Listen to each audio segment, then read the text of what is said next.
2017 to order. Can the clerk call the roll? Councilmember Du Bois. Councilmember Philsett. Councilmember Fine. Here. Councilmember Holman. Here. Vice Mayor Niss. Here. Councilmember Koo. Here. Mayor Scharf. Here. Councilmember Tanaka. Here. Councilmember Wolbach. Here. 9 present.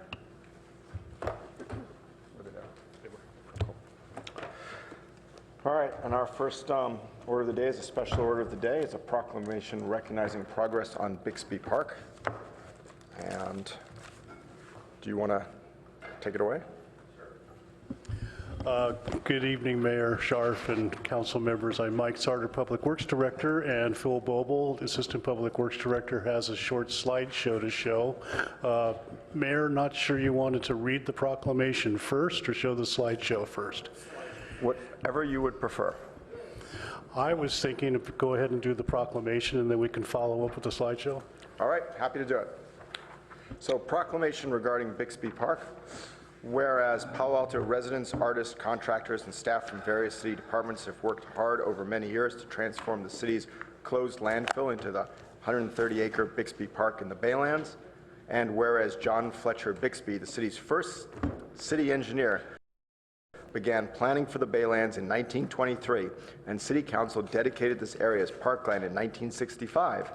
And whereas visionary council members, commissioners, and residents led the development of a plan to convert the landfill into a series of hills, trails, and lookouts for hikers, birders, and bicyclists. And whereas Palo Alto developed a zero waste plan in 2005 and closed the landfill in 2011, and whereas over 60,000 truckloads totaling over 1 million cubic yards of clean soil, enough soil to fill City Hall 40 times, was used to cap the refuse. The peak day saw 550 truckloads of soil arriving, or 1 per minute, and whereas Public Works staff led the construction of methane, leachate, and stormwater control systems, as well as the capping, grading, trail installation, and planting of drought-tolerant vegetation, and whereas Community Services staff led the community engagement, design, and plant selection of vegetative islands, as well as the installation of signs and benches, and whereas Administrative Services staff, the Attorney's Office, and other department staff contributed to the Bixby effort with excellent financial, administrative, and legal support, and whereas Two Bar Equipment Company, based in Palo Alto, worked tirelessly and with great dedication as the lead contractor for the city to cap the landfill, install environmental protection systems, and create Bixby Park. Now, therefore, I, H. Gregory Scharf, Mayor of the City of Palo Alto, on behalf of the City Council, do hereby gratefully acknowledge Public Works Zero Waste Team, Community Services Open Space Team, Two Bar Equipment Company, and all others who contributed to the creation of Palo Alto's newest park, Bixby Park. And I will say that we have 3 proclamations here, and it's the last whereas that changes, which then thanks both the Public Works Zero Waste Team and the Community Services Open Space Team as well. So would you like me to present those now? Yeah, we might, if you don't mind, do it one at a time and maybe first get our Public Works team up here, if they would, and you could present one of the proclamations to them. Sure. Let's do that. Frank Musi is here, Ron Arp is here, and Elise Barbari is here, and her new baby is here. He was not heavily involved, but he is here. So bring him on up, Elise. Did I miss anybody? And let's bring up Emily Rensel and Enid Pearson. Were 2 former council members that were good enough to come tonight. And those are the visionary council people we had in mind when we wrote the proclamation.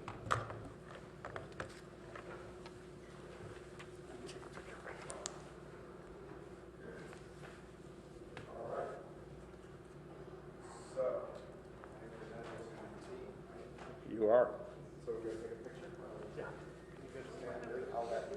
One of you guys should hold the proclamation. Mayor, you're supposed to kiss the baby too. Yeah, get the baby in there. Come on over, Frank. Come over here. All right. Gotcha.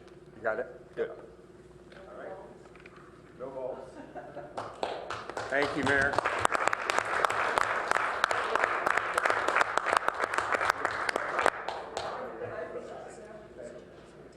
So the second group second group, Mayor, is our community services group. Rob is here, and Rich Bicknell is here. Rich, could you come on up? And Rob. Oh, Kirsten, I'm sorry. Kristen, congratulations. Good job. Rich is actually retiring in a few months, so especially timely for him.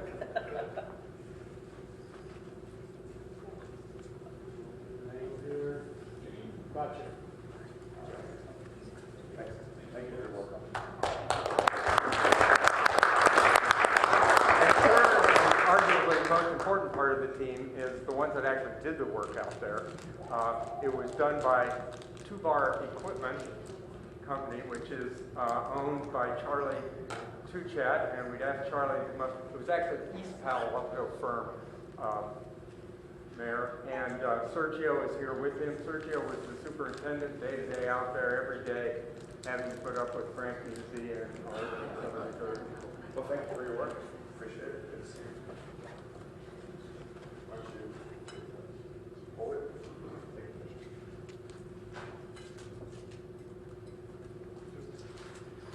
Gotcha.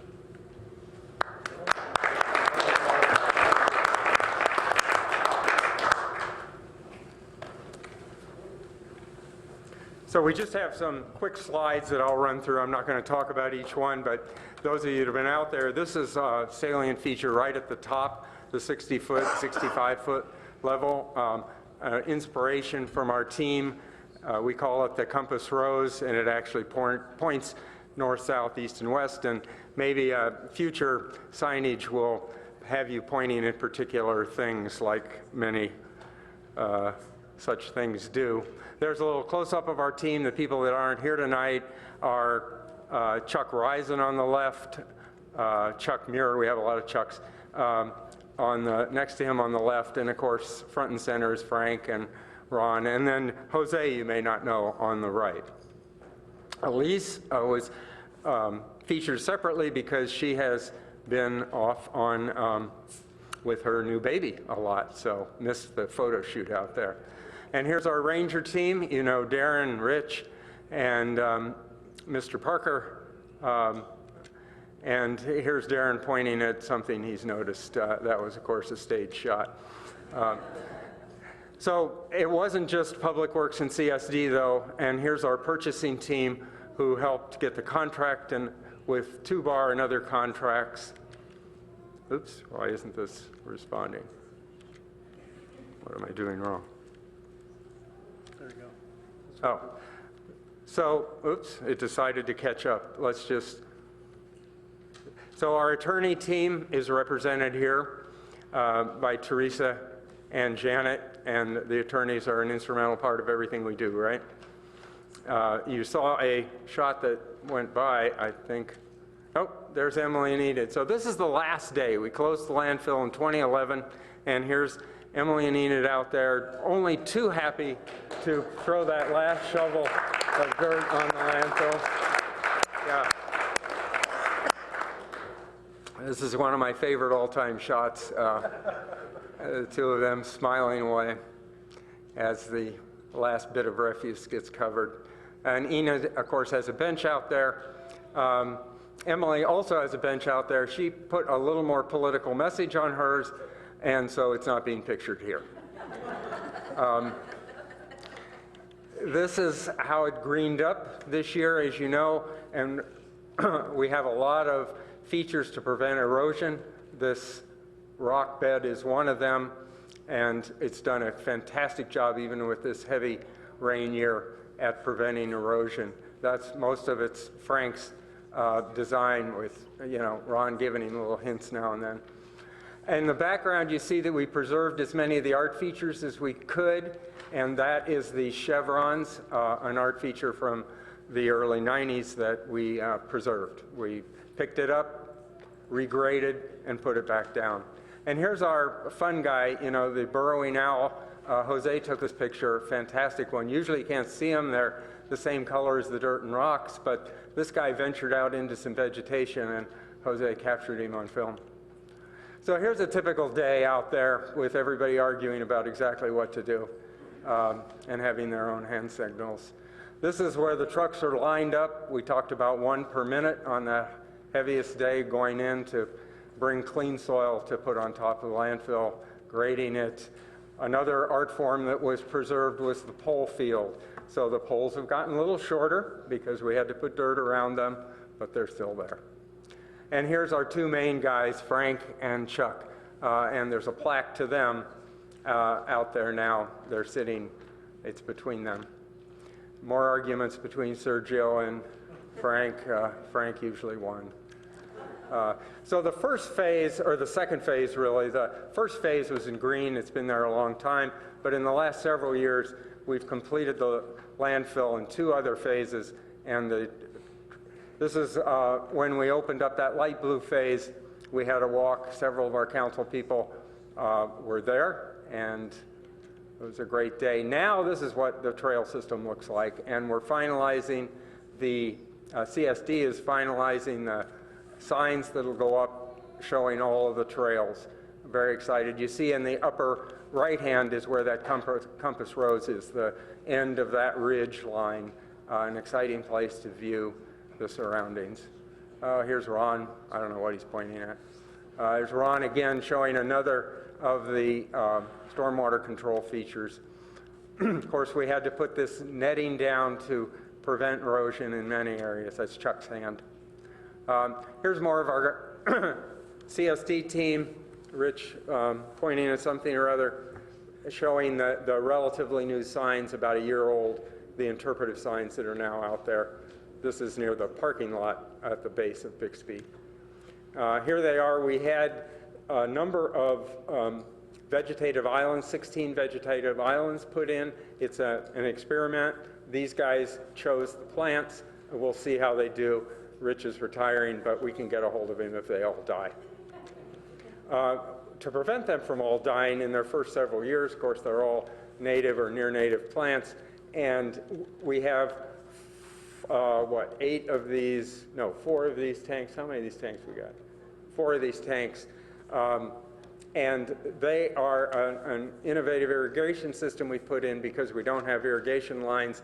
We have a tank for each of the 4 vegetative islands, and then a pump system to pump the water from the tanks to the plants. Recycle water, of course. And here's Frank on one of the vegetative islands looking things over. You know, this landfill's a living, breathing thing. It's got all kinds of control systems under it that you don't see. It's got a gas control system to remove the methane. It's got a leachate control system to remove any contaminated water, and the stormwater system that we've already talked about.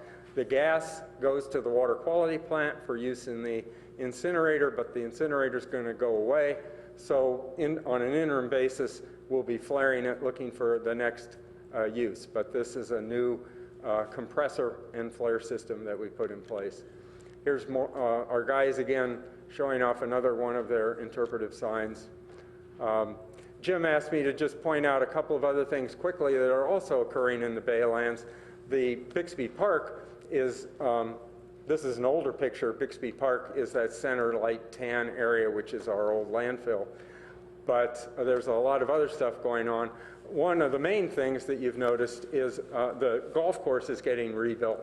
And here's our now retired senior engineer who was in charge of the golf course project taking the first shot out there. Nobody told him that you usually waited till there was grass growing until you did that. So it's starting to take shape. Mounds are in place now. We've preserved, of course, the trees, the ones that belong in that area we've preserved. And you've noticed in front, next to the driving range, is a new putting area going in. And it's starting to look pretty exciting out front as well. Another thing we've done recently is Frank and Sergio redid part of the what we call the Gang Road site where Greenways used to be, and the baseball folks have installed batting cages out there. So that's another great new feature going in at the Baylands. Creek cleanups, May 20th. Any of you who want to participate is the next organized volunteer creek cleanup day, and here's some of our staff getting stuff that's trapped behind the boom that's difficult for volunteers. So here's my sort of last shot, and while we were up there filming, a couple of happy bicyclists came by and said how great our new thing is, and unfortunately one of them was from Menlo Park, but you know what the heck, Mike's from Menlo Park, so. Thank you, Phil. Yeah.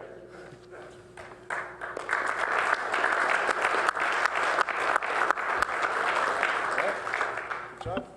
Yeah.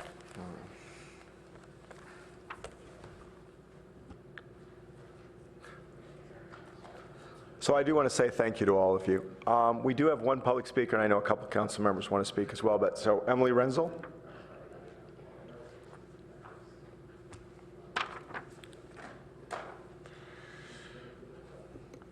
Emily Renzel, 1056 Forest Avenue. And first of all, I'd like to thank the city staff who worked so hard on getting this done. It was an enormous job, very complex, and much more than you would think.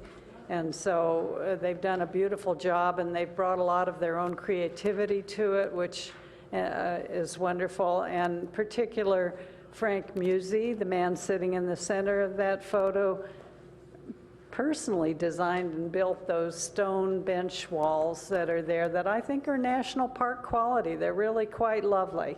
And we're very fortunate to have that as part of our Bixby Park completion. And of course, I cannot go away without telling you what was on my bench, which is if any of you are still on the council in 2021, November 7th, that's when 10 acres of Bixby Park could again be park dedicated. And I hope that you will do that. Thank you. Thank you. Councilmember Holman. Yes, I just want to thank, well, myriad departments, you know, Public Works and Parks and Rec, just really a great job. It's really an outstanding, beautiful accomplishment. And I just had one request, which was given, Phil's still back there, I think, can't see very well, but given Phil said the visionary council members that he was thinking of when the proclamation was being penned, I'd just like to request that any of the images that Emily Renzel and Enid Pearson would like to have, that those images be forwarded to them so they can have them for their records and families and such. So, so just that request of staff. Councilmember Niss. Well, I can't say that I ever served with Enid, but I certainly served with Emily. And Emily has been persistent and consistent in her support of not only the environment, but just this kind of project. And Emily may or may not remember, but Ron Anderson, when he ran a long time ago, had this as his prime project. He wanted to see Bixby Park done.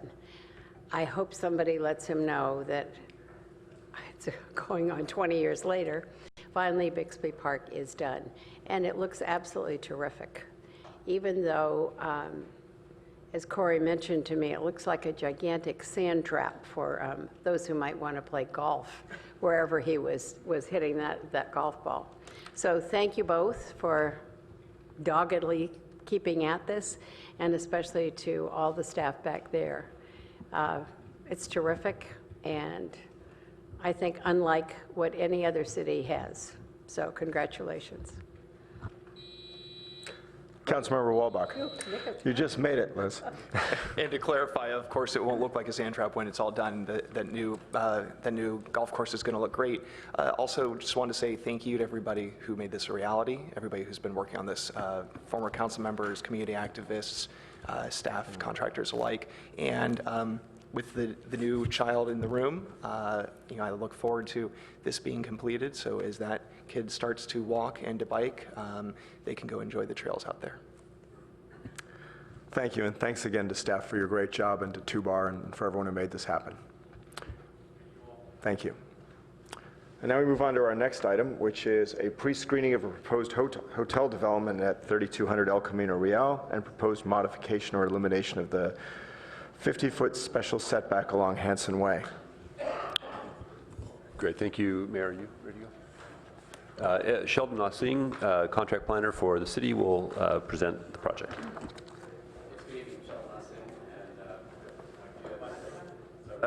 have a presentation for you, and the applicant's also here with their presentation. So the project overview is an existing two-story motel with 36 guest rooms, and it's on a small lot for a commercial 0.6 acre site, and it has a special setback of 50 feet along Hanson Way. The applicant is seeking to redevelop the site and modify or remove this setback. The proposal is for a 4-story hotel with 97 guest rooms and with a 2-level parking basement.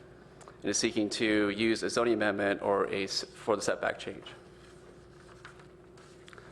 So this pre-screening was before the council previously, back in April of last year, and the comments by the council last time around was to have a holistic approach to Hanson Way.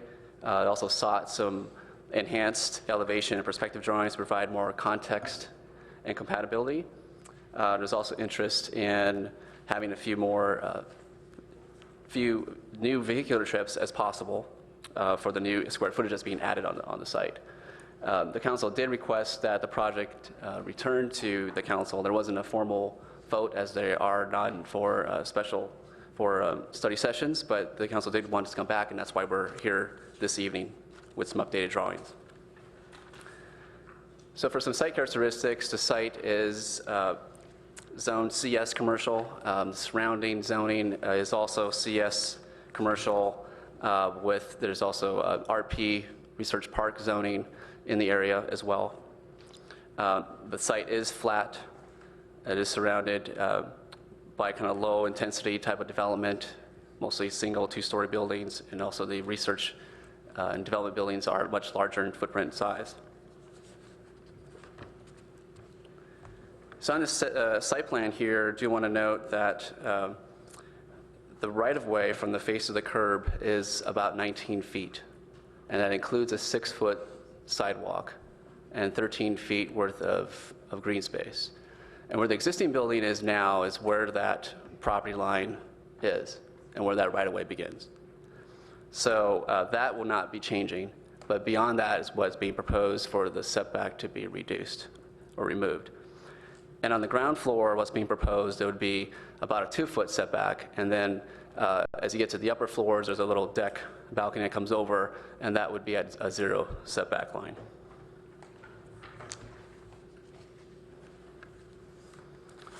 So this perspective here really shows what is being encroached into. And so the applicant did provide this in their drawings. It shows that that plane, a sort of opaque plane that slices through the building, and you can see the adjacent building that's existing there now as well. So that's where the 50-foot setback line would be. So some previous options that were looked at for Hanson was one to reduce the setback to align with that adjacent property building, which is at about 16 feet, to modify the setback with the variance, and that was discussed at length at the previous pre-screening. That was not supported by the council. Again, this setback, this project proposes to have no setback along Hanson. So next steps would be they should file applications for the architectural review and a zoning amendment to follow the process if that's something that the council gives direction for. And as part of those applications, the city would also conduct the environmental evaluation pursuant to CEQA. So the recommended motion is city council conduct the pre-screening review of the applicant's proposal as it relates to removal or modification of the 50-foot special setbacks. That completes our presentation, and we would be happy to answer any questions, and the applicant is also here with their presentation. Thank you. Okay, so now we'll come to the applicant, and you'll have 10 minutes.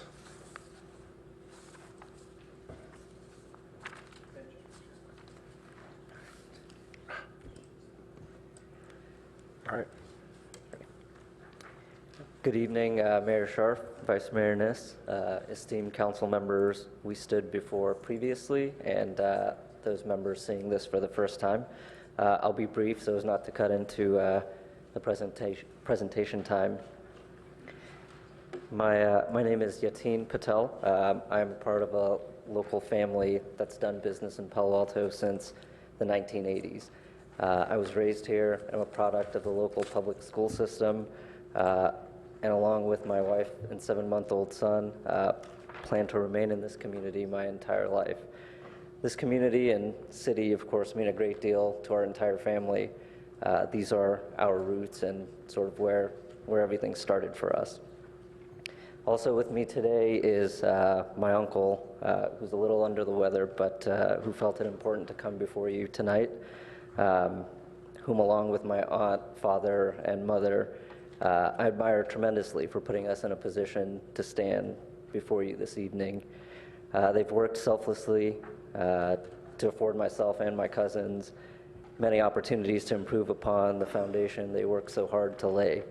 I feel fortunate that they've entrusted me to be our family's steward, to navigate the process with the city and community collaboratively. I take the responsibility of assisting to heart. The current hotel was built in the 1940s, and we purchased it from the original owner. We've served countless business travelers of the research park and those visiting Stanford over the years. Our location is something that travelers love because it provides easy, walkable access to their offices in the research park and walkable, bikeable access to the university. Thank you for your continued consideration of our overcoming a setback, yes, pun intended, in developing our property into something we can sustain and the city can be proud of for what we hope is the next 70+ years. Our team is here tonight to explain our proposal and assist in your discussion any way we can. With that, let me introduce Randy Popp, who will take you through the presentation. Great, good evening. Nice to be here with all of you again. Just get this going here. Great. So when we were here in April 2016, we had a productive and informative discussion. We heard three things, as staff told you. Generally, the council members at that time were supportive toward the idea of a site-specific zone amendment. There was some discussion, and I'll even suggest some confusion regarding the setback at the site. And prior to any further commitment, a few of the council members asked for some massing and aesthetic information. So much of this information is actually covered in the really thorough and informative staff report, but here's some key points. The existing hotel building is losing viability as a competitive hotel in the marketplace. We have a strong demand for hotel rooms, particularly in this area. And based on TOT data provided by the city finance team, as of today, Palo Alto has 77 fewer rooms than it did in June 2005 when Ricky's was still open. In the same 12 years, the demand has grown substantially. This is a great location for a hotel, and that use is consistent with zoning. This change will allow us to improve safety and traffic issues present with the current design. We need this incompatible constraint removed. And what we're proposing is a code-conforming project. We're proposing a project that will increase TOT by $800,000 a year, a total of $1 million. We want to improve safety along El Camino by widening the sidewalk and improving the vehicular ingress-egress, reducing the vehicle miles traveled into the research park. There really is minimal or no residential impact, 560 feet to our closest residential neighbor, and that's across a 6-lane highway. As usual, we're going to propose all of the typical TDM elements that you all expect to see. So let's just dig in. Please, we need you to be clear tonight so that the discussions which follow can be informed by your opinion regarding a site-specific zone amendment to remove the 50-foot special setback. The zoning for this area was imposed long after the hotel was constructed. I know this is messy, but this is our zoning map, and this is where the 50-foot special setback is described. The 50-foot special setback extends through the RP area, but just based on this diagram, you can see this parcel is unique in how it is constrained. The setback, taken from property line, limits any structure from being built on half of this site. I can only imagine the map makers thought this site might be absorbed into a larger parcel, but we understand now that will not occur. We're not asking for anything more. We just want standard commercial surface zone constraints to apply, and we intend to conform with all of those. So here, let's get into the details. Let's clarify the Henson frontage, and Sheldon spoke to this briefly, but I prepared this diagram to hopefully really pull in the details. This was an area of confusion at our last discussion. The distance to the property line at this site is unusual. Typical of Palo Alto, the property line would be a foot or two back from the sidewalk. In this particular case, it's 19 feet from curb to property line, including more than 13 feet of planting area. Just for clarity, from the mayor to myself right now, that's about 19 feet. So that's just gives you a sense of how much room that really is. This space will be maintained and even expanded. Only a portion of the building will be on the property line, and I'm glad to come back to this information if any of you have further questions. So what do we imagine it's going to look like? Well, first, I'll remind you what it looks like today, and then I'll show you what we think the improvement could be. I think this looks fantastic, and we are just at the start of a design process. What we're looking at here is pedestrian engagement at the street level. Terraces and varied materials at the upper portion, classic base, middle, top differentiation, beautiful surfaces, quality materials and colors that tie into the local character and feel. Lush and diverse planting to be maintained by the hotel but located in the public way. This was designed to accentuate the corner with the generous plaza, also a point of discussion, so let's dig a little deeper on that. We've designed the corner in response to comments you provided regarding goals for a plaza and a gentle building frontage. We designed the building to create a response to being a corner parcel with a plaza that is open and inviting. The building is pulled back from how it exists today along El Camino to create a wide usable sidewalk and planting area consistent with regional goals. It is a deeply terraced building to enhance the compatibility with adjacent structures, but looking toward the future development already planned across El Camino and nearby. We expect attractive and durable materials to ensure visual and physical longevity, and as I've said, it will be fully code compliant. To summarize, we have two separate and distinct tracks. We will go to the Architectural Review Board for building design. We need your direction regarding the land use, scale, and contextual compatibility to move forward into that process. We will go to the PTC for the zone amendment. We need your direction regarding the approval of a site-specific zone amendment to move forward through that process. Ultimately, we will return to you for overall approval. That concludes our presentation. So on behalf of Yatin, his family, and all of our team, thank you for your consideration of this project.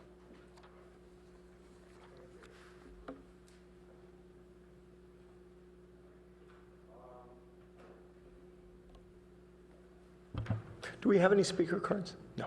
Okay, didn't think so. So now we return to council. It's study session. Councilmember Holman? Yeah, a couple of questions of staff, please. This says that no formal action is requested, and so the staff report does. So what are we giving to the ARB in terms of guidance? So I think here we're trying to get some direction on whether the zoning amendment would be appropriate or some other process, and then the applicant would follow up with that formal application. But if you're looking for direction, shouldn't we make a motion? Just the way the city's process is set up in the zoning code, pre-screenings by definition are a non-actionable forum. It's intended to, in instances where somebody is seeking a text amendment or a significant policy consideration, the code set up that we come to the council for guidance on whether there's interest in entertaining a legislative action as being requested here. Because if there isn't interest in, at this stage, of supporting a legislative change, that has a significant potential impact on the project, and that's informative to the applicant as to how they might, strategize to go forward. So we're looking for our comments, but no specific action, because, also this item will be coming back to the council, and, we want you to be able to participate in those future hearings as well. So I appreciate this coming back to the council. The reason I ask those questions is because this has been to us once before, so it seemed like at this point in time we would want more affirmative guidance to the ARB, given we've seen this before. Yeah, I think there's, last time there was less diagrams showing the form and the mass of the building, and I think that was one of the main items that the council, it's a challenge in that you don't want to come to the council at a pre-screening with so much information that it looks like the project's been, fully baked and there's not a lot of room for movement and design and setting the mass of the building. On the other hand, if you don't come with enough information, you may not get the kind of guidance to get information about context, compatibility, and things of that nature. And I think we fell in the latter category last time, where we didn't have enough information about what it might look like. And so applicants gone back, and you saw some of the diagrams that they're exploring now for this application. It is, I will say, unusual for a pre-screening, at least since I've been here, and I haven't heard anybody say otherwise since before, for a pre-screening to actually come back to the council. That was a little bit of an It is unusual. That seemed unusual, so. Yeah, so appreciate the clarification. I think it'll help all of us maybe as we go forward and through this. A couple of other just clarifying questions, if I could. So on packet page 19, it says, while most CS zone lots have only a 6'8" sidewalk, this property has 19.1 between the face of the curb and the property line, allowing for a 6-foot sidewalk and a broad landscape buffer. So I just want to make sure I'm reading that right. So the language reads as though other CS zone properties have a 6'8" sidewalk, but this property is only going to have a 6-foot sidewalk with also the setback buffer. Is that correct? So it's going to have an even narrower sidewalk? So, Councilmember, can you, you mentioned the packet page number. It's packet page 19 and the third bullet. Can you tell us the page number on the staff report? Oh, 3. Well, 3 of 2C. And it's the second bullet?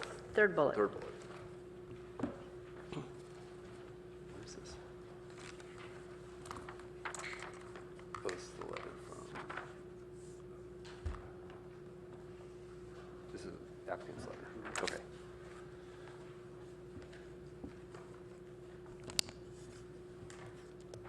So this is, just so we're, while Sheldon's taking a moment to look at this, this is a letter that was submitted from the applicant to the city on March this year, and I believe they're laying out some of the reasons why, some of the refinements of the project that they've made. And so your question is the sidewalk going to be shorter on El Camino or Hanson?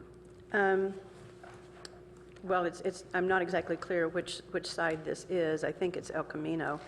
So- But while we have pretty stingy sidewalks anyway, it looks like this sidewalk is even less than our otherwise stingy 12-foot effective sidewalk projects. Right, so for the project to be consistent with the design guidelines of South El Camino Real, the sidewalk would be at least 12 feet.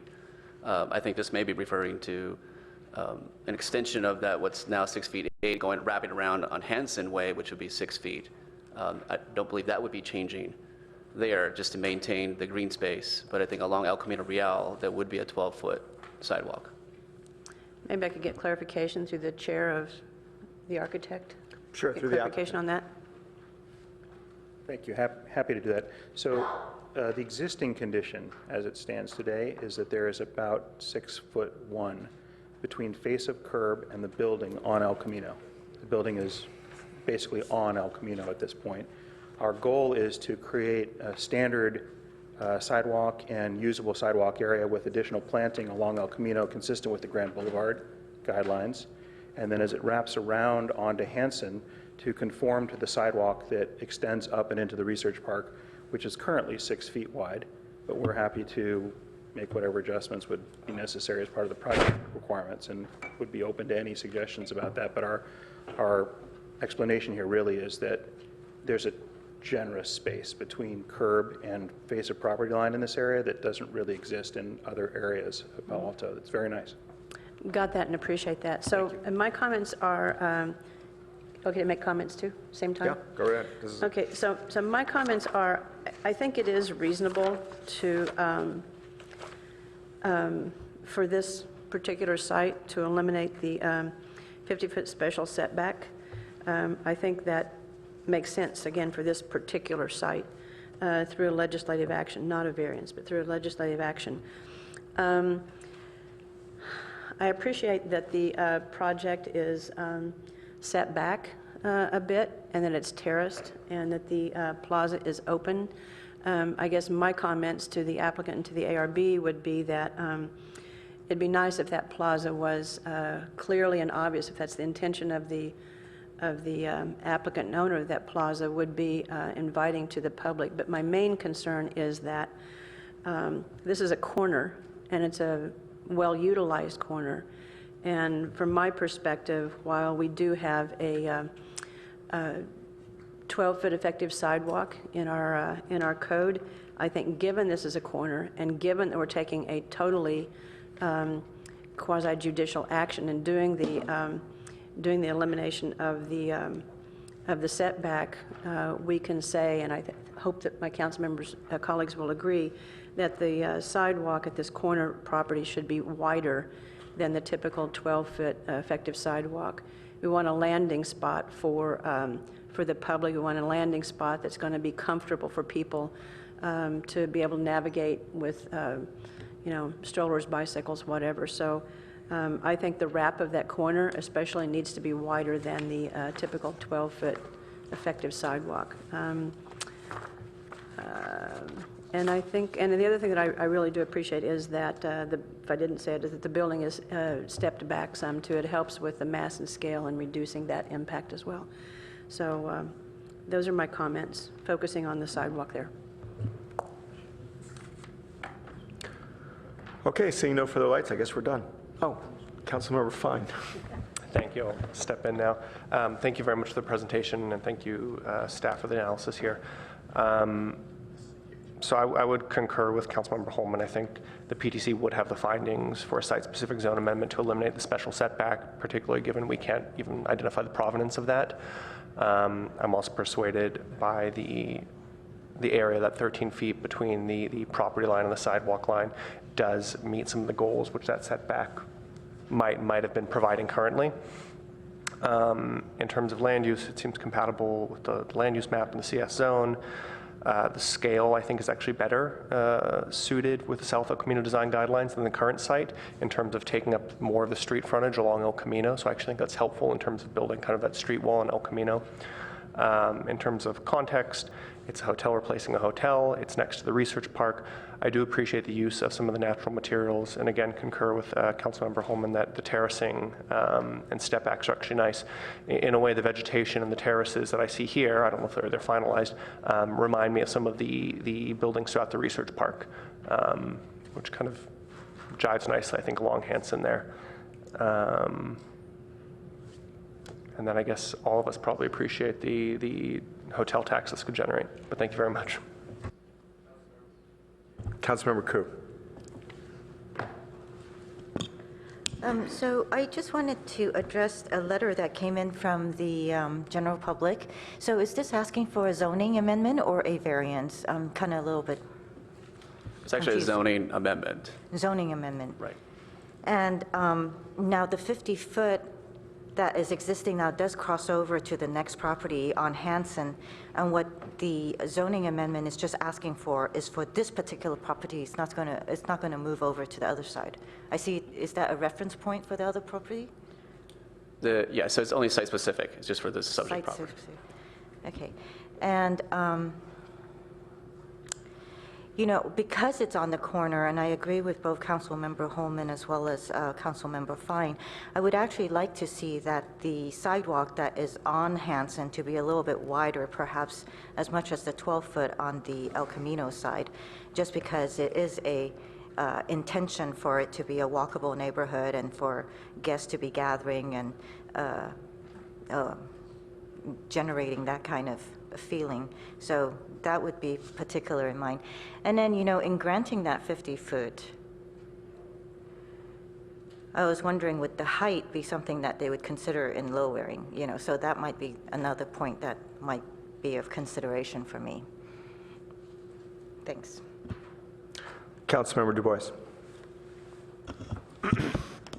Yeah, I don't know if I could get the architect to come back up. I had a question about looking at the landscape plan, I guess L1.1 and the plans we got.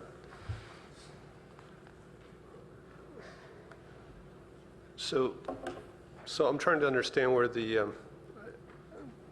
public setback is on this diagram.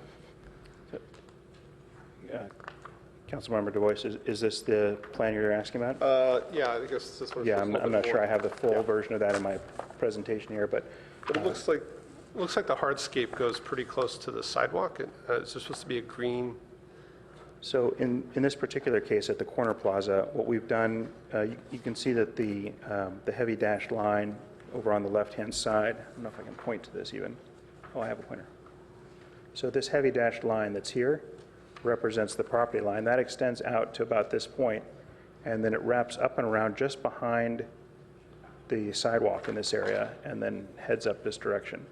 And so what we've got in our concept, and it really is just a concept at this point, is planting that extends to the property line along Hanson Way, right at the corner, an element of the plaza paving, the hardscaping, that would connect the plaza on the corner to the sidewalk so that people could come and go freely into the plaza.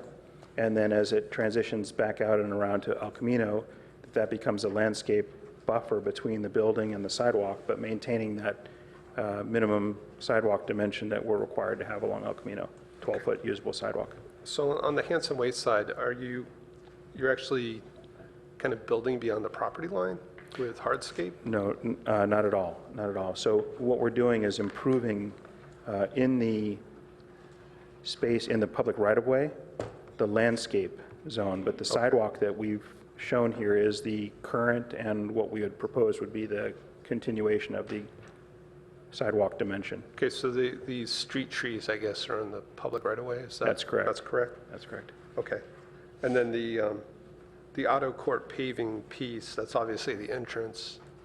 Right, that would be the ingress egress to the site. Yeah, but part of it beyond, near the trees, looks like it goes over the property line. I was a little confused. Only in the locations that we need for vehicular access. Okay. And then again, right at that corner where we're trying to essentially invite the public into the plaza. So I guess my comments, I think, are primarily around the landscaping plan. You know, last time this came up, we talked a lot about Palo Alto Square and CPI across the street. And looking at it again, I really appreciate how those properties have land berms that kind of hide the parking and the pavement areas. And, you know, if there was a way to elevate some of that public landscaping space, so it was more of a berm, I think it would actually hide a lot of the concrete. And I guess, I'm sorry, it's been a while. Did the previous plan align with the adjacent property at 16 feet back? Or did you explore that at all?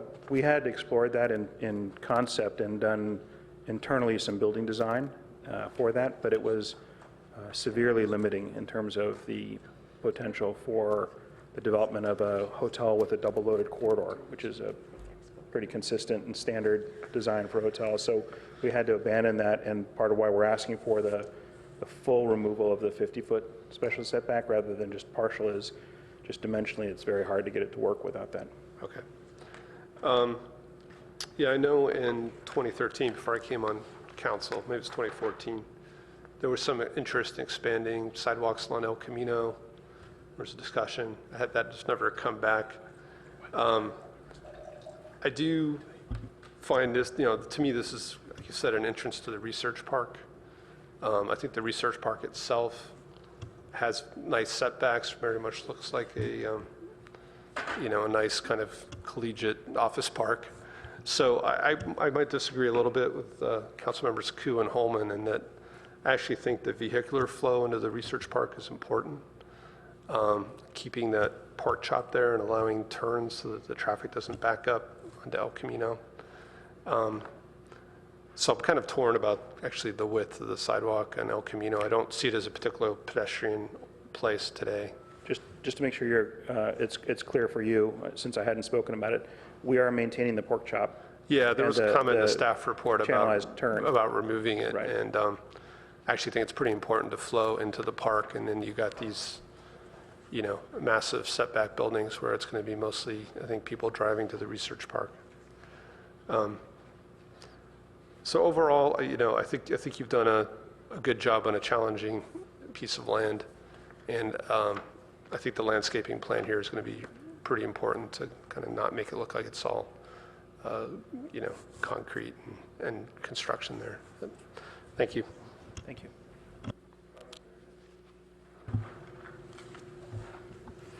So coming at this from a slightly different direction, and some of the things that staff mentioned as well, This is a particularly important corner, especially as far as the Grand Boulevard and El Camino and so forth. And I think, from looking what the visuals are showing, that it certainly improves that area and that corner pretty dramatically. A couple of more specific questions on this, and maybe Randy, you can answer. Will there be a restaurant, coffee shop, some place in there that can be used by not only those who are staying there, but people who might be walking by? So we haven't gone that far with the discussion about what exactly the hotel will be, whether it's a brand or whether it will be privately operated. The family will maintain ownership of the property overall. But currently the concept is for a hotel with amenities that only serve the guests. And so the idea that there would be a little cafe with some coffee service inside for the use of the guests, those types of things, or someone that the guests might bring back with them to the hotel, but not really like a Starbucks in the lobby that people would come and use. It's just not part of the program at this point. So it's something you might want to think about, though, because I think what Councilmember Holman said was think about how the plaza or the space that is set aside might be used as well. So my client is nodding yes. Pardon? My client is nodding yes. Okay, good. Because I think it's how you present to the community that's really going to be important. So not only, it looks like it will be quite attractive, it will give an improvement on Hanson, which is a miserable corner right now. But if you were to make this, we always talk about walking out on El Camino, which is, it's kind of a fairy tale. We don't really see a lot of people strolling on El Camino. But if people are staying here, they may walk down to the restaurant, they might walk down, there are 2 restaurants in a row, and then there's the theater. So they could walk along this sidewalk to the theater or something else that's close by. So I think making that attractive, and although I doubt you'd have many people just dropping into your coffee shop or restaurant, it would be nice if at least they could do that. And I'm looking at the applicant and seeing if he's nodding. Okay, good. Good. I think this is, it's going to make essentially a nice entry to the research park there. And I know that, as has been mentioned by the staff, calling it a much desired visual enhancement to this prominent intersection. I think that's the truth. And it's, I know that one of the things you've talked about before is having either a shuttle or bikes that would take people back and forth to the research park or in that close by vicinity. Am I right? Correct. Okay. So I think that would be important as well. Having a bike, setup of some kind, I think would be important. Yeah, so we've talked about having bikes available for the guests, and they can easily get up into the research park. I know from just discussions that many of the people that stay at this hotel actually just walk into the business park. But we also are intending to provide a shuttle to transport the guests through the research park and drop them off and retrieve them when necessary. Good. Good. I think that's important because this is going to be a fairly large hotel, so you'll have a fair number of people coming and going, I think, during the day. Okay, those are my comments. Councilmember Wolbach? I think I'll generally associate my comments with those of Councilmember Holman and Councilmember Fine. A couple of additional things, maybe a slight differentiation. When it comes to sidewalks, particularly the sidewalk along Hanson, I will withhold a current position on that and remain, what was the phrase we heard at our retreat, open to persuasion from colleagues and others on what the appropriate sidewalk width should be along Hanson in particular. I'd like to hear more discussion about that, and if and when the project comes back to us for a more formal evaluation, I'll be open to argumentation on that one. I think that appealing corners and edges are really important in design. And I'm not an architect and I'm not a designer, but I find, I don't know how to describe it except as a wave effect, if looked at from above, of the balcony that's currently described here. And I understand this is not a finished design, and I'm sure many things will change before it comes back to us, if it does in the future. But I find that sort of wave design of that second floor balcony to be a very attractive architectural and design feature. I think it makes it a softer building, and I think things like that should be pointed out and appreciated in making El Camino Real a really appealing place. And I think we should really ask the question, why don't people walk more on El Camino Real? Now, if people are walking out of a hotel, and it was discussed by the applicant, their hope is that this continues to be a hotel site where people can walk or bike or take a shuttle out of the hotel to their destinations, either at Stanford, local businesses, in the research park, et cetera. I think we want to encourage that. And I think some of the reasons why people don't walk more on El Camino Real are because of a lack of quality design that it makes for a pleasant experience for pedestrians walking, and also a lack of destinations. And so to echo what Councilmember or Vice Mayor Niss said, I think that whether it's a cafe, restaurant, bar, whatever, if there is a destination where pedestrians can make it their destination, or if they're walking along El Camino and it's a hot day or it's raining, they can pop inside and grab a cup of coffee or something, or I think that or a bite to eat, I think that helps improve just the general experience of being along El Camino Real for a pedestrian or a bicyclist. So I would encourage paying close attention to Vice Mayor Niss's comments on that as well. For the most part, I do hope that the ARB and the PTC do consider the context, which is that, as Councilmember Fine pointed out, the TOT from this is important for the city budget, from hotels in general. This is an appropriate place for a hotel. There's a hotel there now, and I think that it is, what I've seen so far from the applicant seems reasonable. And so again, I hope that the ARB and the PTC look at it with an open eye. But provide constructive criticism to make sure that we do have the best designed project going forward. Thanks. Thank you. Councilmember Phil Seth. So thanks, and thanks very much for bringing this back to us tonight. So here's sort of what I see as the pros and cons. Right? Pros are, first of all, it's a good use of the site. I think it's a good location for a hotel.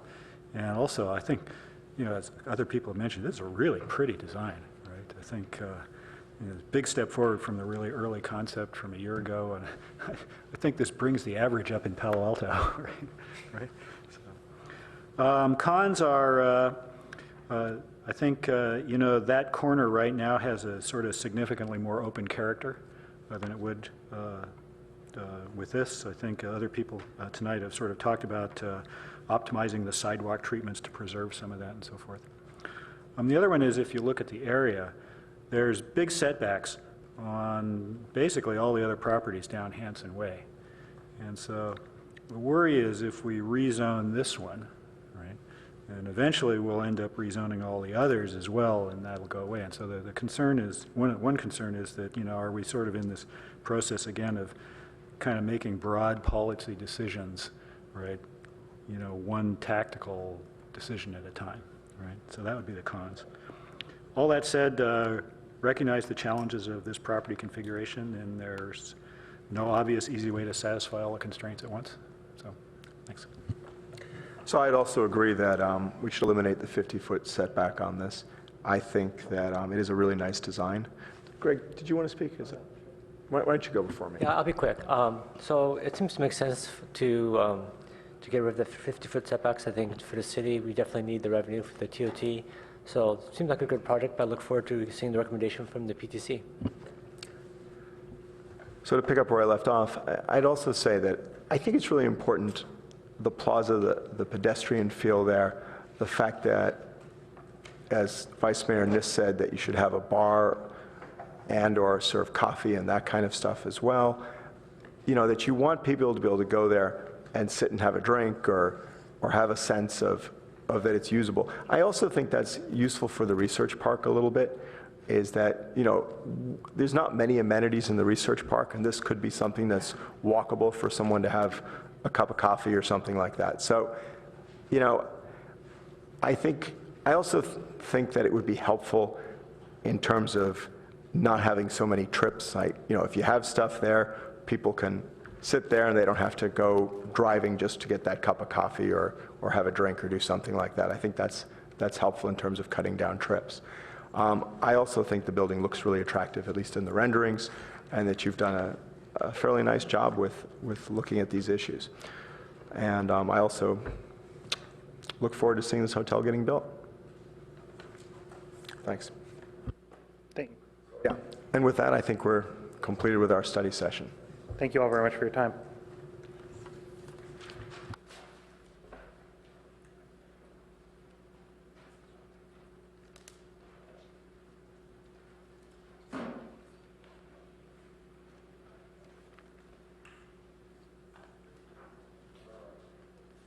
I don't think we have any agenda changes, additions, or deletions, so now city manager comments.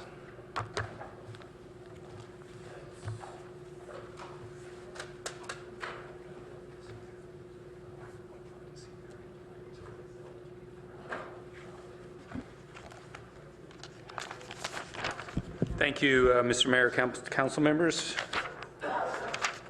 4 items to report. The last one you will help me out with, David, I think. So first of all, on the sustainability front, I did want to share that Palo Alto was named a Green California Leadership Award winner in the Sustainable Community category. This week, as part of the Green California Summit held in Sacramento, we're the only jurisdiction in the state to be recognized in this sustainable community category. These awards were established as a forum to recognize outstanding environmental achievements in California government. And this particular award is presented to a city or community that has implemented community-wide sustainability projects and programs. Special attention is given to communities whose programs are creating environmental awareness and action through and across our population, including business, government, and private citizens. In more green news, 2 members of the city staff, Assistant Public Works Director Phil Boble and Chief Sustainability Officer Gil Friend, as well as community member Sandra Slater, were featured in the Leadership Series article in the April edition of Sustainable City Network magazine. And the article highlights the history of our city's commitment to sustainability, as many of the other current initiatives and achievements we've achieved over the past years. County Measure A funding for affordable housing. The County of Santa Clara provided city staff with an opportunity to comment on draft loan program guidelines for Measure A affordable housing funding that was approved by the voters in November. Apparently, the county's plan is to pool all of their housing funds into one master over-the-counter loan program. The funding will include the 2016 Measure A housing bond, No Place Like Home program, and a few other existing county-wide housing funds. City staff provided some comments on the draft document, including a request to include a local preference to ensure an equitable geographic distribution of funds and to clarify eligible uses and the amount of funds available. Several other jurisdictions will be providing similar comments to the county via a joint letter, and we will stay in contact with these jurisdictions and county staff and keep the council advised as to when revised guidelines are developed for dissemination.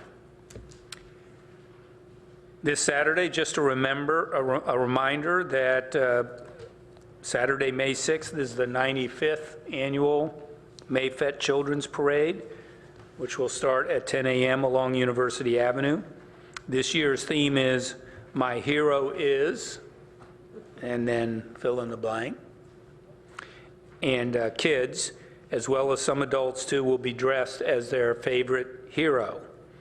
As part of the fun, the Oaxaca fire chief from our sister city in Oaxaca, is visiting this weekend for the Mayfet Parade as well. And with the generous support of the City Council, our City Council, and tireless efforts of neighbors abroad, 2 fire pieces of fire apparatus from the city of Palo Alto are getting ready to head to Oaxaca. And so to celebrate, Fire Chief Manuel Maza from Oaxaca will attend the parade, along with Oaxaca Administrator Marcela Cabrera. Additionally, Lupita Vargas, the new president of the committee in Oaxaca, and Maria del Pilar Zamora will also be here. Chief Nickel and Chief Mara will be marching in the parade, and there'll be a community meet and greet at Heritage Park following the parade. And lastly, in that regard, Neighbors Abroad is working to finish raising $6,000 to ship and deliver the 2 vehicles to Oaxaca. They'll be leaving immediately after the Mayfet Parade in order to arrive in Oaxaca by the beginning of June. And then the last item is as part of our public art program, the Truth Booth video, or the Truth Booth was outside City Hall on April 19th for a day. We had about 80 people give their version of the truth, and here is a video on this.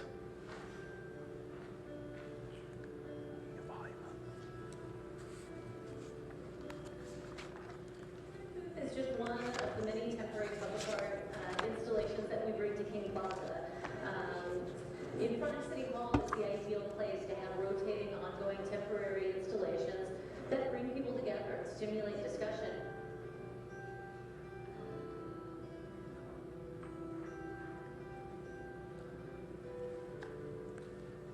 Locations, I mean, we did 30-some last year in the United States as part of a cross-country tour. We went to coast and back.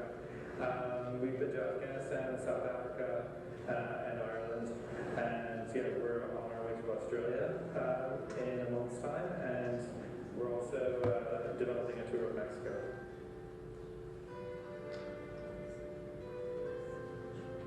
I think the most impressive thing was the sense of isolation and freedom. You weren't talking to somebody, then you were talking to everybody. But you didn't feel confronted because you were looking at somebody.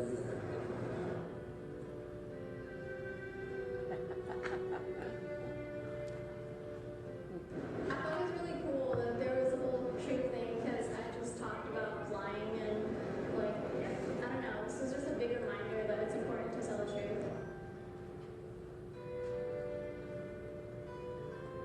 It came on the heels of a sculptural installation at UCSF, which used speech bubbles and had a poem translated into different languages.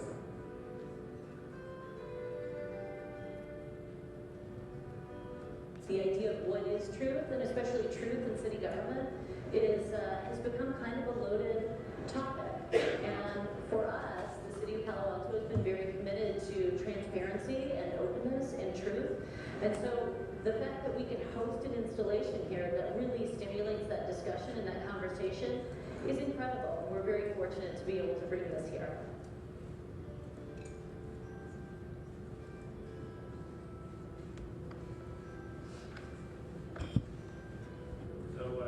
Thanks again to Elise DeMarza, all of our staff at the Public Arts Program. And just a reminder again, starting on Thursday, June 1st through Saturday, June 3rd, we're having the Code Art program in downtown Palo Alto that will have up to 8 different pop-up art installations for engagement of the entire community. Certainly urge folks to be sure to come out. Thank you. Thank you. Councilmember Koo. May I ask the city manager a question? Sure. So, city manager, we've received a lot of letters with regards to the Kabali rental, and can you give us an update on that? I see that, from your note, it says that they're only utilizing it on May 3rd to the 5th, but it's 17 days that they have to tent so nobody else can use that turf play field? Well, I don't have, Councilmember, I don't have the response and the FAQs that Rob DeGoy's put together. I think he's working on shortening the period, you know, for the tent certainly being taken down. It is a 2-day event, and I think we've provided to the council and the community best we can both how the impacts of the event are being mitigated. There's no doubt there isn't some impact, but I'll be happy to provide the council with some more detailed information on it. Right. I just want to make a point in saying that, you know, these are community fields, and I certainly hope Councilmember that Koo, moving forward, don't typically, that we do make comments. keep it to the community for decisions. We have Councilmember Koo. And I definitely do not want to see that we're going to have conflict with our community. I really appreciate it. Thank you. So we have Councilmember comments at the end of the meeting that we do, and that's the appropriate time to do that. Typically, we ask the city manager on something he's mentioned. Your questions were actually more appropriately asked at council member questions and comments at the end, and that would be the appropriate time to do that. I'll remember that. Thank you. You're welcome. Referencing something you did talk about, Jim, do you know who is driving the fire trucks down this time? I know it's No. been very interesting in the past. Yes, no, I don't. I have asked that. Now, my understanding is, of course, we typically deliver them to the border, and then there's a crew from Mexico who make the rest of the trip. So you presume maybe we're delivering them to the border, That's correct. trying to get over the wall and then into Mexico? Yeah, right through it. Thanks. That's fine. And now we have a couple of speakers from the public. Neva Yarkin, to be followed by C. Reddy. And you'll have 3 minutes. Good evening, Mayor and City Council. My name is Neva Yarkin, and I live at 133 Churchill Avenue. The new revised plans for Castellea parking garage to exit onto Melville and Alma will create a severe gridlock on Alma. The entrance of the garage will come from Embarcadero to Bryant. Part of Embarcadero will be reduced a lane because of traffic going into the garage. Does the City Council think that Alma and Embarcadero need any more traffic? Do you think the citizens of Palo Alto will stand for this? All I can say is for City Council to really look at what is being planned for Castellea expansion and listen to the people who live in this town. Thank you very much for your time. C. Reddy.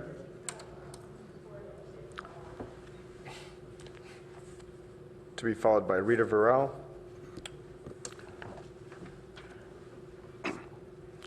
Good evening, Mayor and the City Council and citizens of Palo Alto. I think commemorating the 100 days of President Trump, we are commemorating about 120 days of this City Council. And I think you're doing a wonderful job. Continue to do the great work that you're doing. We do have opinions, of course, that's always possible, and it's healthy to have them.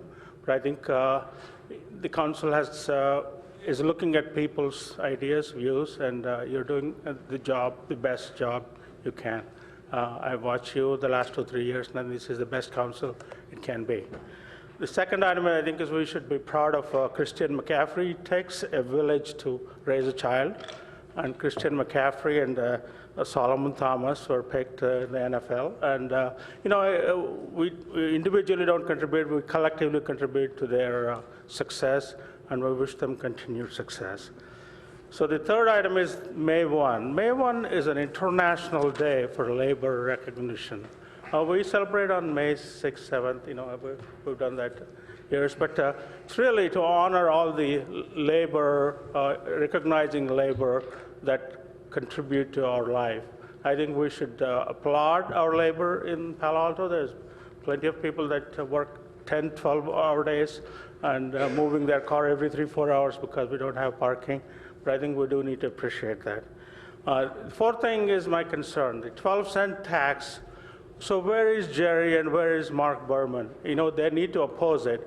We didn't elect them to go and have 12-cent tax added to our people that are already working hard. You know, we may be millionaires, there are many, many millionaires, but there are also working people. I think it's unnecessary. It's a project to nowhere. It's going to just put unions ahead of everything, and these projects that are not necessary. I think we need to revoke that, and we need to ask Jerry and Mark to reconsider their support, just blind support to democratic process. It's not needed. Thank you. Thank you. Rita Varel to be followed by Rob Levitsky. Good evening. So I thought the Truth booth was great. I love the fact that it's traveling all over the world. You know, I kind of feel, I just wanted to make a couple comments on the ADU meeting that was a couple weeks ago. It was very contentious, yet in some ways a reasonable expectation of the fact that it's a very important topic. There was, I believe, very little discussion about this in the public. There were no special meetings. I live on Channing, and when the eucalyptus trees were taken down at Eleanor Pardee Park, if some of you remember, I think there was almost a year of public meetings and council meetings, and it just went on forever. And nothing happened here on that, even though the state law had just been passed, I think, in January. And I think the public was very ill-informed or very little informed of it. Also, you know, I don't really feel that there is a lot of transparency on the city council right now. I think every one of you, except perhaps Corey, which was, I felt that your position wasn't stated clearly when you were running, but everybody else kind of ran under residentialist headlines of slow growth, moderate growth, reasonable growth, we'll take care of the neighborhoods, everything will be protected, we'll expand reasonably, and the city of Palo Alto will look no different than it does now.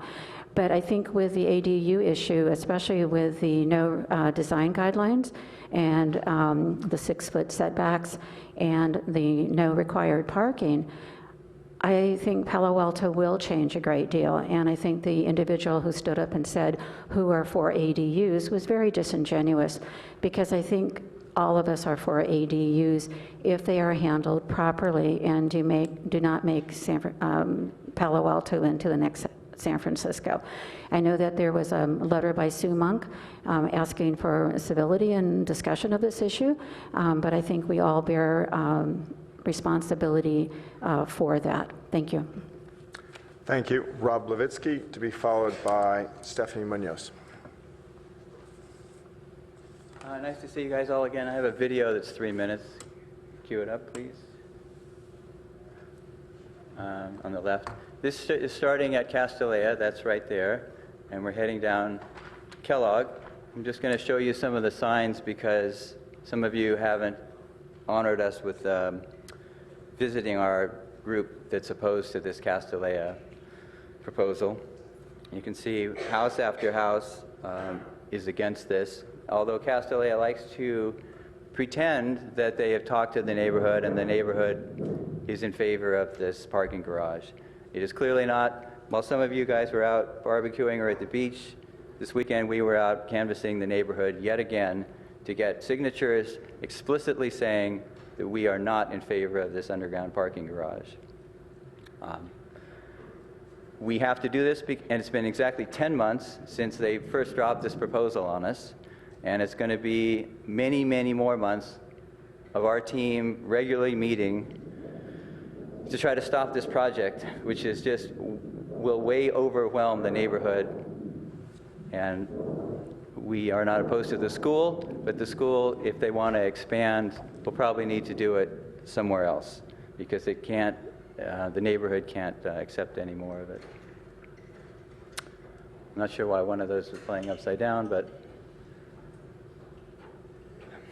anyway, thank you very much. Thank you.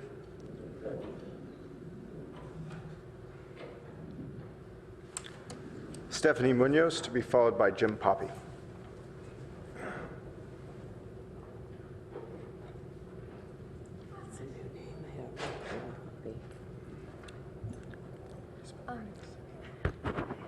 Yes, I'm coming to the end of a month that I've spent taking care of the Heart and Home homeless women's shelter.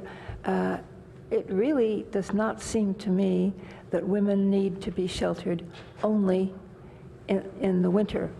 The women need to be sheltered because they need to be sheltered, and it's the responsibility of all of us to see that they have some kind of shelter, maybe not 5-star, maybe not meals, but some kind of shelter where they'll be protected. And one of the things that mitigates against that is a simple rule that the council has that I don't think you're emotionally involved in. It's just that way. You divide the land up in 2 ways. One is the floor allowance ratio, how much structure may be on a given portion of land.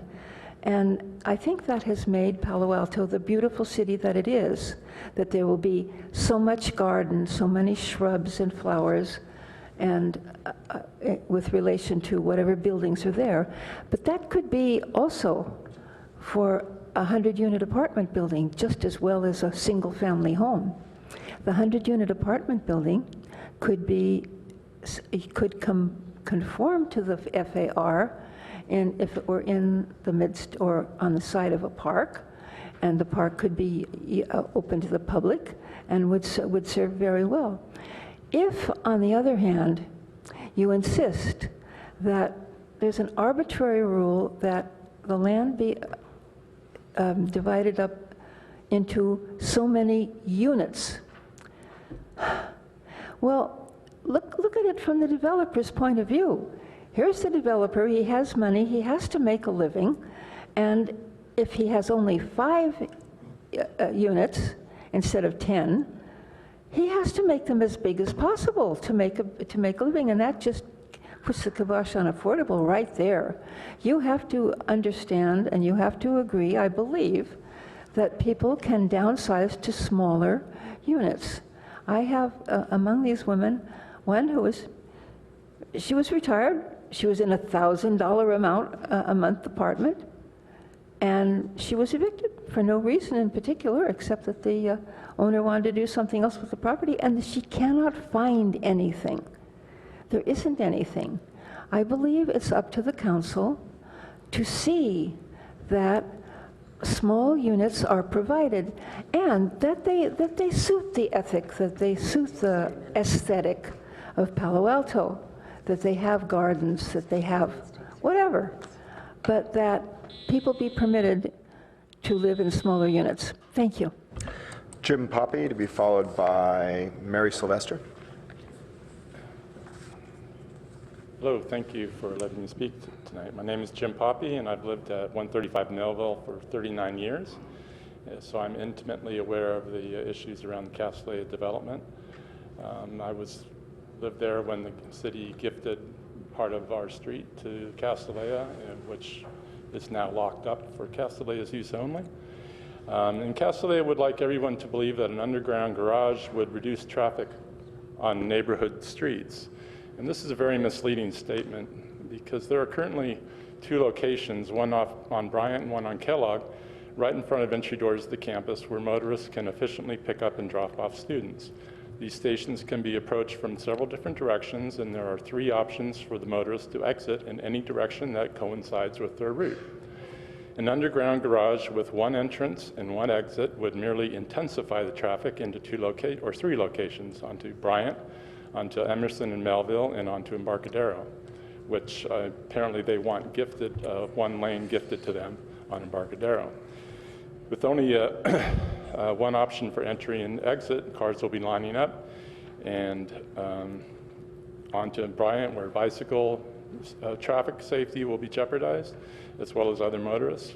And then, once you're into any motorist who wishes to go in any direction other than east on Embarcadero will be faced with weaving their way back into oncoming traffic, people trying to enter the garage off of Embarcadero, then trying to turn left or right onto Bryant or Waverly or some other street, and then find their way back to whichever route they want to go. This is not merely a time spent in the garage versus time spent on on-street parking. This is the entire driver experience. Castellea claims these times would not be much different, but they're not taking into account the destinations of the motorists. I doubt that the majority of the motorists will want to be traveling east on Embarcadero when they drop off their student. Castellea has done a good job reducing traffic into and out of the campus, and neighbors are not complaining about the traffic. They are complaining about the 16 years of CUP violations and the increase in enrollment that would cause more traffic and pollution. Castellea can certainly find another location if they want to expand. They claim that traffic monitors will make sure that motorists exit the garage onto Embarcadero, but only at peak times during the school day and for large events. Castellea is already not reporting many events, and they hold more than 100 events per year, plus a summer camp. In effect, about 99% of the traffic leaving the garage will have the option of going straight down Melville instead of being dispersed throughout the neighborhood. Once motorists are on Melville, it can take several minutes to make a turn, especially if there's any traffic at all. Cars will be backed up on Melville several times every day all year. This is not just 8 a.m. and 3 p.m. on Monday through Friday, 9 months of the year. This is 24/7. Thank you. Thank you. Mary Sylvester, to be followed by Arthur Keller. Good evening, Mayor Sharp and Council. I'm Mary Sylvester. I reside at 135 Melville, and I am here joining my colleagues, friends, and family members who are very concerned about the Castellea expansion plans. As you may know, Castellea submitted revised documents for their expansion plan on Friday, 4/28. And we, the immediate neighbors of the school, have studied the school's updated and submitted plans, and we remain strongly opposed to the underground garage.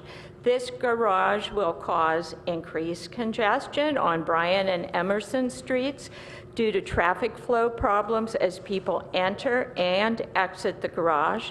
Additionally, there will be a significant traffic burden on surrounding streets, Melville, Kellogg, and Churchill, resulting from parents and students not wanting to wait for entrance to the parking garage. A rise in safety risks to bicyclists on the Bryant Street Boulevard, including children that use this safe route for transportation to and from school. Next, we're talking about the removal of 2 homes from the permanent housing stock in this community at a time we cannot afford that. One of these homes is also a potentially historic site. We're also talking about the removal of protected oaks and redwoods, and generally a cumulative negative impact on our neighborhood. The traffic, the aesthetics, the safety, and the overall environment during and after many years of construction. If the 2000 conditional use permit that Castellea was had approved in 2000, we would not now be debating this. It's been 15 years of permit violations, and now the school is trying to do an end run around that and submitting a conditional use request along with their expansion plan. We do not support a rise in the student population nor the expansion plan, and most specifically, no underground garage. Thank you, and I look forward to your action. Thank you. Arthur Keller, to be followed by Allison Cormack. Thank you. I'm speaking on my, in a private capacity, not in any public capacity. The first thing is I'm speaking to encourage you to make sure that there's funding in next year's fiscal budget, fiscal 2018, for a coordinated area plan for Fry's Electronics. We want that to be a public plan, not a plan developed by the property owner that we have to react to. And that plan, I was told, should start after the comp plan is approved. That's going to be happening in months. So before the end of the year, that process should be commenced. The second thing is several years ago, I got the Planning Commission to recommend and the council to adopt Palo Alto's participation in the Safer Bay program for sea level rise, mitigation, and flood protection from tidal flooding. I'm wondering why Palo Alto is behind in that. We haven't seen a report from the JPA, so this seems to be falling down. And to make sure that when we do get a report that there's funding for an EIR for the alternatives to study for how to deal with tidal flooding as proposed by the Safer Bay project. And finally, a comment about ADUs. Several years ago, about a little over a decade ago, I actually planned to build a project which I ultimately abandoned to put an accessory structure in my backyard for a home office. The interesting thing about that is I want to put a bathroom in there and a sink in the office itself, and I couldn't do that because of the rule that an accessory structure should only have two plumbing fixtures. Well, now I can put a bigger home office out there. I can call it an accessory dwelling unit. There's no rule that says I can't use it as a home office. I can make it bigger than I originally planned with the extra FAR, and it's perfectly legal. So I wonder what the sense is in that and how you prevent people from using these, the added square footage for home offices as many people would want to do. So I'm wondering what your thoughts are about that. Thank you. Thank you. Allison Cormack, to be followed by Christian Pease. Good evening, Mr. Mayor, council members, staff, everybody who came tonight, everybody watching. I just wanted to stop by and remind you all about Coverly Community Center. And the reason I'm here is that I was very excited at the city school liaison meeting that both the city manager and the superintendent of the school district attended and described a joint RFP that will come before you in the next few months. So I just wanted to give you a little heads up about that, remind you it's a 62-year-old building that hasn't been a school for PAUSD in 38 years, and that I think this is a responsibility that sounds like the city is looking forward to discharging. I understand we only have 8 acres on the city side, and this will be challenging to work between the two bodies, but I'm here to ask you to do so. We have plenty of evidence that we can take buildings in South Palo Alto and that the community will support making them wonderful. So I look forward to seeing all the work that you do on this year. Thank you. Thank you. Christian Pease, our final speaker. Good evening. I'll be quite brief. I just also came here to urge you to fund a fully coordinated plan for the Fry site. The development of Fry's is just over the horizon. This is a tremendous opportunity for Palo Alto. No matter what winds up getting built there, what is really important is the community can say after that process is done that it was open and transparent and that they were heard. It should be relatively straightforward. One great big piece of land, one owner, one project. Thank you very much. Thank you. And now we'll turn to the minutes approval, and we have one speaker on the minutes. Arthur Keller. Yes, thank you. So the interesting thing is that there's a reference to the minutes about the approval of the change to the impact fees for commercial properties. And I heard it discussed that you weren't decreasing the impact fees, but you were raising them to $35 a square foot. But what's interesting, and it's listed today as a second hearing. But interesting enough, when you look at the second hearing, it was actually that was actually originally a first hearing, then a second hearing. It was originally brought up first reading on December 12, 2016. There was a second hearing on January 9, 2017, which was then continued to March 27, 2017. At that time, the PTC, the Finance Committee recommended $60 a square foot for office and R&D. The PTC had recommended $60 a square foot for office and R&D, and the City Council recommended on the December 12, 2016, $60 a square foot, the same $60 a square foot for office and R&D. That was changed to $35 a square foot, a reduction of $25 from the recommended by the council, and that was pulled from the agenda and changed by $35 to $35, a reduction of $25.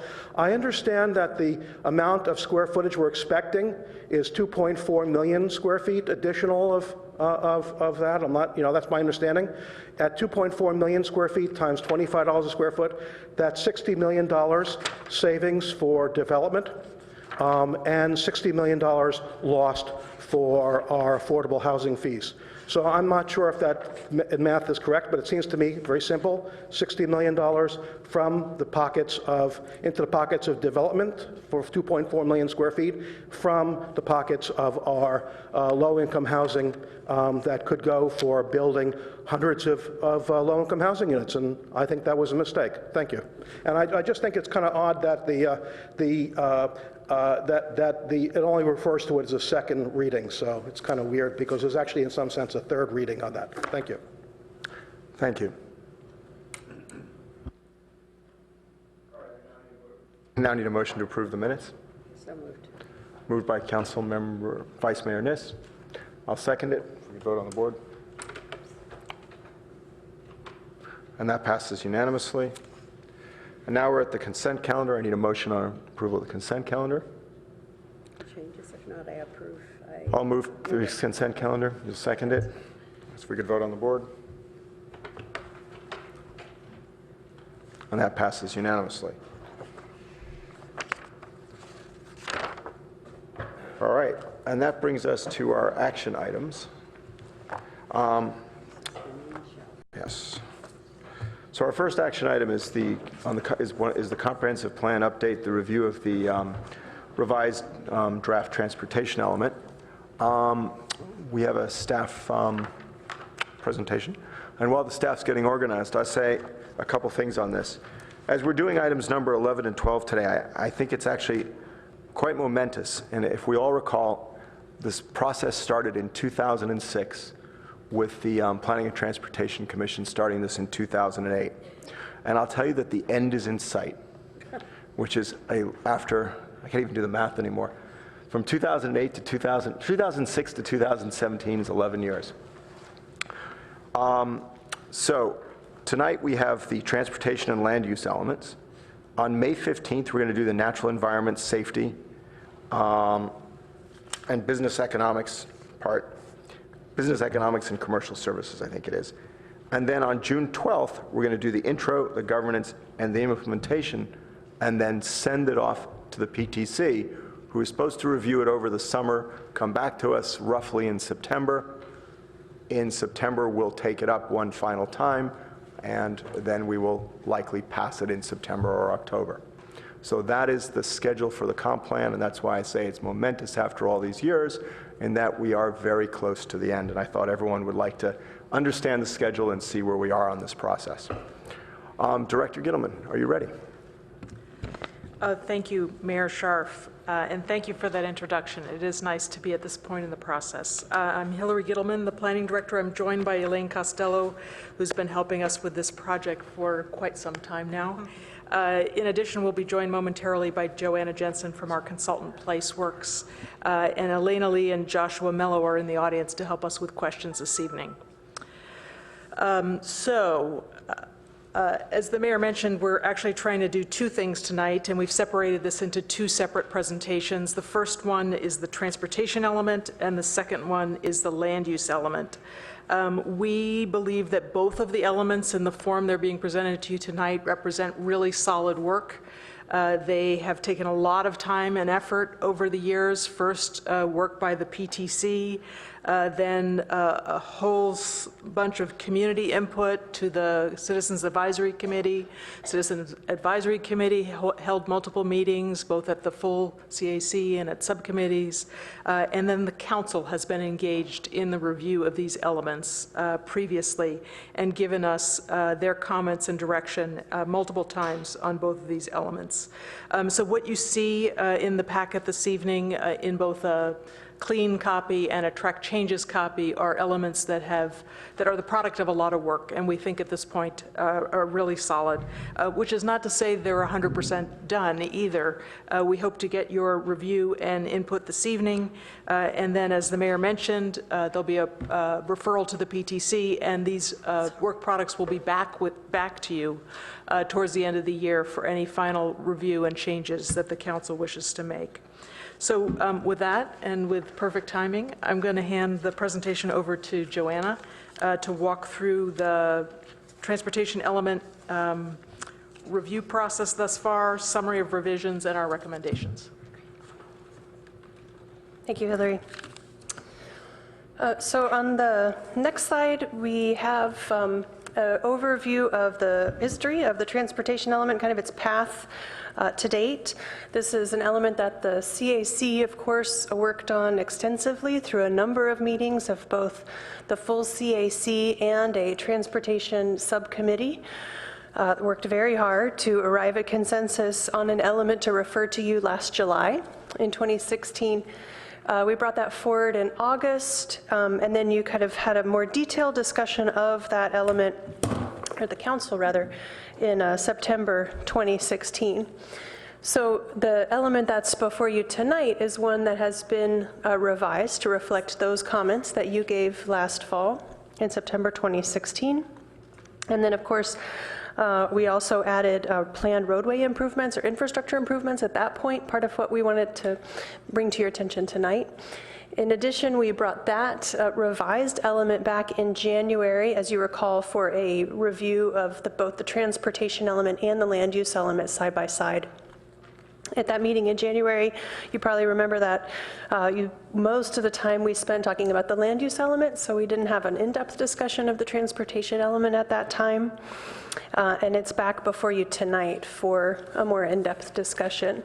In the interim, we have used that time to go over the programs with staff and make sure that they're current and update some of them to respond to the EIR and its mitigation measures. That was the supplement to the EIR that was released in February. So tonight you have the most current and up-to-date version of the transportation element, including both past council revisions as well as some recent updates to programs provided by transportation staff.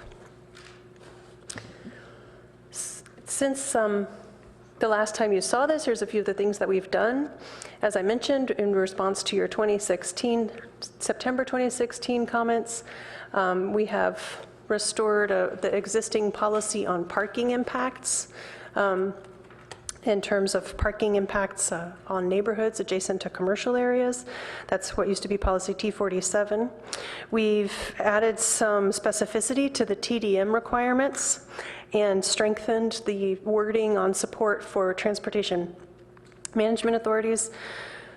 That is an example of something that's also very consistent with mitigation measures in the EIR and the supplement to the EIR. And we also responded to council direction to streamline and refine the element and see if there was some improvements that could be made to both the wording and the organization to make it a little bit more readable and user-friendly. And then, as I mentioned, we also added the infrastructure improvements, which are listed both in the element and in your staff report. We updated programs in consultation with transportation staff. Fortunately, what we found when we started going through these more carefully since January is that actually a lot of the programs are already underway, and one or two of them had actually even been accomplished. So we've updated those, and then again, we have made some refinements to reflect the EIR and the supplement to the EIR that was published in February. So tonight we're asking for you to take a look at and confirm your support of the list of the transportation infrastructure investments. That's a required part of this element. As you probably recall, transportation and land use, both of the elements you're looking at tonight are required elements under state law. And specifically in the transportation element, one of the things we need to do is provide a specific list of future improvements, and those are supposed to be connected with and supportive of the land use map. So this is an important component of both elements here. And these The other infrastructure improvements that are also important components are those infrastructure projects that will have a direct and significant effect on Palo Alto, but that are going to be undertaken by other agencies. So things like the County Expressway Plan, improvements on 101, of course, Caltrain modernization, BRT, but changes on El Camino Real, et cetera. So there are two categories of infrastructure improvements, and of course, although the city is not responsible for this second list with the infrastructure projects by other agencies, we do want to make some clear statements about those projects and the city's support for them, or if not, in the transportation element. And then finally, this is a chance to look at the transportation element before you refer it to PTC. And so any additional comments that you have on the changes that you see in the element as that we've brought it back to you since the last time the council reviewed it in September 2016. And just make sure that we're hitting both the major and any minor points that need to be hit. So the list on this slide really includes the important ideas that we've tried to capture in the transportation element. All of these ideas are things that we've heard dating back to community workshops in 2014 and the summit in 2015. Those ideas have been developed through the CAC process, and then you've had your chance to review them as well. So we want to make sure we've got these right. Reducing reliance on single occupant vehicles, addressing the first and last mile issue, definitely focusing on traffic congestion and seeing what we can do to ameliorate existing congestion and prevent that from getting worse, improving connectivity, addressing impacts to the neighborhoods, meeting parking demand, as well as responding to changing parking demand over time, which was something the CAC spent a lot of time talking about, and arrived at a consensus for a solution on parking, prioritizing pedestrian and bicycling safety, meeting the needs of transit-dependent communities, which is a new idea in this element, preparing for changes across all modes of transportation, which I think we can see are happening really rapidly, even during the time that this element has been in progress. And then importantly, in terms of the infrastructure improvements, prioritizing grade separation and regional cooperation to make these other projects happen. So a lot of these ideas are carried over from the existing transportation element. They've been refined. Many of them have been strengthened, and we're very interested in your feedback on how they're shaping up tonight.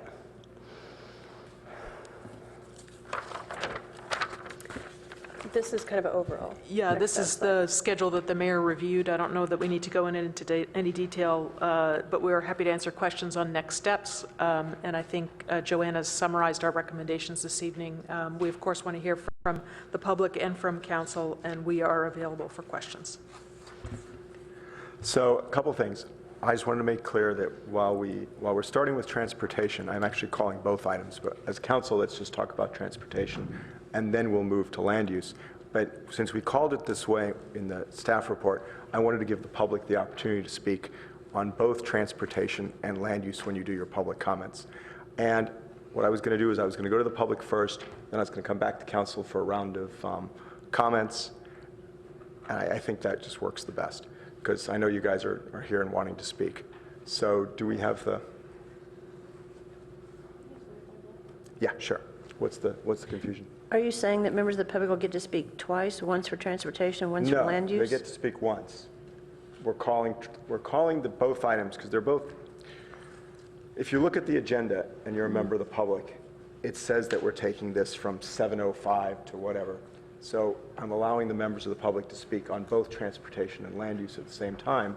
So I'm calling both items technically, but as a council, for making it easy for us, we're going to start with transportation and then move to land use. Does that make sense to you? I understand where you're coming from, but I guess my concern is there are two whopping big considerations, and to limit the public to 3 minutes for the combined land use and transportation is not very much opportunity to speak and address their concerns or priorities. Well, let's see if anyone has any. Actually, you know what? The only person who wants to speak on both 11 and 12 is Arthur Keller. You do? But it's on 1.5 minutes. Okay. All right. Fair enough. All right. Let's move forward. So the first speaker is Greg Schmidt.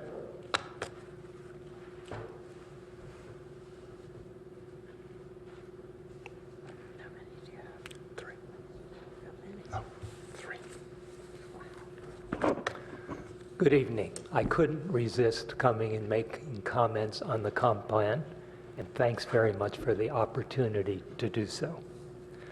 Tonight's important because you're talking about two key elements, land use and transportation, and the intersection of those two elements of the comp plan.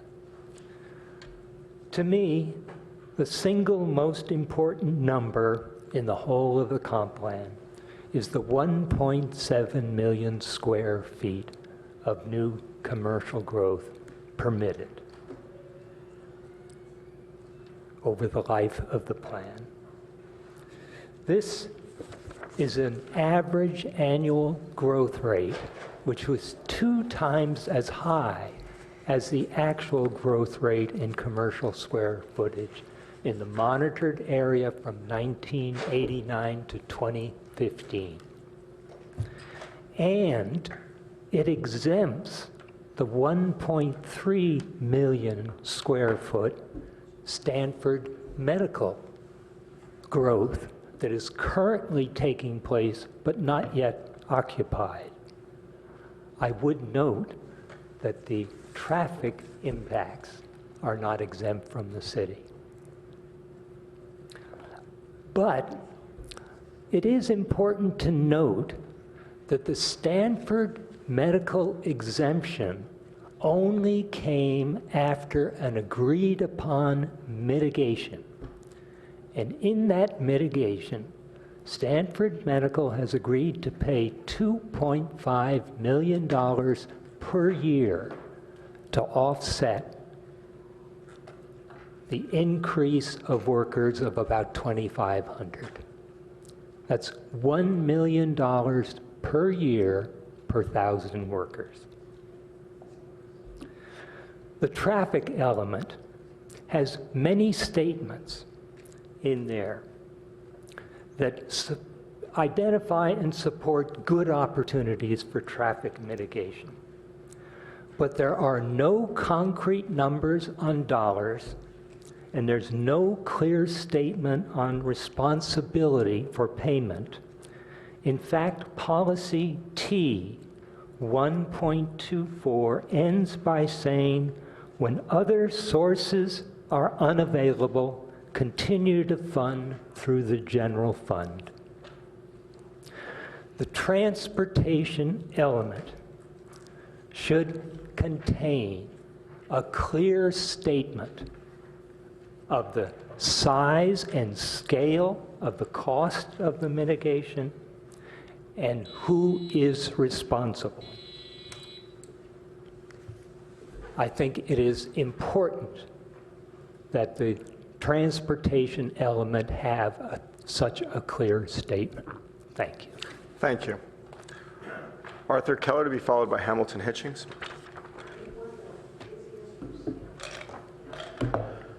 Thank you, Mr. Mayor, City Council members. Firstly, I'm actually speaking on my own behalf, not on any official capacity. But I'm probably the only one who served on the Planning Commission throughout the whole time of the development of the comp plan and served on the CAC as well. So I'm not sure whether I get the blame or the credit for this, but I certainly share it with a lot of people. And also, I appreciate the opportunity to work with staff and the consultants on this. It was a very interesting process and a lot of give and take that was hard fought on the CAC. First, on the transportation element. One of the things that we had compromised on was that all new development projects should meet parking demand generated by the project, consistent with established parking regulations, and as demonstrated, parking demand decreases over time, parking requirements for new construction should decrease.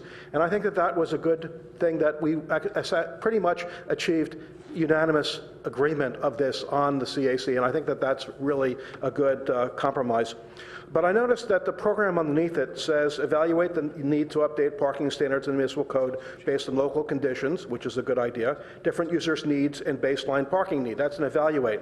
The next sentence under T.5.1.1 is allow the use of parking lifts for office/R&D and multifamily housing as appropriate. No study, no change the ordinance, just allow. as appropriate. What does that mean? Well, one of the interesting things about this is we have an electric vehicle charging infrastructure ordinance that basically requires as much as 25%, or in fact, most of the parking for multifamily housing to be electric vehicle charging infrastructure compatible. Well, there are no vehicles produced by standard manufacturers that are compatible for charging with parking lifts. So I think that this needs to be studied as opposed to just considered as an allow kind of thing. The second thing I'm going to say is about the land use element. The current Palo Alto Comprehensive Plan in the Community Services and Facilities element has Program C7, which is to require an assessment of school impacts prior to the approval of development projects that require legislative acts, including general plan amendments and zoning changes. That's a very reasonable thing. Staff first said it was done, but in fact that should be a policy. It's an ongoing thing that happens whenever you have this. It just happened to be incorrectly written as a program. Then it was suggested that this be moved from the community services element to the land use element, but somehow it never showed up in the land use element. And since we know that the crown jewels of Palo Alto is not the city government, but is the schools, we need to think about, in order to foster appropriate dialogue between the city, may I continue? Appropriate dialogue between the city and the schools, which is what we really should be coordinating on that. We need to understand and understand the impacts of these development. And this is of development projects and legislative changes that are discretionary, and the impacts on schools. It doesn't mean prevent them, it means study them and understand them. Now, we know about SB 50 that was passed, I think, in 1998, 1999. It does not prohibit the use of such studies of legislative changes.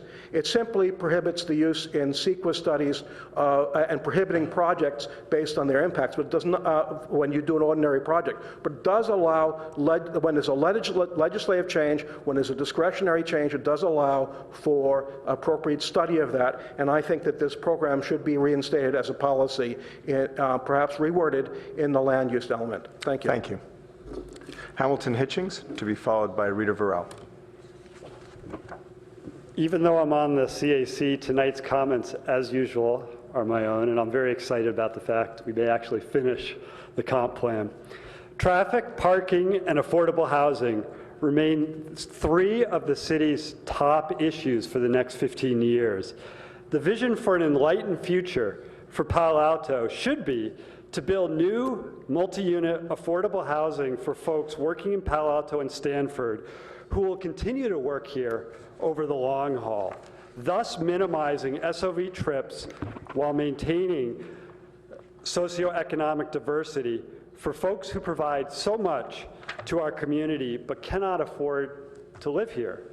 These include teachers, Stanford staff, hospital workers, and city employees. A great example would be some portion of the housing that could be built at SRP or Stanford Shopping Center be below market housing dedicated to Stanford staff. Likewise, below market housing at Churchill or Cubberley for POSD teachers. Subsidized housing should be part of every new multi-unit project. When upzoning is granted, it should require an increased percentage of affordable housing. In addition, those council members truly committed to affordable housing need to limit office development, since new office development, new office space built reduces the amount of housing and increases the cost per square foot for that land and the project. Thus, let's address both SOV and affordable housing challenges through smart development. Thank you. Thank you. Rita Verrell, to be followed by Grant Asher. Hello again. So I just wanted to second Councilmember Holman's comments about lumping the items together.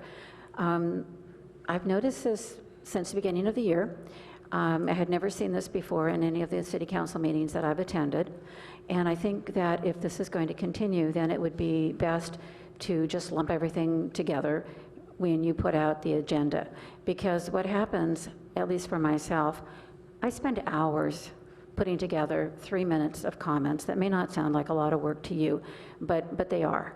And as soon as that yellow light comes on, that means you got to speed up because you only get 1 page, you get 3 minutes. So it's actually disheartening to prepare to speak twice on 2 very complex issues and then come to a meeting and find out that now instead of 3 minutes, you now have 1.5 minutes. So if there's a way that you could leave the items listed as they are and let people speak to each item, I think that you probably would have a happier public. Thank you. Grant Dasher, to be followed by Bob Moss. Hello. So I'm actually going to avoid talking about some of the more controversial topics in this area. I think I expressed my views on those pretty clearly when this came up in January. I wanted to instead talk about the parts of the transportation element that sort of impact me personally and that I'm looking forward to seeing happening, and use those as sort of a frame to really encourage the council to figure out some structure for prioritizing program implementation, which is something that I'm particularly worried about. So I live in Midtown and I drive to work more than I would like, in large part because I work in Mountain View and it's only 3 miles, but I have to cross 101 to get to work.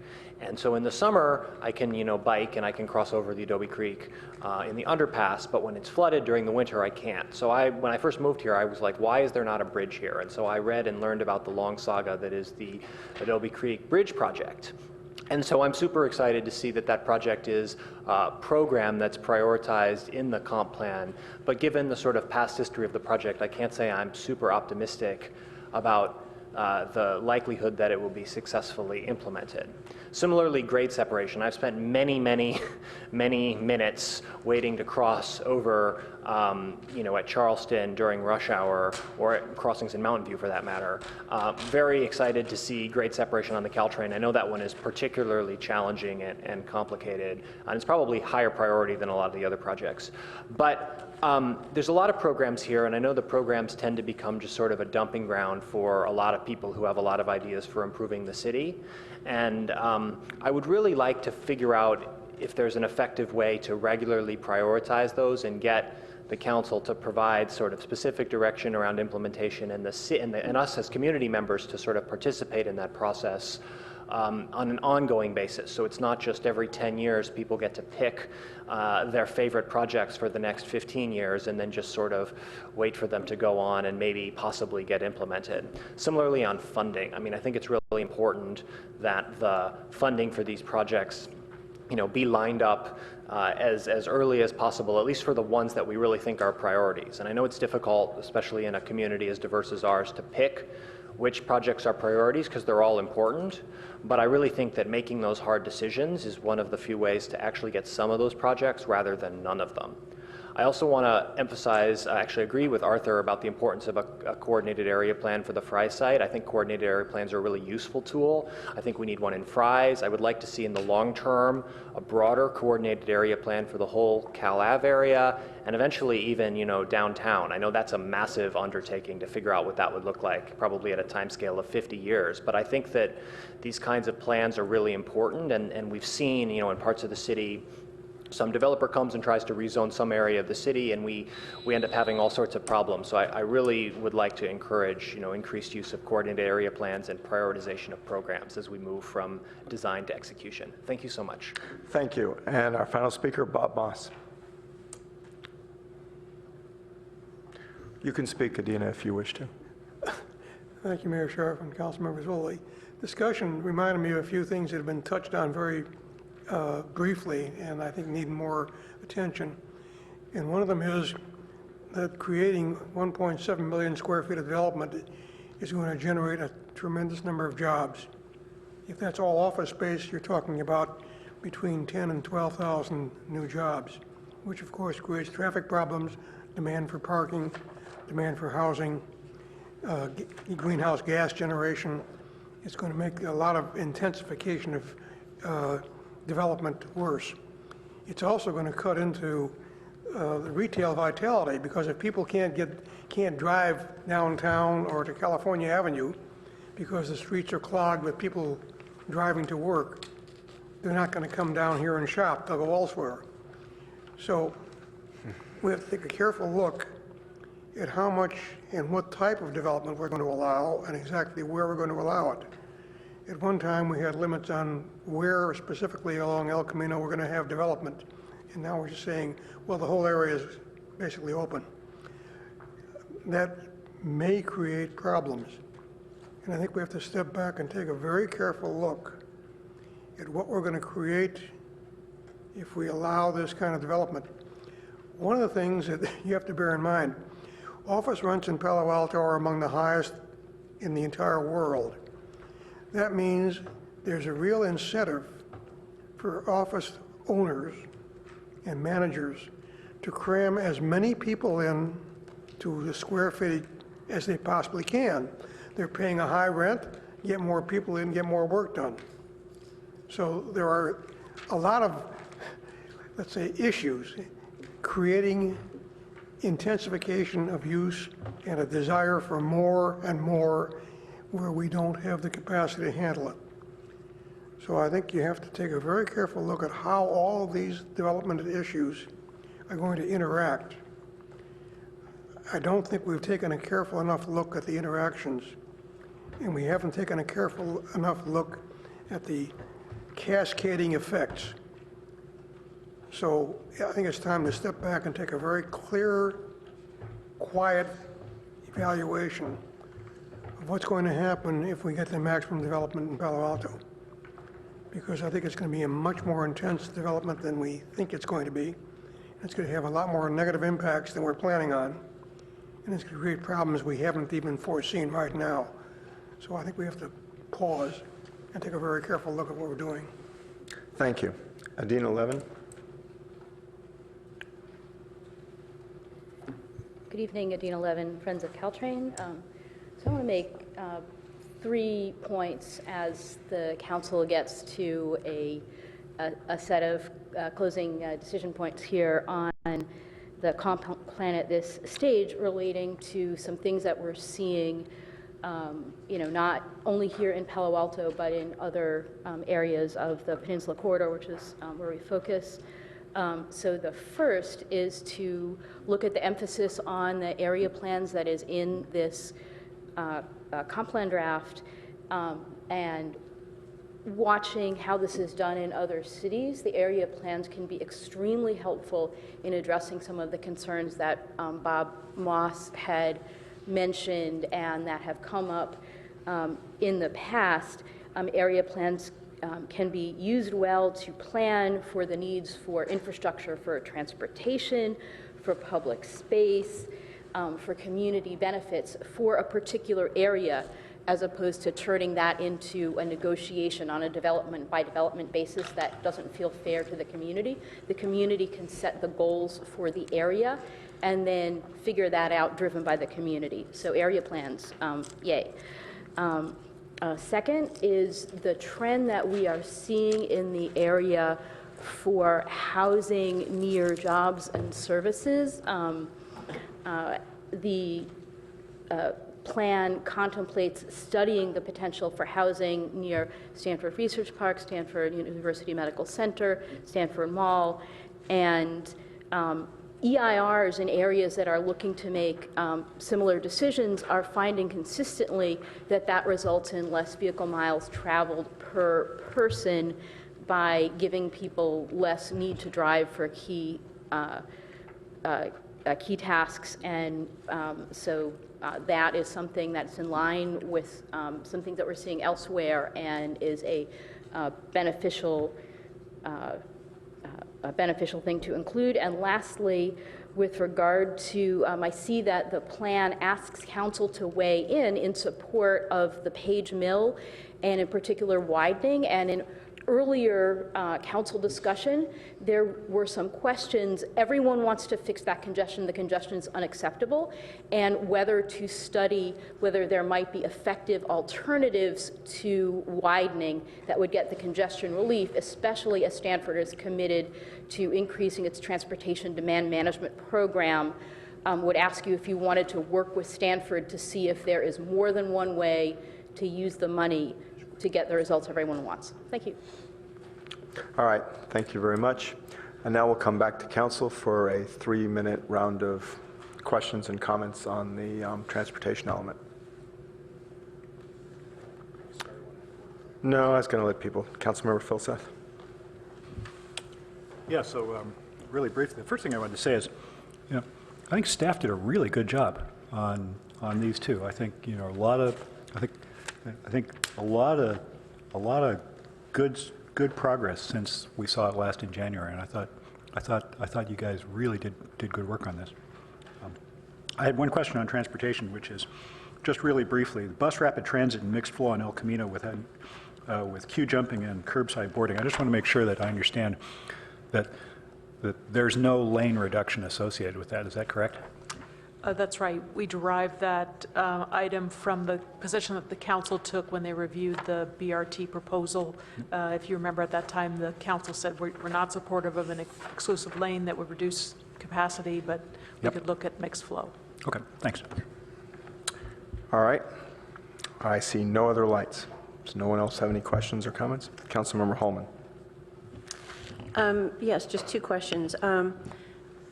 I agree this is a great improvement over last visit, and thank you for all the effort, and certainly the CAC as well. Couple of quick questions. One of them, former council member Vice Mayor Schmidt referred to too. It seems to be really light on funding mechanisms and funding approaches. And I don't know if staff wants to address that now or a little bit later. And it also seems to be light on pedestrian. There's a lot of time and energy and effort spent here on how to get people out of cars and TDM and TMA and, ride share and all kinds of other things, which are good. I have no criticism for those, other than to say, how do we fund them and how do we ensure in a proactive way that they are effective? And then otherwise, if I can find it real quickly, there's, on packet page 285, it talks about curb and sidewalk design, and it talks about adding planting pockets and street trees would promote pedestrian use and also provide visual cues to drivers to reduce speed, curb extension, intersection crosswalks, and also slow speeds. But I don't see anything that addresses actually sidewalk width and accessibility of the street and the sidewalks and the public right-of-ways for pedestrians. It was referenced earlier by somebody, the colleague's memo that was 2013 or 14, that I was assured several times would be addressed in the comprehensive plan. I just don't see it either in transportation or land use elements. So I think pedestrians are not getting their full share of consideration here, and wonder about funding, because that seems to be not getting good priority. And I have a couple others, but if I have 3 minutes, I should stop there. You got 53 more seconds. I have 53 more seconds. Okay. All right. LOS, there's not very clear guidance on how it's going to be calculated, what the basis of it is. We've had lots of issues. Every time we review a project, it seems like we have issues about, well, but gee, why isn't that an impact? And it's our LOS thresholds are suspect, I would say, to use maybe a charged word. So I'd like to see how we're going to do that. And parking requirements, I don't see in here addressed either to analyze and evaluate what current parking requirements really are. And then the last thing that I will throw out there in my last few remaining couple of seconds are whether it's transportation or land use, it seems like the infrastructure needs to be in place before we enable development and promote development that's going to rely on that infrastructure. if that makes sense. If you have a question about that, I'm happy to answer it. I think we can provide a response to some of those questions. There is a section in here on bicycling and walking, and we've tried to include some policies and programs to address the pedestrian realm. It starts on packet page 295 in the clean version. And of course, if the council has any additions or suggestions, that would be terrific. I think we ended up eliminating a program that was specifically related to the colleagues' memo based on the council's motion, the council's discussion the last time you saw the land use element. So we can talk about that further if needed. Also, there is a section in here with policies on funding mechanisms. That's on packet page 298 in the clean version.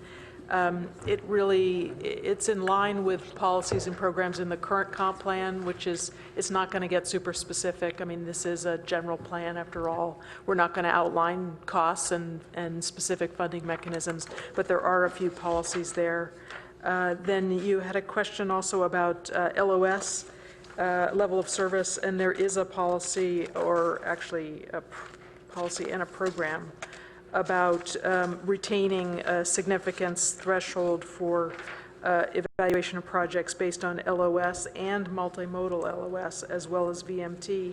And as we mentioned in the staff report, we specifically didn't identify what the threshold would be, whether we would change the existing LOS threshold or not. That's something that the council could do in your resolution when you adopt updated CEQA significance thresholds.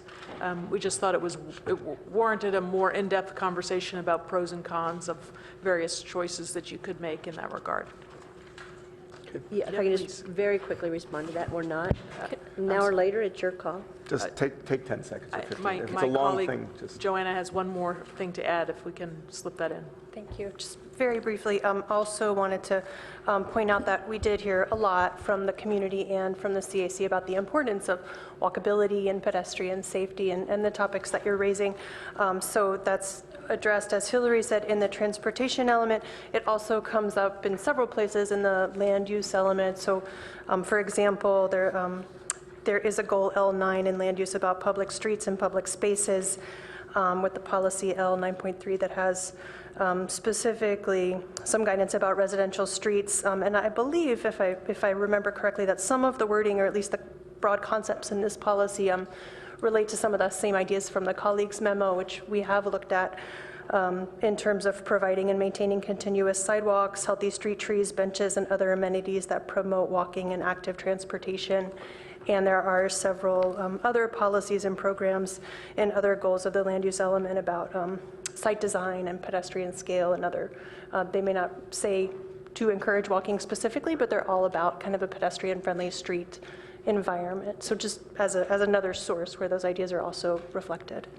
Okay, I won't make comments now. Yeah, let's hold No, I'm holding them, that's what I'm saying.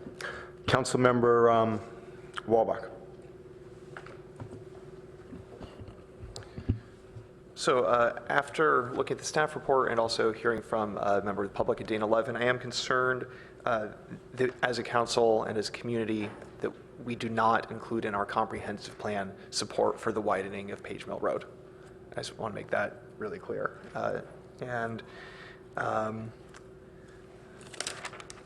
Aside from that, I actually think that that's it for my questions right now. Okay. Or actually, let me just ask as a question. You don't have to as questions and Well, I comments. do, because I do want to just get it answered right now if I can. Looking at the staff report, looking at staff report page 2A, you are looking for us to indicate whether we support or oppose. So we're going to deal with that, but you can... But yeah, I just wanted to make sure that you are looking for our direction on that. Yeah, one of the specific things we're asking for this evening is for the council's direction on that list of improvements, including that one, although I should clarify that based on the council's direction and response to the county on the expressway plan, we included widening to include a new lane, provided it was high occupancy vehicle HOV lane during peak periods. So that's on the list. Okay. Yeah, well, I'm not going to support having that in the comp plan, but we'll take that up when we come back for next Or round. we won't take it out. Or we won't, right. Councilmember Fine. Thank you, Mayor. Just following up on Councilmember Filseth's comment about BRT, I seem to remember reading a few days ago that VTA has a new pilot project. They're looking at doing it up and down El Camino, and I seem to remember they wanted to do it in a full lane. Is that true?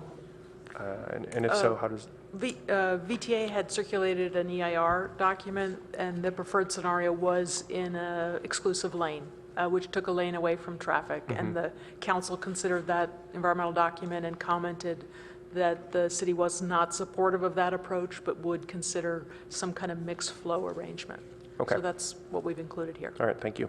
And then on number 2H, so on packet page 253, it talks about downtown mobility and safety improvements. I think we're all probably supportive of that. I was just wondering if any of those are prioritized by modes, whether we're giving preference to bike, ped, auto. Can I ask Joshua to respond?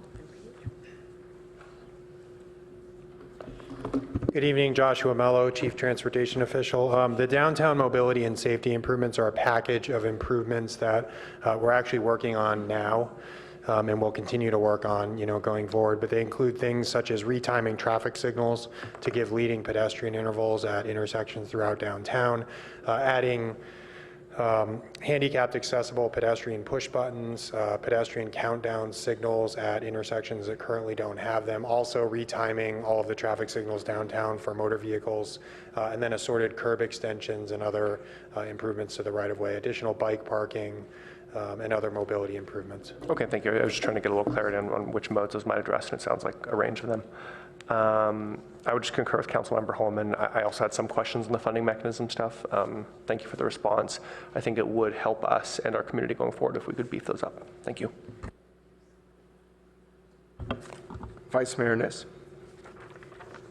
Well, we're all being quite brief tonight, which is not the way we usually are. Interesting. So under the recommendation, I'm looking at you, Hillary, or your team. As you mentioned, these represent the city's vision for the future. They will need to have funding.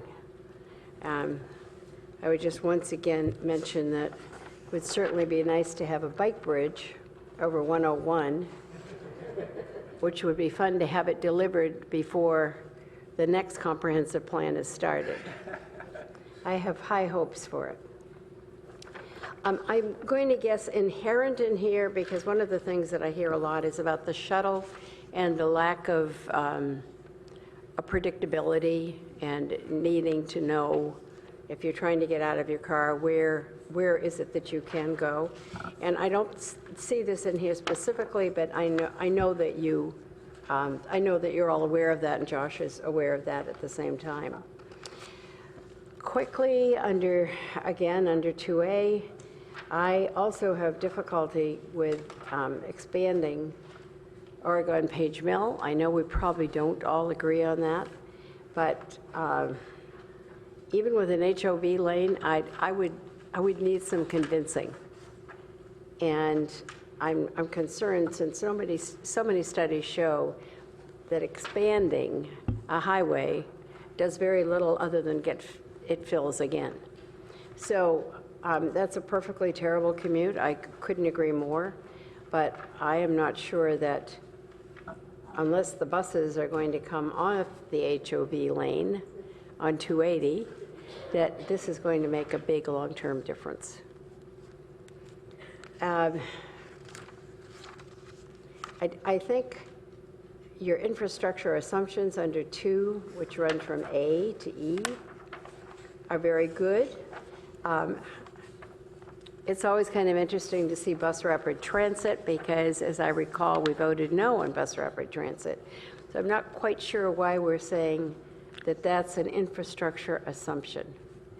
Can you help me with that? Well, again, we drew this from what we understood to be the council's position on bus rapid transit when it came before you a year or two ago. I think the council at that time didn't support an exclusive lane that would take capacity away from motor vehicles, with automobiles, but the council was supportive of bus rapid transit if it could be done in mixed flow. And so we're suggesting, and I know there are other parts of the region and in the country where bus rapid transit has been implemented without reducing vehicle lanes for cars, by using curbside platforms and queue jumping just to give the buses that much of a head start when the light turns green, even in Manhattan on the crosstown We may streets. put it in here, but I have a feeling we'll have a lively discussion about it if it actually happens. Councilmember Du Bois. Yeah, I want to echo Councilmember Sharp's comments that we're finally completing the comp plan, which feels good. I thought we had voted to support self-driving cars, but I didn't see that anywhere in the comp plan. I'm pretty sure we discussed that at a previous session. I agree with the comments on lack of detail on funding, and agree with the concern about it coming out of the general fund. I'm not sure that belongs in the comp plan. That seemed overly specific, and that's really a council prerogative. Do you feel like the transportation element is still not focused enough on traffic flow? For my colleagues, Liz included, we did discuss in detail the county expressway funding for those improvements. This is, again, we're talking about Page Mill between Foothill and 280, not all of Page Mill. And I was supportive of overall widening, and I was overruled, and the focus was on HOV for that area, but it was quite a lengthy discussion.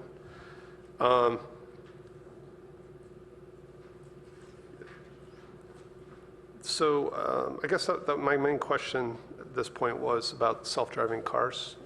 Was that in there somewhere and I missed it?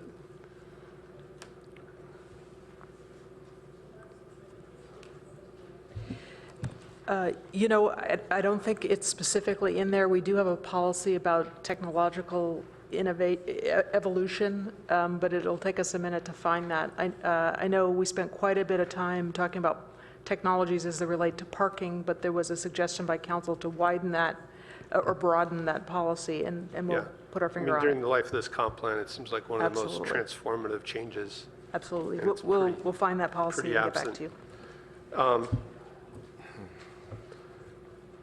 You know, overall, I think you've captured several rounds of comments. I have a few detailed things that I may try to get to later, but I think that's it. Councilmember Koo. In terms of transportation, with regards to enhancing connectivity and also prioritizing pedestrian and bicyclist safety, I hope that we can also explore into adding to one, which is infrastructure investments, is the tunnel that is from the tunnel that is on El Camino between Page Mill and California Avenue that is closed off right now, but it exists, and so I'd like to see that if we can kind of take another look at it. I think it's something that Council Member Holman has brought up a few times before, and you know that's another way of connecting the east and west and the west to the east. Then there's another part. Did you want to say something, Hillary? Yeah, I just wanted to indicate, we did, after Councilmember Holman raised that question at one of our last meetings, we did talk to our colleagues in Public Works about that underpass. It's a pedestrian underpass, and they had significant concerns about the condition of the underpass, safety, and also accessibility for people with disabilities. So, in fact, I even asked them can we go on a tour sometime, and I got an agreement that they'd be happy to take me down there sometime after a big rainstorm so we could wade through the puddles in the tunnel. But anyway, we did look into it, and we found that it would be problematic. So it's something that is completely going to be considered as not possible to repair or to put any investment into. Well, I think I learned just enough to conclude that it would take a significant investment to improve that in some way. Also, I would like to also see if there's ways to develop also pathways that are now that is over, maybe there's a pathway that I have seen between CPI and Barron Park that is on the Santa Clara Water District land. And I would love to explore and see if that's a way to get east and west connectivity rather than having to go use a complete street on Matadero. So more of the east and west transportation of the different modes for now. Thank you. Councilmember Tanaka, did you want to? No? All right. Then I'll just briefly say that I concur with Councilmember Du Bois that I think we had a long discussion regarding the Page Mill about increasing the lanes from 280 to Foothill on Page Mill. I think we need to do that. I think the county views that if we don't do that, you're not privy, and I don't think we should. When the county gave their explanation, they actually showed all the red lines that if we don't do that, what happens and how bad it gets. It's not for me, just fix it. I'll be brief. Yeah, I know, right? So we did have a long discussion. We got the benefit of having the county here, and we got the benefit of asking questions. And I think it would be a mistake. And we can't use that Measure B money for other things. That's particularly for the county expressway system. So it's not like you can take that money and use it for other things. There's also the whole issue of it backing up, frankly, on 280, which they need to fix on that issue. So on that, I actually am with Councilmember Du Bois. I actually do think we should have a separate statement and program, I guess, or policy that said, probably a policy in there that says that we support self-driving cars in Palo Alto. I think that would be easy enough to direct staff to put in a policy that does that. So I'd be supportive of that. And I did want to say that I thought that overall staff did a really good job on this, and the CAC and everyone involved. And for me, at least, for the most part, this transportation element is pretty good the way it is. All right, now we return to council. And so staff's asked us a bunch of questions. And, you know, I think the easiest way is to break it up a little bit. And the first one is the transportation infrastructure investments, which actually, surprisingly enough, we generated the most discussion of, which the idea staff wants us to confirm your support for the following list of infrastructure investments, which is included in the text of the draft transportation element. So I thought we'd take that up first. And then second, we'd go to the number 2, which is please confirm your support for the following list of infrastructure projects, which is the A through E. And then on 3, basically it's the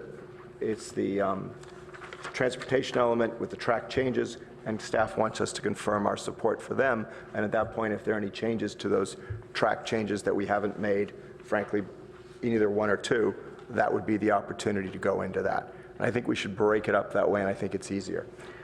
So I think our first thing is to confirm your support for the following list of infrastructure investments. And I think the best way to do that is to get a motion out there that says, we confirm our support for the following list of infrastructure investments, which is included in the text of the draft transportation element below. And then if council members want to remove one or have any issues on that, then we can get amendments to that. So I'll make that motion.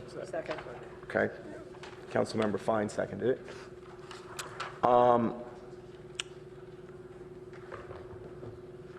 I'm not going to speak further to it at this time.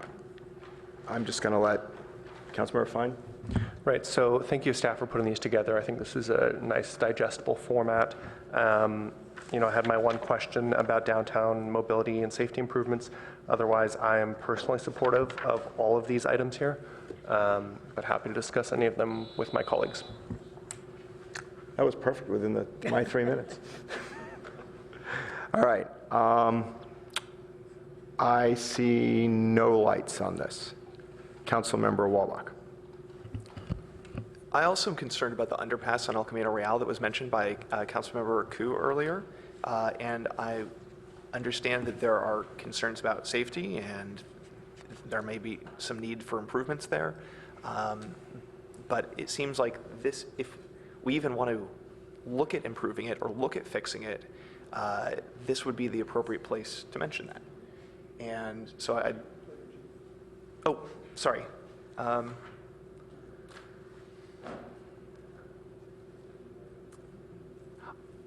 So I don't think letter G captures that sufficiently. I don't think, unless staff tells me otherwise, letter G isn't specifically about improving that underpass under El Camino, is it?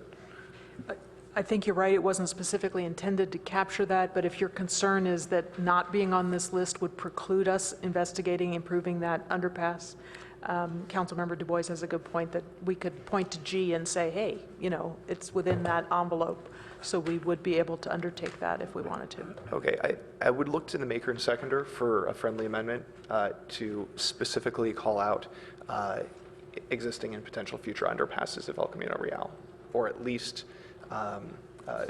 you know, repairing current inadequate underpasses at El Camino Real. Yeah, I'm fine with that. Are you done? Councilmember Holman? I was going to propose exactly what Councilmember Wobach did, and thank you. All right. Okay. I see no lights. Shall we vote on the board? Does anyone want to say anything? Okay, let's vote on the board. And that passes unanimously. Okay, let's hope the rest of the evening goes like this. Okay, the next one is the transportation infrastructure assumptions. And if someone would like to put that out as a motion to confirm our support. I'll second it. Moved by Vice Mayor Nissen, seconded by Councilmember Walbach. Do you want to speak to your motion? So, you know, I certainly hear there's strong arguments for the funded elements of the County Expressway Plan and support for the HOV lane. But I'm going to support the rest of this, but I'd like to have that eliminated. Could we vote on that as a motion then?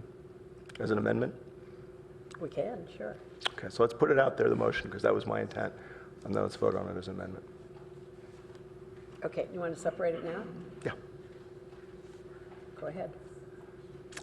Okay, well, maybe this, We've made the motion. I've indicated I don't support it, so you need to do an amendment, and then we can vote against it or for it. Yeah, and I would support that as seconder as well. So if it needs to be pulled out as a separate motion, I'm also comfortable with that. let's pull it out as a separate motion. Right, so why don't you do an amendment to remove it? So it'd be an amendment to, would we want to remove the whole one, or? Just move A. Just remove A for discussion, and it may have support. However, in the meantime, I'm going to support the rest. I have some concern about the bus rapid transit and mixed flow, but I would say leave it in here. But if it really does get to the point where we're having a discussion about whether the bus will come to Palo Alto, I think at that point we will vote on that again. Those are my comments. Councilmember Walbach. Well, actually, I was looking to see the language up here, and I think that what we saw up here was different than what we saw in the staff report. So I just want to make sure it's very clear on the exact portion that we wanted to remove, which is the widening Oregon Page Mill with HOV lanes, and to speak to the reason why I think that should be removed. I think that that is an important discussion. I think we don't have consensus on it yet. And if it's going to go in the comp plan, I think it should, you know, ideally represent consensus. And this is one where I just think our comp plan should remain silent on that one. And we can continue to update our city position outside of the comprehensive plan as we learn more. Speaking to the merits for when that happens, you know, I think that we all agree that it is a nightmare commute segment right now, impacting both people coming to or from Palo Alto and Palo Alto residents, and improving congestion along Page Mill Road is absolutely essential. The question is the best method of achieving that congestion reduction and the most cost-effective, efficient, rapid way and long-term successful way to do it. And although the county did say that that's what we needed to do, when I spoke to the same county officials who presented to us, they said they do not even consider programs such as transportation demand management, that's just something that department in the county never even looks at. So that's why I think we should pull it out and reserve that for separate discussions. Okay, so let's make sure we got this right. We're going to direct staff to, and so let's talk to your amendment, which is really to pull it out. And I think that makes it so. Your amendment.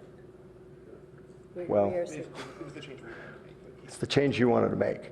Yes, the Right. change was- So what I asked you guys to do was to make the motion to put it on there, and you, well, anyway. So what we're going to do is, we have an amendment to that motion, which you guys made, which is a little weird. Although the second part shouldn't be pulled out. I don't think we want to pull out bicycle and pedestrian trails. Just the widening Oregon Page Mill with high occupancy vehicle lanes. Right. Unless they are one and the same. No, they can be separate. Yeah, those can be separable, and we should. So why don't you get the amendment up there, which would be to,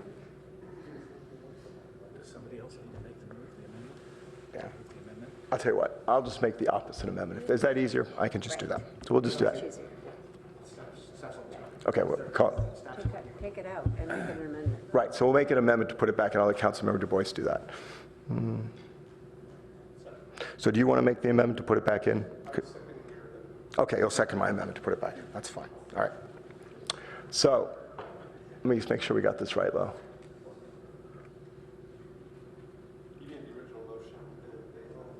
Right.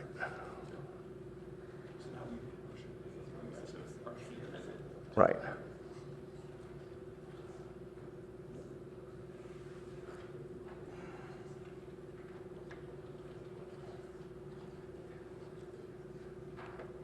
You can simply say A.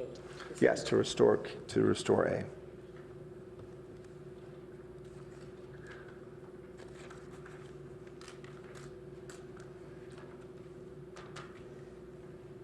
Yep.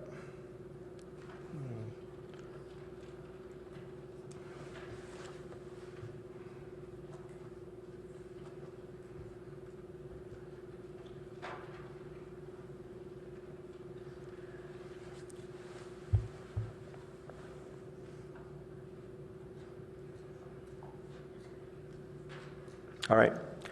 So I'll speak to this briefly. When the county came here, they went through a large, explanation to us as why this is needed, and everyone agrees that this is a really bad section. And Councilmember Walbach's correct that the county does not look at other transportation demand management projects, and they're not going to. So the county expressway money in Measure B is either going to be used for this or it's going to be used for other parts of the expressways. So it's not like we can take this money and use it for anything else. We either get the widening or we don't get the widening. And if we don't get the widening, then any other solutions to this problem are on us. They're not on the county and not on this money. By running HOV lanes down through here, I think the most important thing is we provide an ability to have buses that come down, to have shuttles.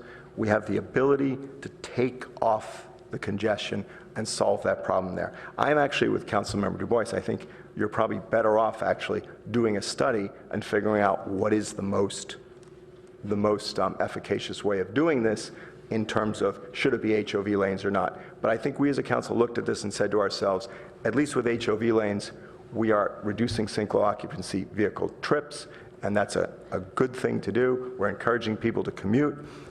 That allows people to drive down there and have an incentive to commute together and to run shuttles and other buses that the companies can run, and should solve this problem.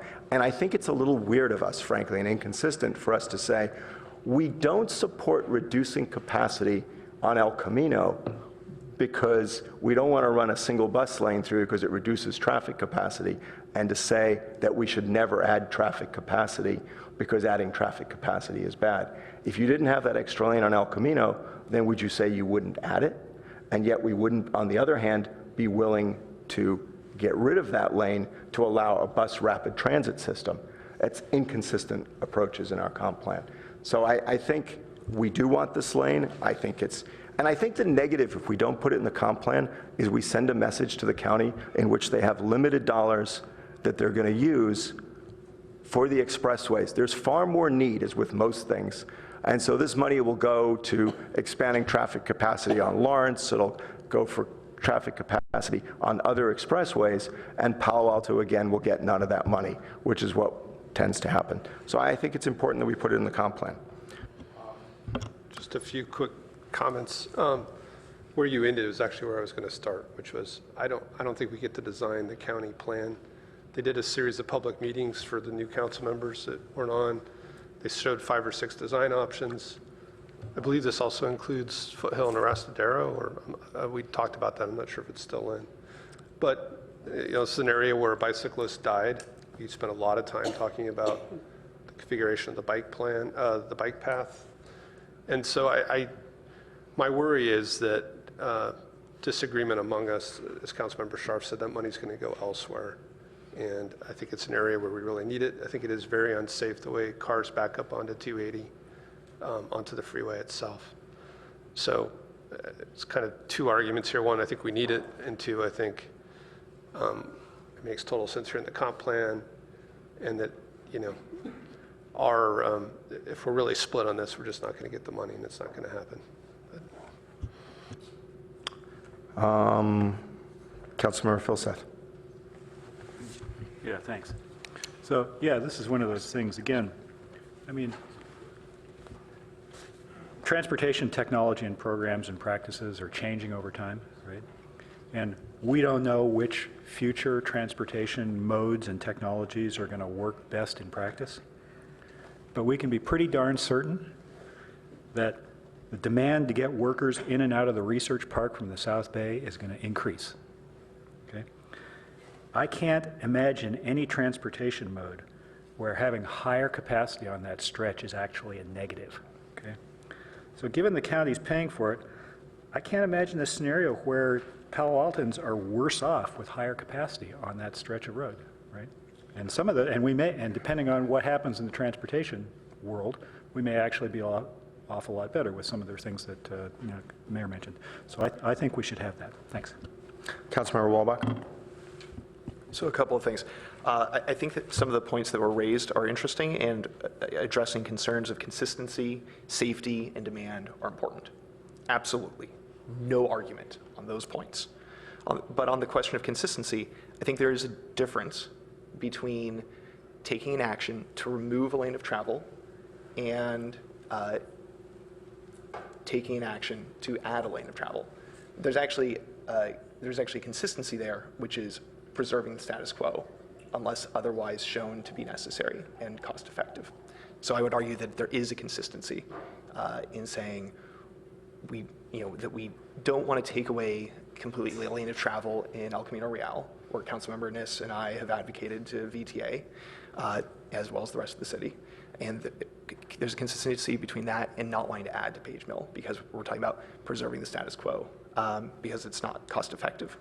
On the safety issue, absolutely, this is a critical safety issue. Wider roads are not safer for pedestrians and bicyclists, though. And the widening of Page Mill Road being tied to the safety improvements of Page Mill Road, I do not think is written in stone and should not be written in stone. And we should advocate very clearly that those are severable and importantly severable projects. There are some interim safety improvements, in the works for Page Mill Road, but the long-term changes to the Page Mill, Rostradero, and 280 intersection are essential for pedestrian and bicyclist safety. So I just want to make really clear that that's not what we're talking about with this amendment. On the question of whether this is cost-effective, the county officials, told us and told me when I spoke to her in person at the event organized by Supervisor Simidian that it would take hundreds of thousands of dollars, or tens of thousands of dollars at least, to do this, if not over 100,000 to do this. It would take several years of construction work to get it done, during which time traffic would probably be worse on that segment of Page Mill, and then it would only be effective for about 10 years. And you could probably say it would only be effective for 10 years out from when you started, so you really only have positive impact for about 7 years or so. So as a long-term solution, I really just don't think it's important. But I'm happy to be open to persuasion on this one. I just don't think the comp plan is the place where we should draw our line in the sand. Councilmember Holman. This is a really tough one. And I generally agree with Councilmember Walbach on this one. I'm sensitive to the point that he made about widening the road and making pedestrian and bicycle safety less safe or less adequate, I guess you could say. The only thing that would make me, two things would make me persuaded to this, to A, that is. And one is if at the end of the first line it says, including a, and add the word separated pedestrian bicycle, or bicycle pedestrian trail, because roadway safety for bicycles and pedestrians is dependent on having a, being separated by a barrier from the vehicular traffic, the larger vehicular traffic. So that's one thing that might make me support this. So I would accept that. Okay. And, okay. Thank you for that, both of you. The other thing that worries me a bit, though, is, again, I go back to what Councilmember Wilbach said, which is I'm not sure that we should put this in the comp plan because, you know, you've heard how much discussion we've had about this tonight. I agree with Vice Mayor Niss, her comments earlier about, you know, widening a roadway just invites more traffic. That's true. It's been proven over and over and over again.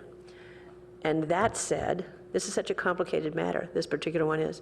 And that said, if we can gain some improvements at 280 in Page Mill, which is horrible, then that might convince me to do that, to support this. I'm not positive this belongs in the comprehensive plan as opposed to being a separate discussion that's as like, because this says, in the staff report, it says, confirm your support for the following list of infrastructure projects to be constructed by other agencies and that could affect Palo Alto streets during the life of the comprehensive plan. I don't know why some of these aren't consider or investigate. I'd feel much more comfortable with investigate or consider. Yeah, I guess, I don't know if this will help, but, you know, we really tried to take our cue from prior council discussions and actions, and the council did discuss the county expressway plan after a presentation by county staff, and this item specifically, and the end of the day submitted comments supporting this idea of an HOV lane, and I think Stanford University submitted a similar comment to the county, that they weren't supportive of widening for widening's sake, but that if it was an HOV lane, that would be okay. So we're really, you know, we were trying to read the tea leaves, kind of where the council had been on this issue and reflect that in the document. It is part of the funded project that got, with the approval of Measure B. So there are funds for the county to do this suite of improvements. But obviously the council's position on this will be important to how they prioritize their work. And I certainly respect where you're coming from and trying to, as you say, read the tea leaves of the council. I absolutely appreciate that. And, you know, we don't want to, if the money can be well utilized, we don't let it go. We don't want to let it go. But we also don't want to do a project just because there's money available. We've fallen into that trap before. So we don't want to do that. That's what makes this a really complex, complicated matter. The other thing that gives me pause on this is that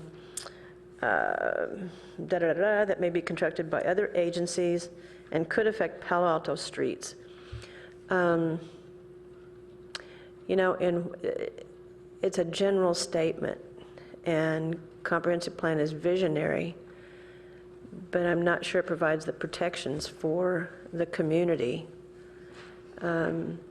with that loose language. So I'm still really torn on this. You've heard my comments, you've heard my concerns. I'm still very torn on this. I appreciate getting the word separated added in there. I think it's really important.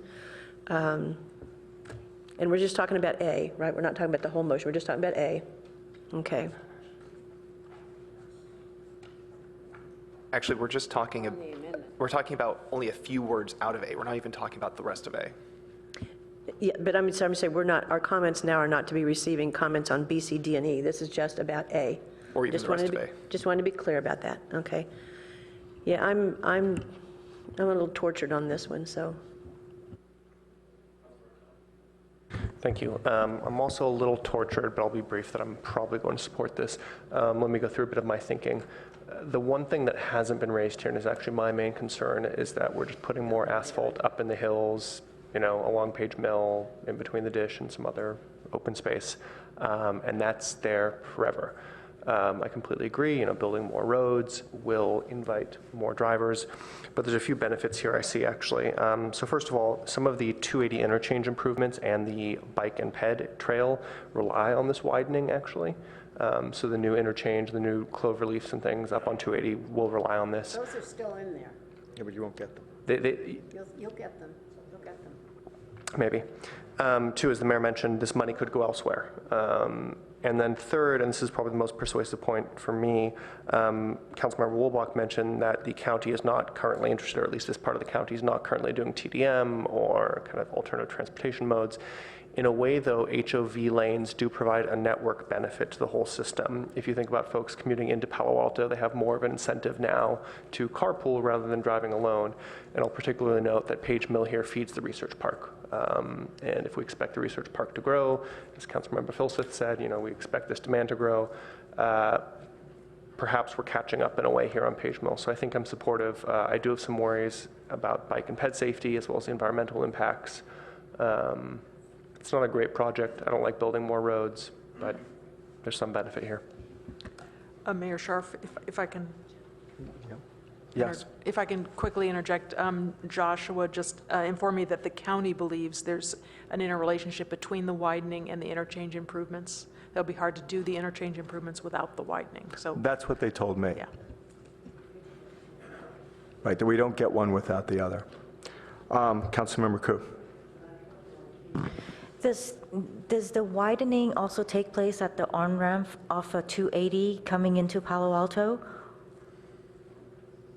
That's where it starts. That's where it starts. Okay, great, thanks. Councilmember Niss. So, several things, because I don't believe that the county would not go ahead and do some of these improvements. If you remember back to Oregon Expressway, which was done literally just before I left the county and came back here, they spent 3 years planning, and they really worked hard to accommodate just what we wanted in Palo Alto.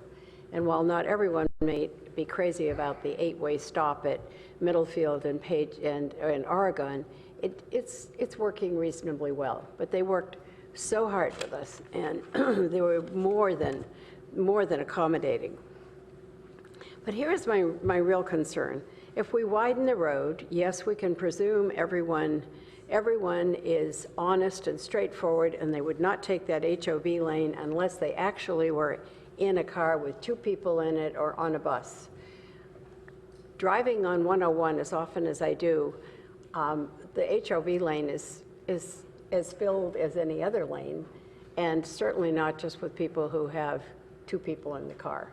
So just to call it out plainly, I think you can designate an HOV lane, but you'd want to do it the way they do in LA or other parts where you separate the HOV lane from the other lanes, which we haven't done at this end of California.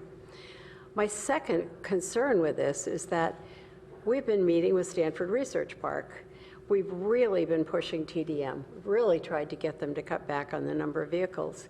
And now what we're saying is let's widen the road that goes to the research park so that they can have more cars, after we've been working so carefully with them to say, let's cut back on the number of cars that are coming in on Page Mill. And also, all the cars coming down Page Mill are not going to the Stanford Research Park. They're crossing over, or they may be going back in the other direction, but somehow we must think there's a direct route between 280 and Stanford Research Park, and they all stop there. They don't. They continue on. So I think that we're talking out of both sides of our mouth. We're saying it's so important to cut back on traffic. It's so important to have our TDM. We're working hard at it. We are even thinking of how to fund it. And then we say, but let's widen the major road that comes in at the southern end of Palo Alto and yet another lane. Councilmember Holman. Yeah, perhaps it's a question for staff. If we were going to include this in the comprehensive plan, and without just giving and this might apply to some others too, without just giving our carte blanche rubber stamp on this, could there be language that would work, that would say conceptually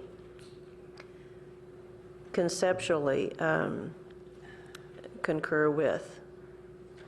Because there's a lot of details that we don't know.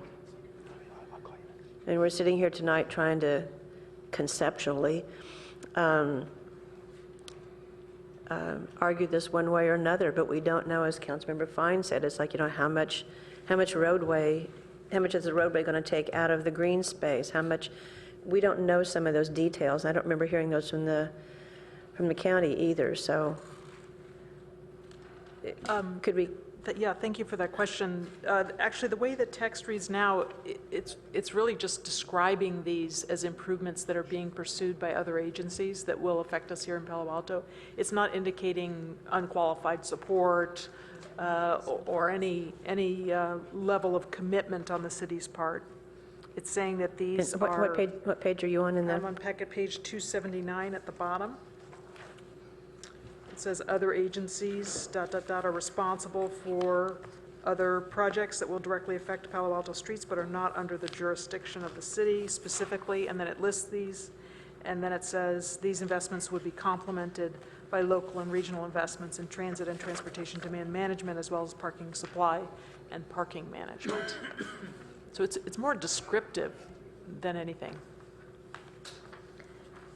If it's more descriptive there, and I had read that earlier, but if it's more descriptive there, let me read back up here earlier, hang on.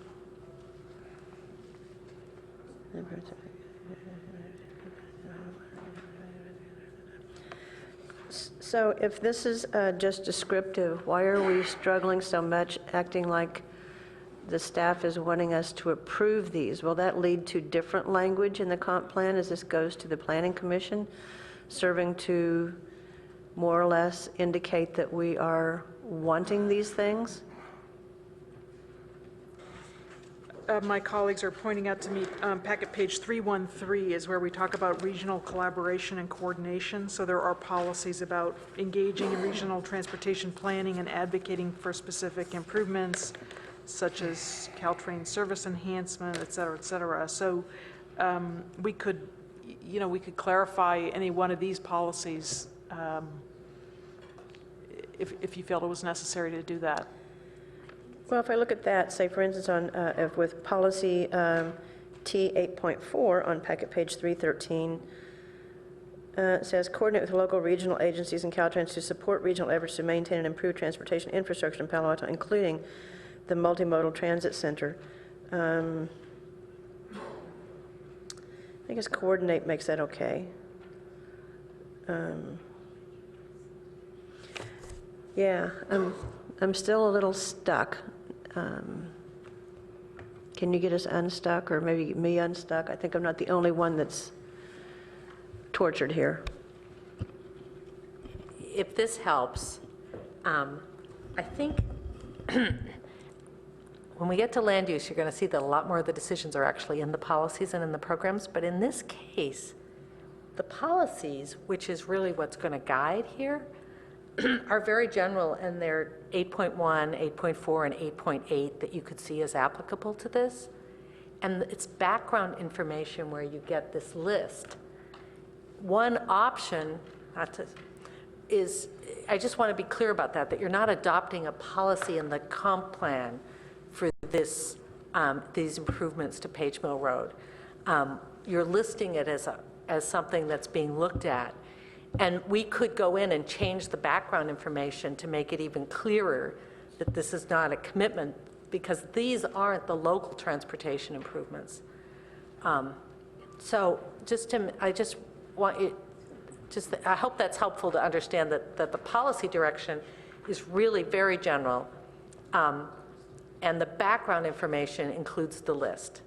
So you aren't, you aren't obligated. This is not a comp plan obligation. You would not have to amend the comp plan if you did not do this kind of thing. Okay. So you wouldn't consider this as putting these in here? I understand they're not in policies, but as programs or?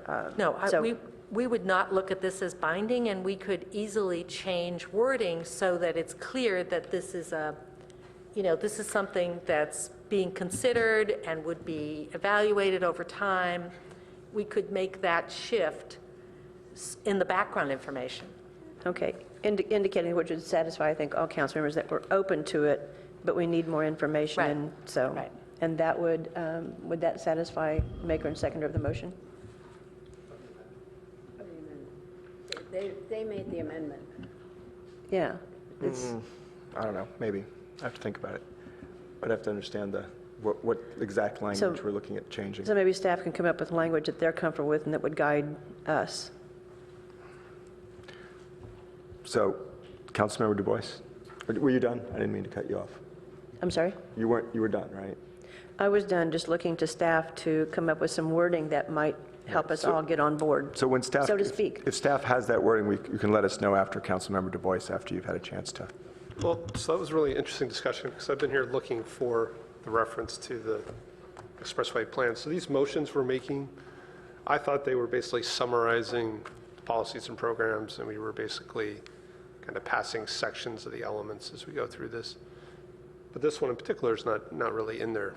Is that correct? Yeah, this one and the one that you acted on previously is within the narrative.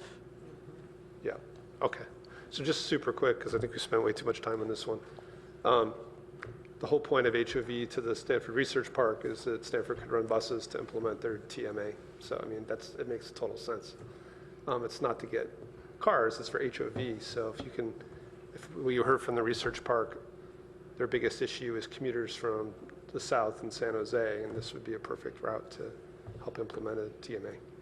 Councilmember Walbach. So briefly, I just want to be clear, what we're talking about right now is just the amendment. Whether to include the words talking about where we support things, widening Oregon Page Mill with high occupancy vehicle lanes. I am open to persuasion on that point. I just don't think we need to include it in the comp plan.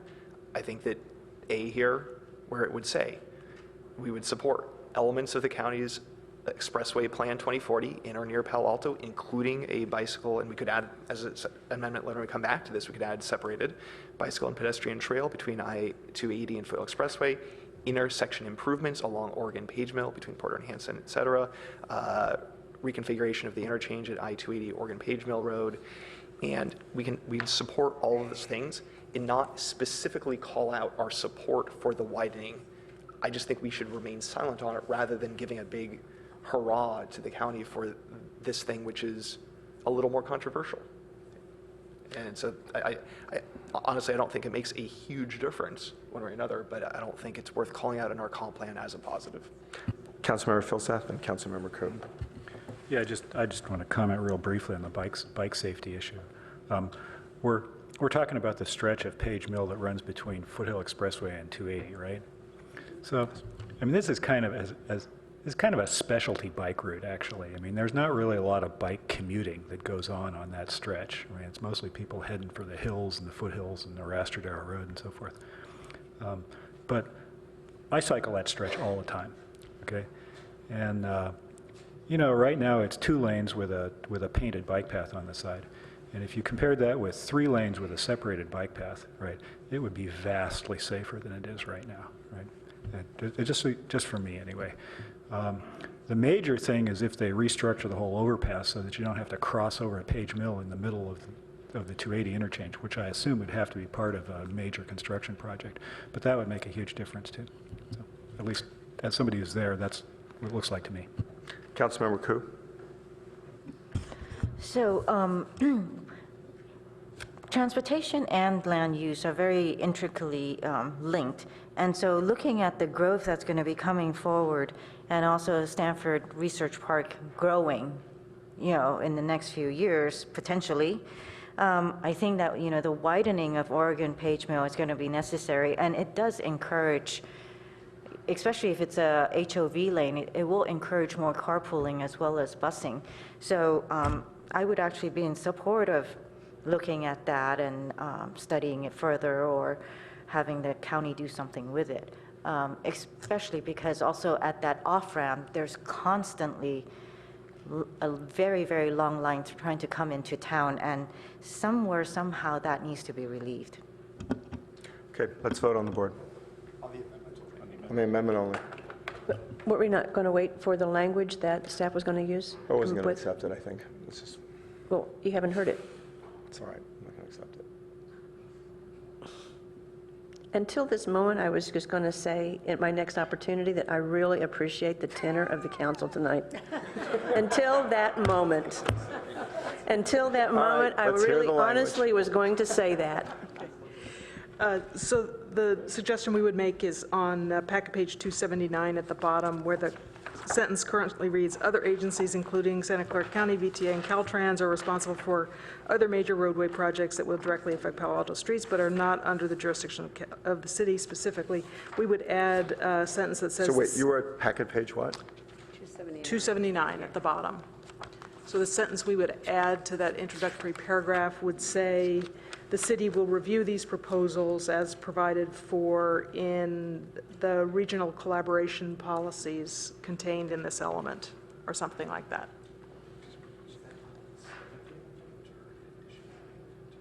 I assume that's additional language? That would be an additional sentence. So it'd be an additional sentence that we'd add on page 279 where? That's right. Right at the bottom of the page. So basically, it's saying, we're going to review, these are other agencies' projects, we'll review them as provided for in our policies about regional collaboration. So you want to say as provided in other? Yes. Would be in addition, it's not instead of the amendment. Added to the amendment somewhere or not? Just add that sentence. Before the text. It would be after the okay. introductory sentence that's there. So it would go after, where would it start? It would go after the jurisdiction of the city. On packet page 279. Okay, I see it.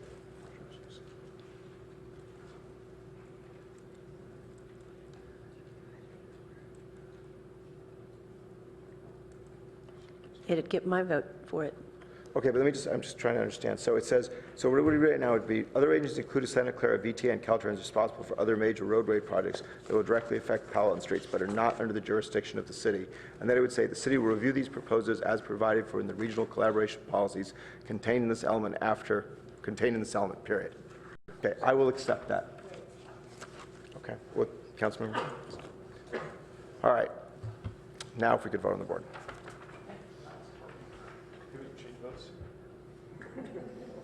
Okay, I guess we're going to be... I guess we're unanimous. In agreement.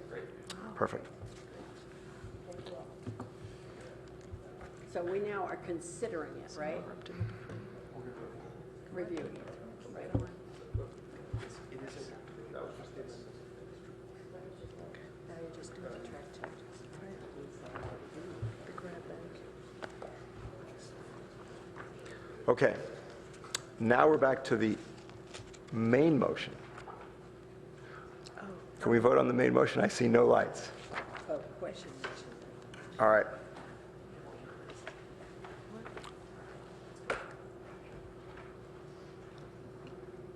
And that passes unanimously. All right.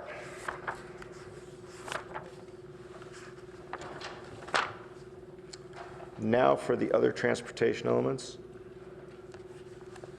So the motion should be, please confirm support for the track changes in the draft transportation element attachment C. I will move that. Seconded by Councilmember Fine. And on this one, it's for what they have here through 3, but it's also the opportunity to go through, anything in the transportation element and suggest any changes you think would be appropriate. I'm not going to speak to this now, so Councilmember Fine, do you want to speak to your motion? Thank you. So once again, I think staff did a good job of packaging these up together, and it's good to hear these are more in the narrative element. The only thing I would perhaps like to change, I look to the maker of the motion, is on letter F, meeting parking demand. Would you accept managing parking demand? Yes. Okay, I'd like to make that then.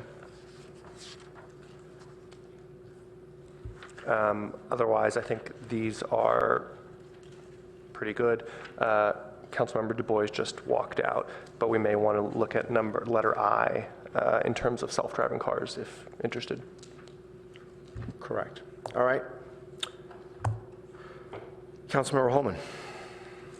Yes, a couple of things. And thank you for breaking it out like this. It makes us, I think, be more efficient.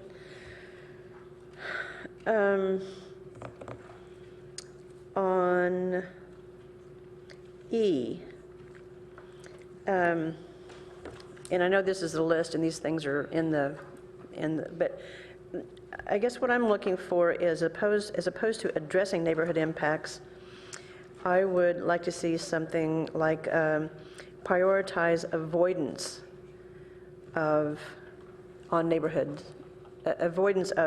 impacts.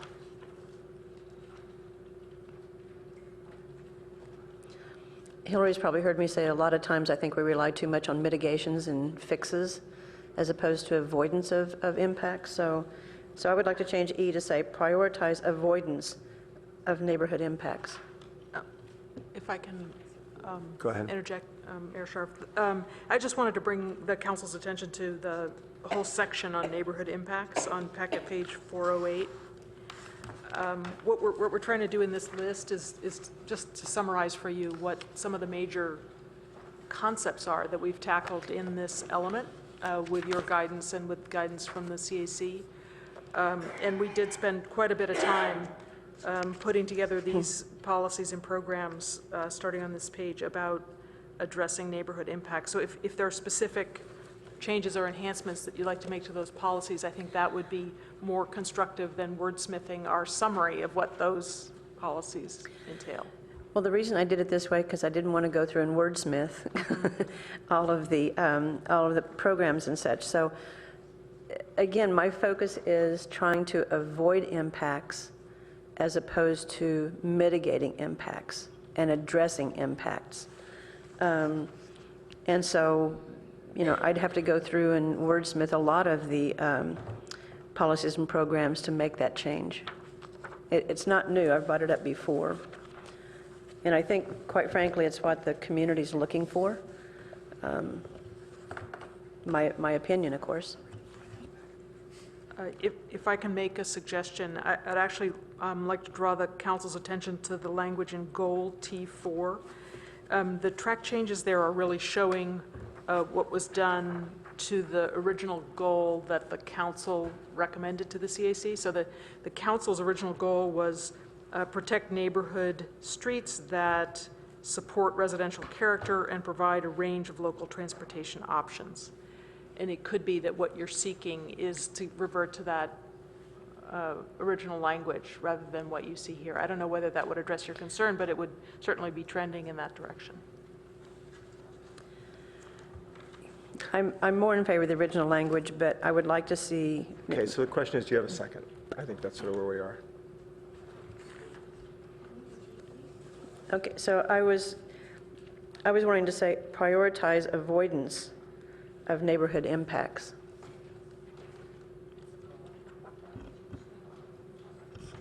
And that's what I'm looking for a second on. You don't want to just prioritize neighborhood impacts? I'll second. Okay. Councilmember Holman, you want to speak? Yeah, please. Give me half a second here.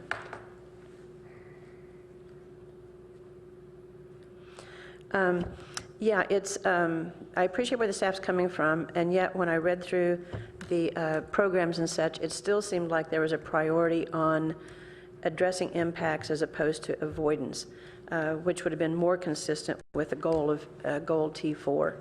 So that's where I'm coming from, and the reason I bring it here is, like I said, I didn't want to go through and wordsmith all of those. The staff's heard me say before, it's like I think we rely too much on mitigations, which is an after the fact.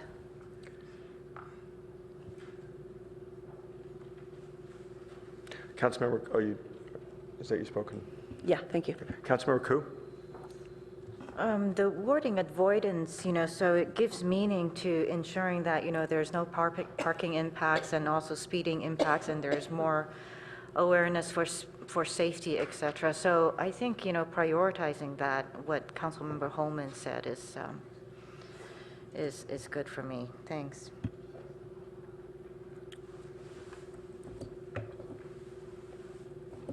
Councilmember Filsath? Can I ask a question? I mean, where does this actually go? Because, I mean, it seems to me that, I shudder to say this, right? But it seems to me that if we're actually going to do this, we got to go through the detailed policies and programs, right? Because this list doesn't actually appear anywhere. It's sort of broad guidance to you folks, unless somebody else is going to, somebody has to go through and wordsmith these, right? If it's not us, then maybe it's the CAC or PTC or something like that. Yeah, I think how we would interpret this motion is direction to staff to review and revise the programs and policies under Goal T4 to reflect this nuance. And it could be that the amendment, if it was stated that way, would be more clear. That's the intention. So if clerk might have picked that up. So the objective is to, this would be to direct staff to review the programs, policies and programs to focus on the new wording, focus on those, I'm not getting this out right, to revise policy and programs having to do with neighborhood impacts to, again, prioritize avoidance of neighborhood impacts. I didn't say that well at all. Well, you got it? I think staff's going to work on it. So I'll speak to this briefly then. I think staff and the CAC did a good job on T4. And I think this, while well-intentioned, opens it all up again and is very unclear, and staff will just have to come back to us with more revisions. And I don't see anything in particular in T4 that I have a problem with. So I'm going to vote against this, and I think that we should stick with what T4 is, and if people had a particular concern about something in T4, I think that's a different issue. But as far as when I read T4, I think T4 is fine. And I think it's a real mistake to say to staff, and sometimes I think broad direction is good, but as we are closing up and finishing the comp plan and getting to the stage where I'm hopeful that we don't make any more changes after tonight to the transportation element. I'd really like us to finish the transportation element so staff can stay on schedule and get done. I think telling staff to broadly go back and look at T4 with that, we can obviously do that, but I think that's not the direction I want to go on this. Councilmember Filsath. Sorry, I was waiting for my place in line once we pass this one, sorry. Oh, okay. All right, so let's vote on the amendment. I see no other lights.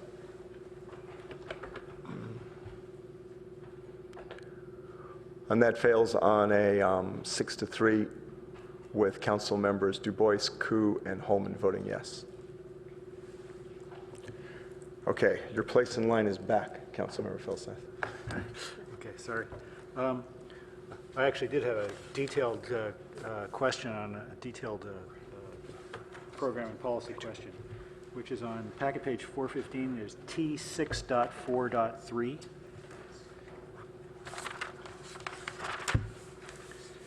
which says, in collaboration with PAUSD, provide adult crossing guards at school crossings that meet established warrants. Is that track watch? Is that what that is? Or is it something different? That would just be the regular program we have for funding and providing crossing guards, at all the intersections around town. Okay, okay. Not track watch. What's established warrants? I was wondering that as well. I had no idea what that was. It's insider baseball from transportation. It is indeed. I'm Josh Mello, the Chief Transportation Official. Established warrants are a method that we use to determine whether an intersection is, warrants a crossing guard or not. It's based on traffic counts and number of pedestrians and bicyclists. I see. Okay. Thanks very much. Councilmember Walbach. All right, I have a couple of friendly amendments. I just want to make sure, as a process question for the mayor, that if we had any other, minor tweaks or suggestions for the transportation element, this would be the time. This would be the time. I'm hoping hopefully we agree tonight on what it should be, and we don't see it again, frankly, until it comes back as the whole thing from, before we send it to Planning and Transportation. Okay, so I have about a half dozen or so amendments. Should I introduce them one at a time, or should I introduce them as a group? I think you should introduce them one at a time. Okay, so hopefully they'll be friendly, and the seconder will be back to hear those. So the first one is really minor. It is frankly, it is wordsmithing. I'll admit it. On packet page 298. In program T1.24.1, this is under funding improvements. I actually think it's a bit too prescriptive, and we should keep it a little bit more flexible. And that might mean, well, anyway, so let me just mention what it is. I'd suggest that in program T1.24.1, in the 4th to 5th lines, remove the words that new development projects must pay to the city. And that's not because I'm opposed to new projects paying fees to the city. It's just that I think we should keep it a little bit more open. There may be other funding sources as well, and I don't want this to be seen as an exclusive list and or an exclusive mechanism. So I just worry that program will actually limit us too much. So basically, just again, to increase flexibility, my suggestion for a friendly amendment for T1.24.1 is remove the words that new development projects must pay to the city. Don't we already have one of these? Yeah, we actually have 4 transportation impact fees, and we're working on an updated Nexus study to try and simplify the program. But just to explain the logic here, policy T1.24 is sort of broad, so it's saying pursue a variety of funding mechanisms. And then we have a specific program related to the idea of impact fees. That doesn't mean that there aren't other funding strategies that would fall under that program. I'm sorry, understood. Under that I absolutely. Yeah, so I really appreciate that, and I just want to make sure that that a later council does not misinterpret what we intended here, that we do want to keep it broad, that, if basically what it would say is that, modify as needed to implement transportation projects and consider new fees for use in reducing roadway congestion, et cetera. Okay, I'll accept it. Yeah. Okay, so that one's accepted, great. Okay, so the next one is, if you look at packet page 300, so this is program T2.3.1.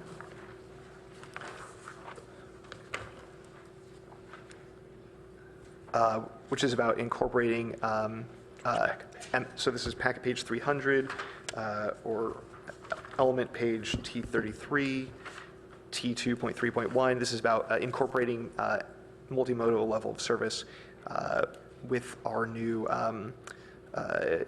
compliance with SB 743. I would just suggest that we change on the second line, end of the second line, change the word adopt to explore.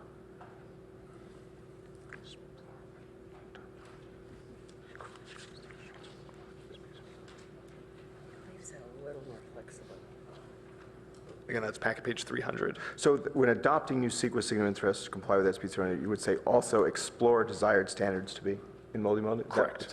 All right, I accept that. Also accepted. Thank you.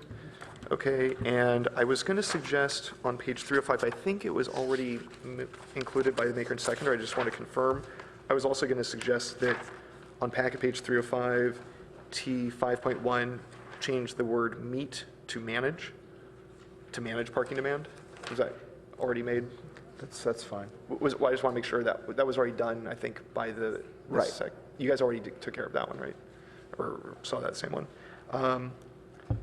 Okay, I'd also like to suggest, also on page 305, program T5.1.2. T5 what? T5.1.2, it's the program. So it's the bottom of packet page Yep, I got it. 305. Yep, I got it. I'd like to add 3 words and a comma. or 2 commas if you are, like me, a believer in Oxford commas. So it would read, consider reducing parking requirements for multifamily housing, comma, retail, comma, and restaurant uses. So basically, if we're going to consider reducing parking requirements for retail and restaurant uses, I think we should also consider reducing parking requirements for multifamily housing. So just be adding the words multifamily housing to that list with retail and restaurant. Okay, I'd accept that. Okay, great. And on packet page 308, a couple of changes for T5.11. The first one, I actually think that parking impacts can come from. So I think on that, on T5.1.2, you can't just say as a way to encourage new businesses, you have to say new businesses and housing. Oh, yeah, so let's add that too, right, as a way to encourage new businesses and housing and the use of alternative modes at the end of T5.1.2. Thank you for that.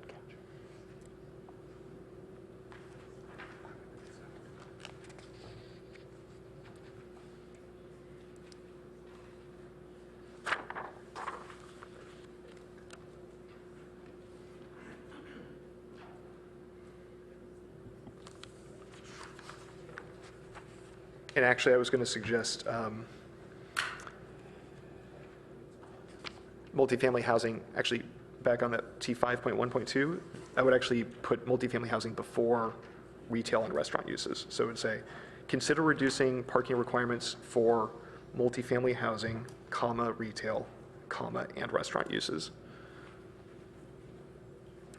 And then also add multifamily housing after the word new in the second line. So you would add it in 2 places, as the mayor pointed out, to remain consistent within the sentence.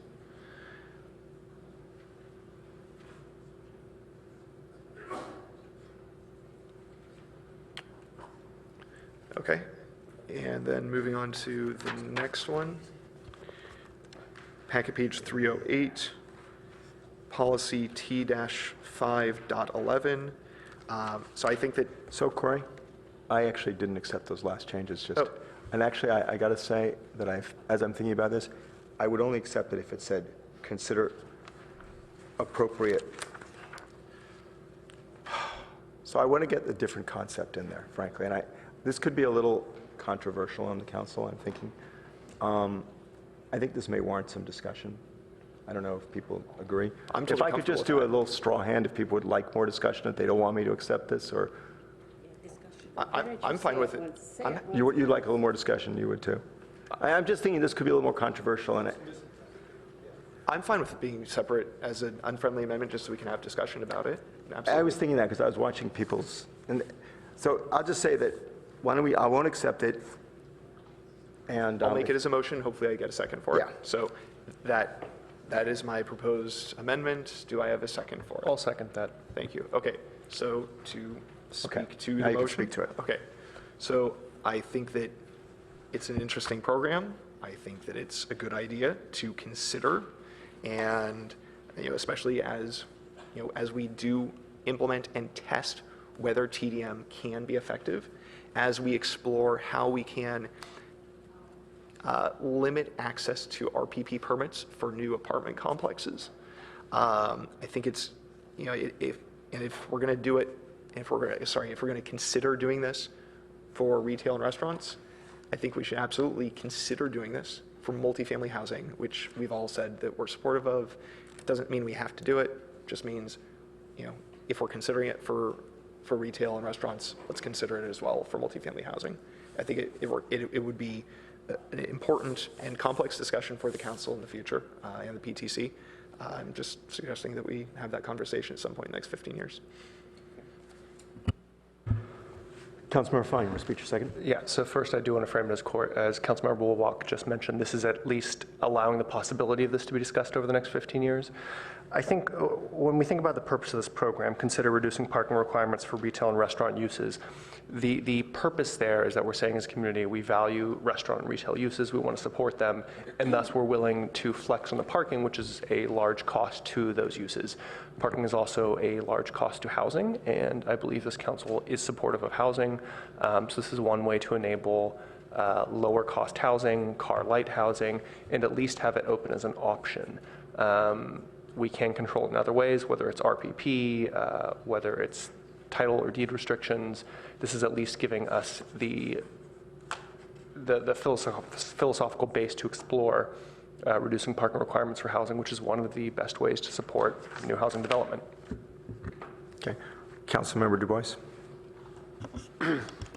Yeah, I would actually support this motion. I just think it should be a separate program. I think the concept of 5.1.2 was slightly different about supporting new types of retail business. It may not have a traditional parking model. And I think if it did come back to us, it'd be confusing to have housing and You fine with small spreading it out? services.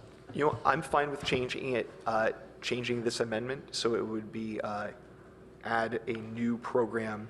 So I guess it It would be under where we have all the housing stuff? I actually think it's fine to include it here. Under 5.1.5 or something. Yeah, and we can, yeah, so it could be a new program, T5.1.5, that would read, and then just copy and paste the text from T5.1.2, but where it says retail and restaurant uses, and then where it says businesses, change both of those to multifamily housing. Is that fine with the seconder? It is. Okay. Thanks for that. I think that's fine. All right. Anyone else want to speak to this? Councilmember Tanaka? Oh, no. Nope. Okay. Councilmember Filseth? Yeah, I actually wasn't terribly enthusiastic about it as originally written with retail and restaurant uses. Although in your retail and restaurant, you're talking about the downtown areas, and there's garages, and there's RPPPs and all the surrounding neighborhoods and so forth. I mean, the basic principle here is we're saying, gee, we want to encourage these things, so, you know, and parking is a concern, so let's give them parking. But you still haven't answered the other side of the question is, where's everybody going to park? Okay? I mean, all the good feelings in the world isn't going to create, you know, a place for the cars to go.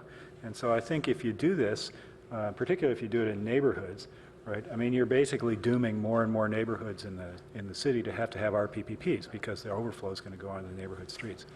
So, yeah, I wasn't terribly enthusiastic about it as originally written, and I don't think we should expand it. Councilmember Holman?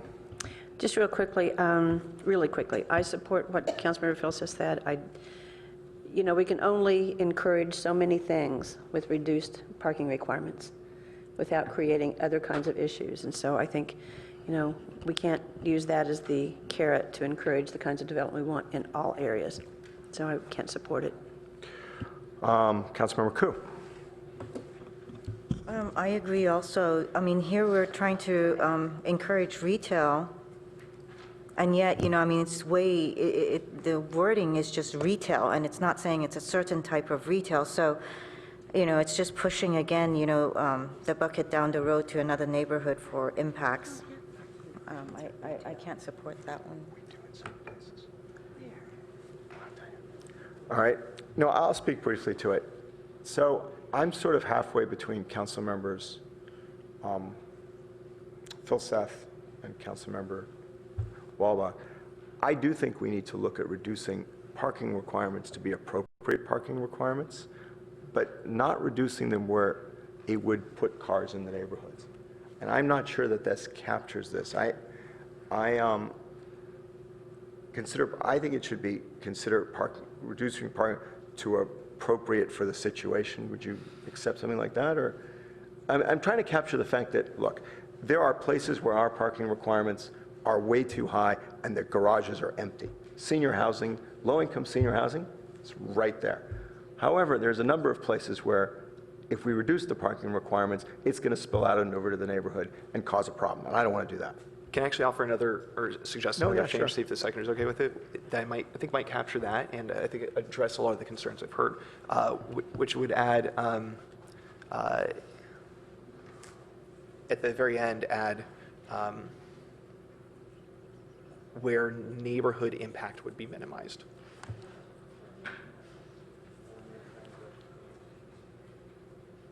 Okay. Would that address the concern that you raised, Mr. Mayor? Or I could go with your language if you prefer.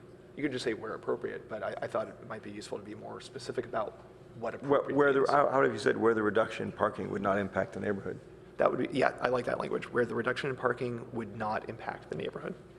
I'm fine with that then. I think that addresses the core concern. Again, this is just considering, right? Right. We're not, No, it's not exactly. pushing it forward as an actual ordinance or anything. Okay. Councilmember, would you put your light back on? I did. I have, maybe you'll get everybody on board with it if you'd accept one amendment. So if you would change it to read, consider reducing parking requirements for affordable housing projects. No, You're because shaking your head like you want to keep it at multifamily. yeah, I think I want to keep it at multifamily because Okay. it would apply to market rate or. Can't go there, sorry. Okay, that's fine. I right. respect the. Shall we vote on the board?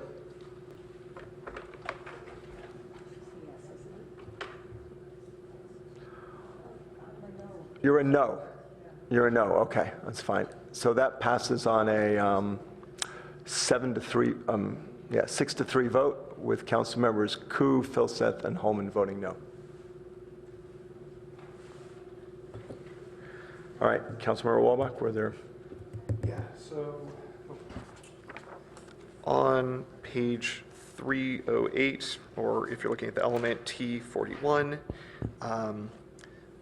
also on the issue of parking and effect on neighborhoods, looking at policy T-5.11 or T511, I think that parking impacts can come from more than just local businesses. They certainly can come from local businesses, but you know, there are other things that can impact parking in residential areas. So I'd actually suggest, again, to keep it more broad and create more opportunities for addressing and protecting residential areas, I would suggest removing the words of nearby businesses. So it would just say, protect residential areas from parking impacts, full stop. Oh, sorry, it's packet page 308, right in the middle of the page, policy T511.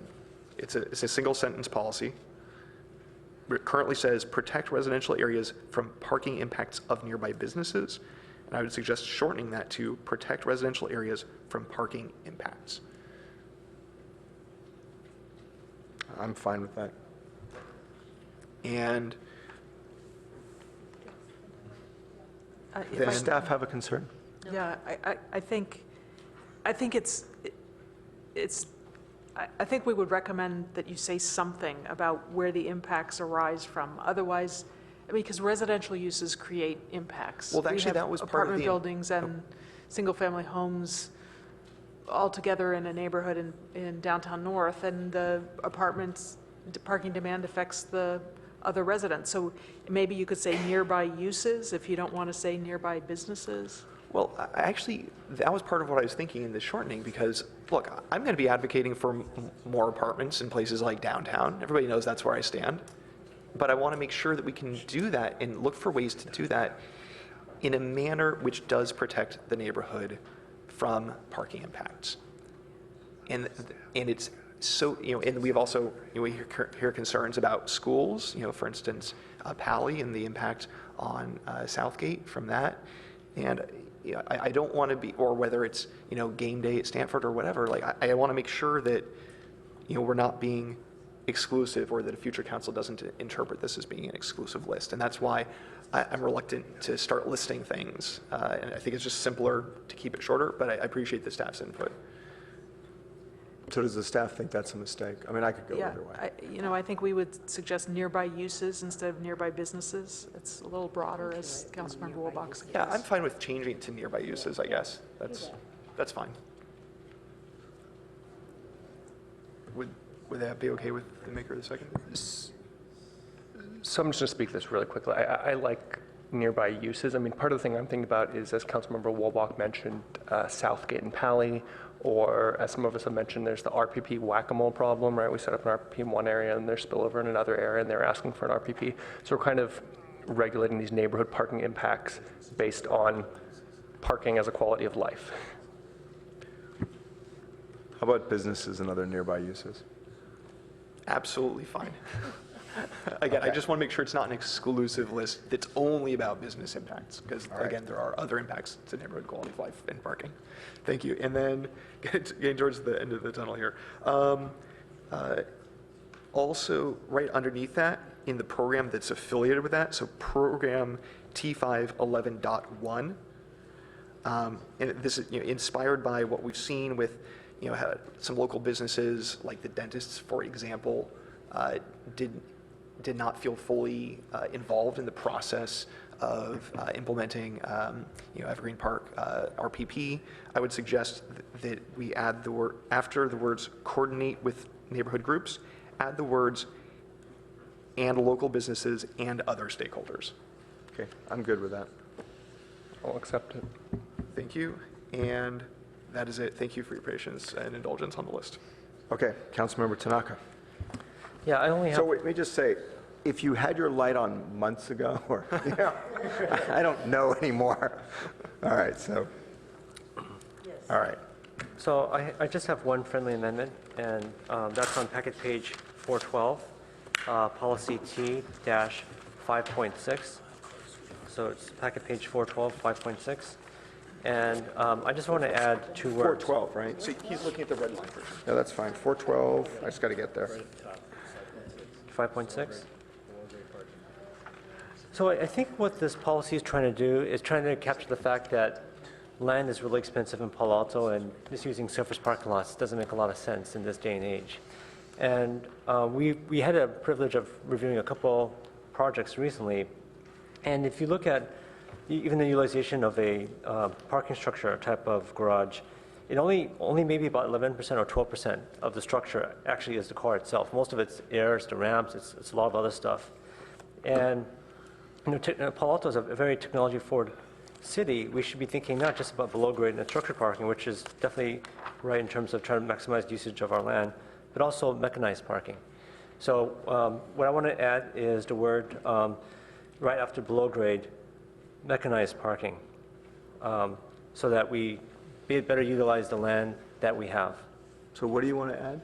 Mechanized parking. No, but where? Oh, right after below grade. So it's strongly encourage the use of below grade, mechanized parking or structured parking. How would you feel about some milder language like strongly encourage use of below grade or structured parking and explore mechanized parking? Because I don't think we've vetted it fully, but I think we want to. Is it in here somewhere? Is it? I couldn't find it. I did a search on it, so if you could tell me where it is. I looked for it. I could not find it. Maybe it was in here. Yeah. Is it in your staff?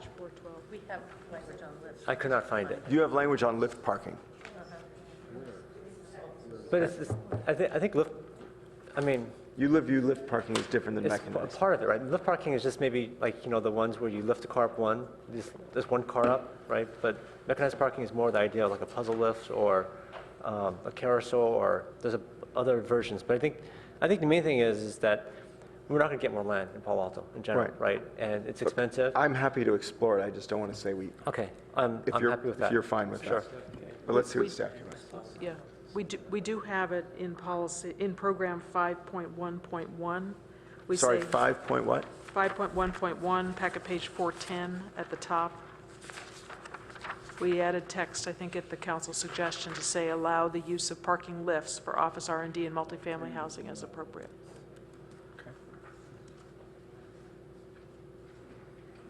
I'm not sure that's extensive enough. Yeah, that's too narrow. Yeah, I think you want to expand it a little. So I'm fine with if you want to explore the language on explore mechanized parking. I'll still like to add it to 5.6. Yeah, that's what I mean. So strongly encourage use of below grade or structured parking and explore mechanized, how would you call it, mechanized parking instead of surface parking for new developments. Is that okay with staff? Okay. All right. Anything else, Greg? Okay. Councilmember Du Bois. Well, now that we're all warmed up, I think I'll try the same thing. I sent a motion to the city clerk, and I'd like to propose them as a series of friendly amendments. Okay. The first one is, and I didn't write down the page numbers, but policy 1.2.4 on funding. So 1.2.4. Yeah, it's the first one under funding improvements. All right. It's packet page 298. Oh, we're back all the way over there. Do the red line. Do you mean 1.24?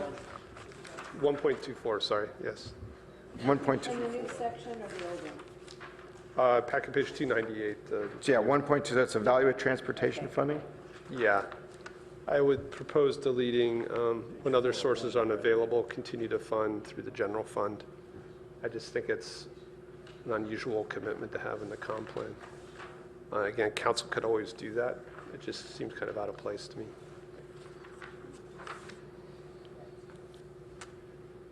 My colleagues are pointing out that we added that because of a state requirement. Oh. Okay, that's interesting. City's rights, damn it. Okay, I will pull that one back. I actually don't know the proper number for this, but I wanted to add, I think somewhere under like policy 1.5, encouraging innovation, that we would support self-driving car development and deployment. And if there's a better place for that. Yeah, it'd be great if your motion could just direct us to find a place to add a policy on that, and we'll find a Okay, appropriate so the location. motion would be That's good. to add a policy to support. Is that okay? Autonomous vehicles? Yeah. And I'll accept that. Just a question there.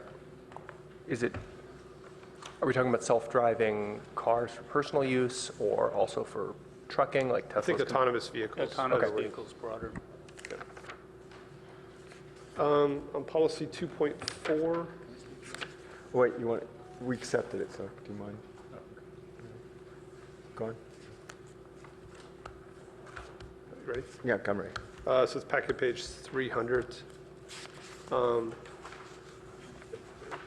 Just a slight wording tweak. I think when council passed the adoption of the complete streets and the NACTO standards, we added a bit that we'd maintain the ability to customize to the Palo Alto context. So I just wanted to add a clause at the end of that policy 2.4 that would say, while tailored to the Palo Alto context. And this is something we had already voted on. I'm fine with that. I'm sorry, where are you? Policy T 2.4 on page 300. I assume Palo Alto will do that through the end of time, but I'll accept it. Yeah.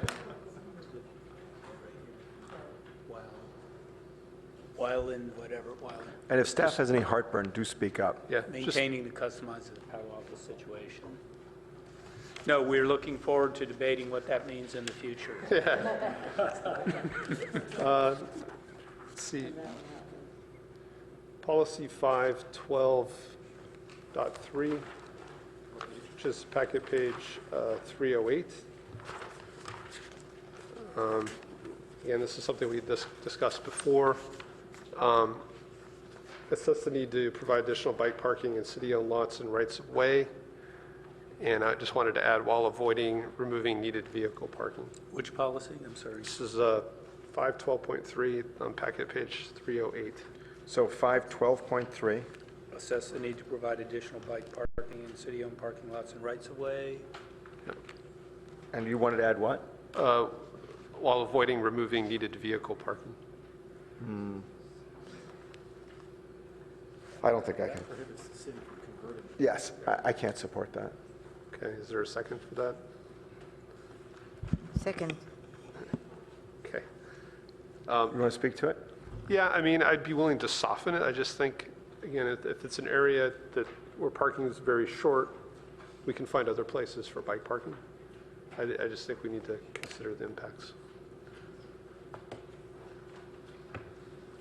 Council, do you want to speak to your second, Councilmember Koo? No. Councilmember Filsath? I I admire the idea, but I think the city ought to have the flexibility to decide how to optimize between bike parking and vehicle parking, and I worry that if we put this in the comp plan, it sort of takes that ability away from the city. Councilmember Holman, do you wish to speak to this? Just quickly, I could support that, except I think the word vehicle needs to be reduced with automobile, because a bicycle is a vehicle, Okay, from yes. my perspective. It's fine. All right, let's vote on the amendment.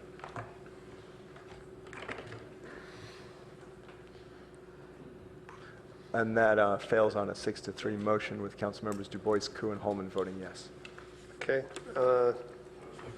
Just 3 more quick ones. Policy 1.14.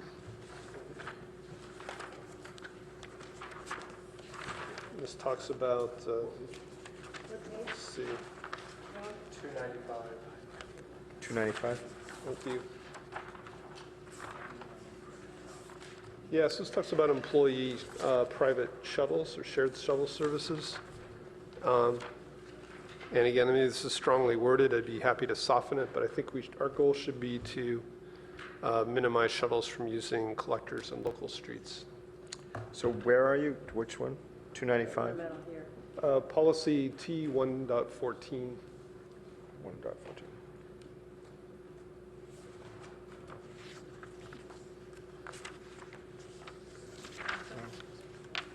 I think we should support shuttles, frankly. I just don't think we should route them through local streets. That's what I was trying to capture. Do you have a second? I think I could support that, except I have a question for staff. Yep, Josh can answer your question. Okay, Josh, staff. Through the mayor, if that's okay? Yes, I'm sorry, I didn't hear the question. Perfectly I was convening with Hillary. Who seconded? I just sort of lost I those. did. That's what I thought. Okay. So So I have a question for... go ahead. Okay, so the question is, I can appreciate local streets. I want you to comment on collector streets, if you would, please. Well, first, I'd like to preface my answer by saying that a lot of the employee shuttles are regulated by the California Public Utilities Commission. We actually don't have authority to direct them to follow our truck routes, let alone any other kind of regulation around local streets or collector streets. The question around collector streets are streets like Colorado and North California, where local streets are strictly, lower density residential streets. But you're saying we can't require them to stay off local streets? Yeah, I recently observed some, employee shuttles using Charleston or Astrodero, and I investigated our ability to prohibit that, and we actually don't have any authority over a lot of the employee shuttles that are regulated by the CPUC. Okay, so Do you want to withdraw I'll it? withdraw that one. Okay. Okay, and this is my last one.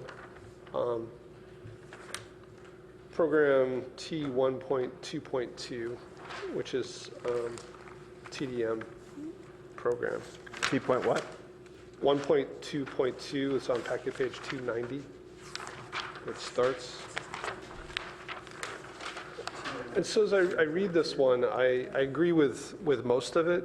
Until you get to the third bullet point, there's some really specific targets in SOV reduction. They feel like they came out of thin air. And so my proposal would be to keep all of the language, but delete from the third bullet point, keep the first sentence, and then delete the rest of the third bullet point. So it would read, establish a mechanism to monitor success of TDM measures, track the cumulative reduction, and that would be it. So which packet page? I must be wrong. That's on packet page 291. 291. So 291, okay. The very top of the page. All right, and you That's want the one that has to 5 you want to symbols. eliminate these 45, 35? Yeah. Keep the first sentence of that bullet point. Yes. And, basically, it describes the mechanism for establishing all this stuff, but I think it's premature to call out what those percentages are. If I can interject, Why don't you this interject? came from a EIR mitigation measure. We actually asked our transportation consultants to tell us what was an achievable but aggressive goal for each of these geographic areas of the city, and they came up with these metrics, and it's directly from the EIR document. So I think we'd suggest, I mean, you could dispense with the geographic differentiation. It sort of averages to 30% citywide, or. Okay, that helps. I should have asked the question first, but knowing there's some justification, I guess I'll withdraw that one as well. Okay, sounds good. Are there more, Tom, or are you done? All right. So, I'm sorry, did you want to go? No, he's withdrawing it. Okay. Okay. All right. Has everyone spoken at least once who wants to speak? To the main motion? Right, yeah, because I mean, to the main motion now. I mean, or have any amendments who hasn't spoken before? Okay, so then the only person who's spoken and wants to speak again is Councilmember Holman. I'm going to allow it. Go on. I think a lot of us have spoken more than once, and thank you. No, they haven't. Not on, not to the main motion. Okay, I have a couple of amendments. Right. Okay, so I haven't added amendments, I don't think. No, you started with the amendments. You were the first person. Okay, so I have one on packet page 298. It's one that was touched on previously. It's policy T 1.24, and it says evaluate transportation funding measures periodically, blah, blah, blah. I would suggest that it should be pursue. Okay, where are you? Just sorry, It's packet page 298, policy T 124. And I would change evaluate to pursue transportation funding, and I'm troubled by the word measures because that in my mind always looks like a bond measure, some kind of ballot measure. So I would say pursue transportation funding opportunities periodically for ongoing.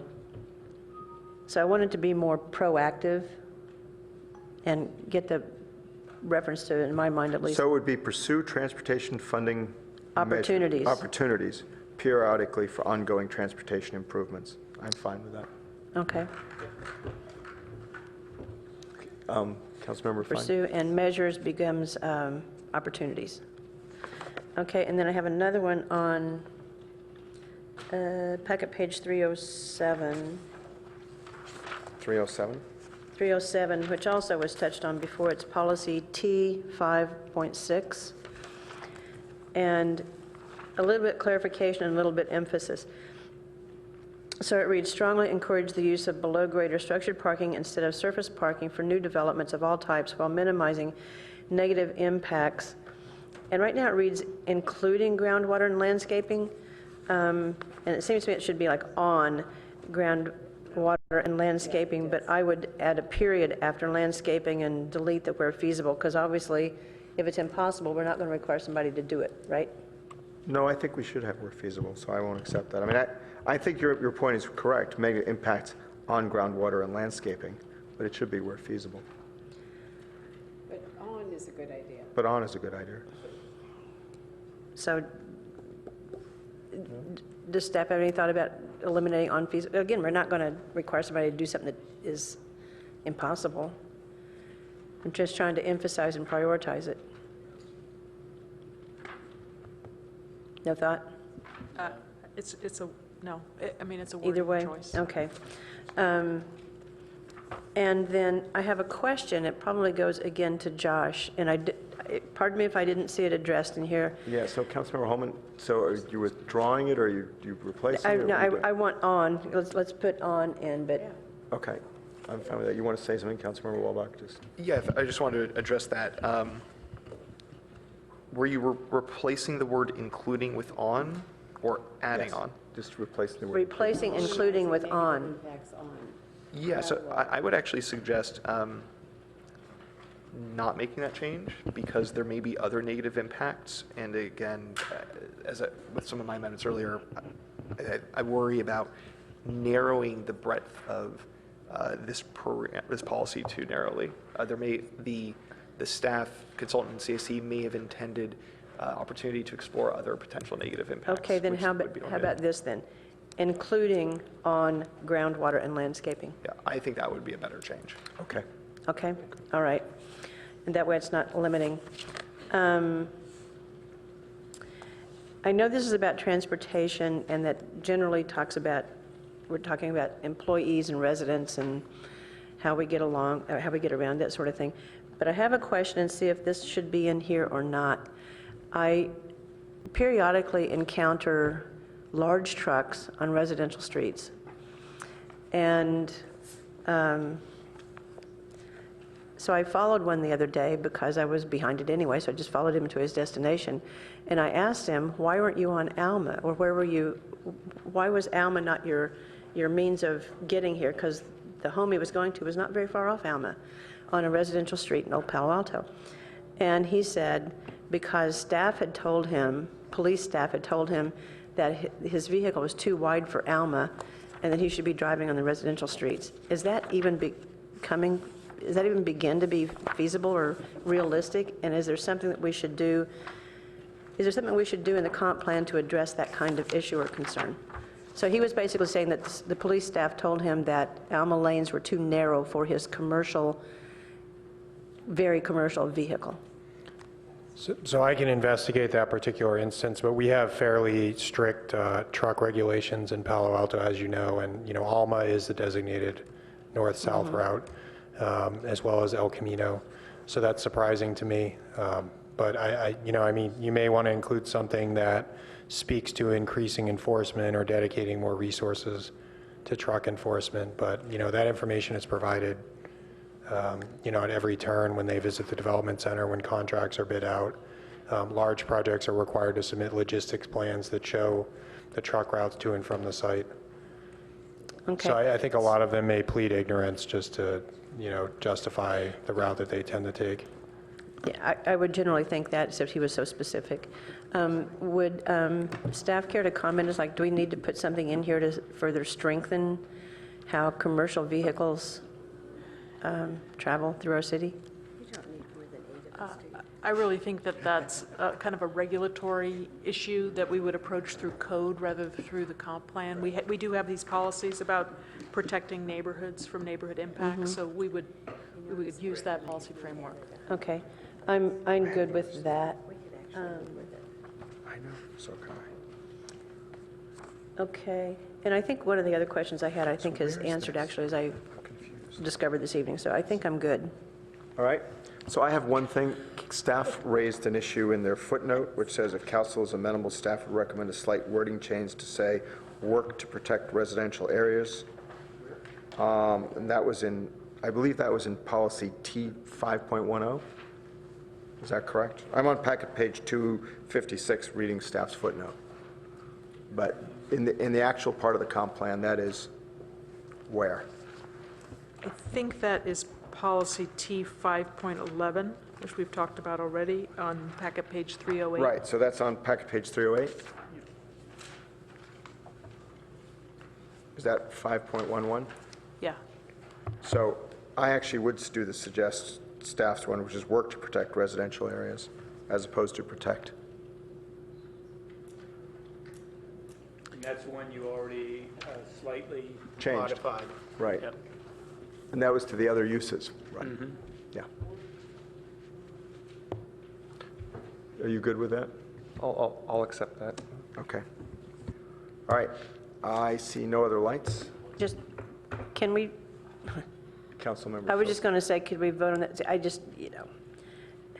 I think proactive is better. Work to protect is just not, it's kind of wimpy. Do you have language that you might suggest that you would? I think the language that's there is very good, protect residential areas. Okay, I think work to protect is better, but Councilmember Filsath, do you want to address this issue, or did you want to? I was going to address this issue, which is I agree with Councilmember Holman, I think. Would you like to take a separate vote and have a discussion then? I would. Okay, so let's do that. So I will make this as an amendment as opposed to just doing that.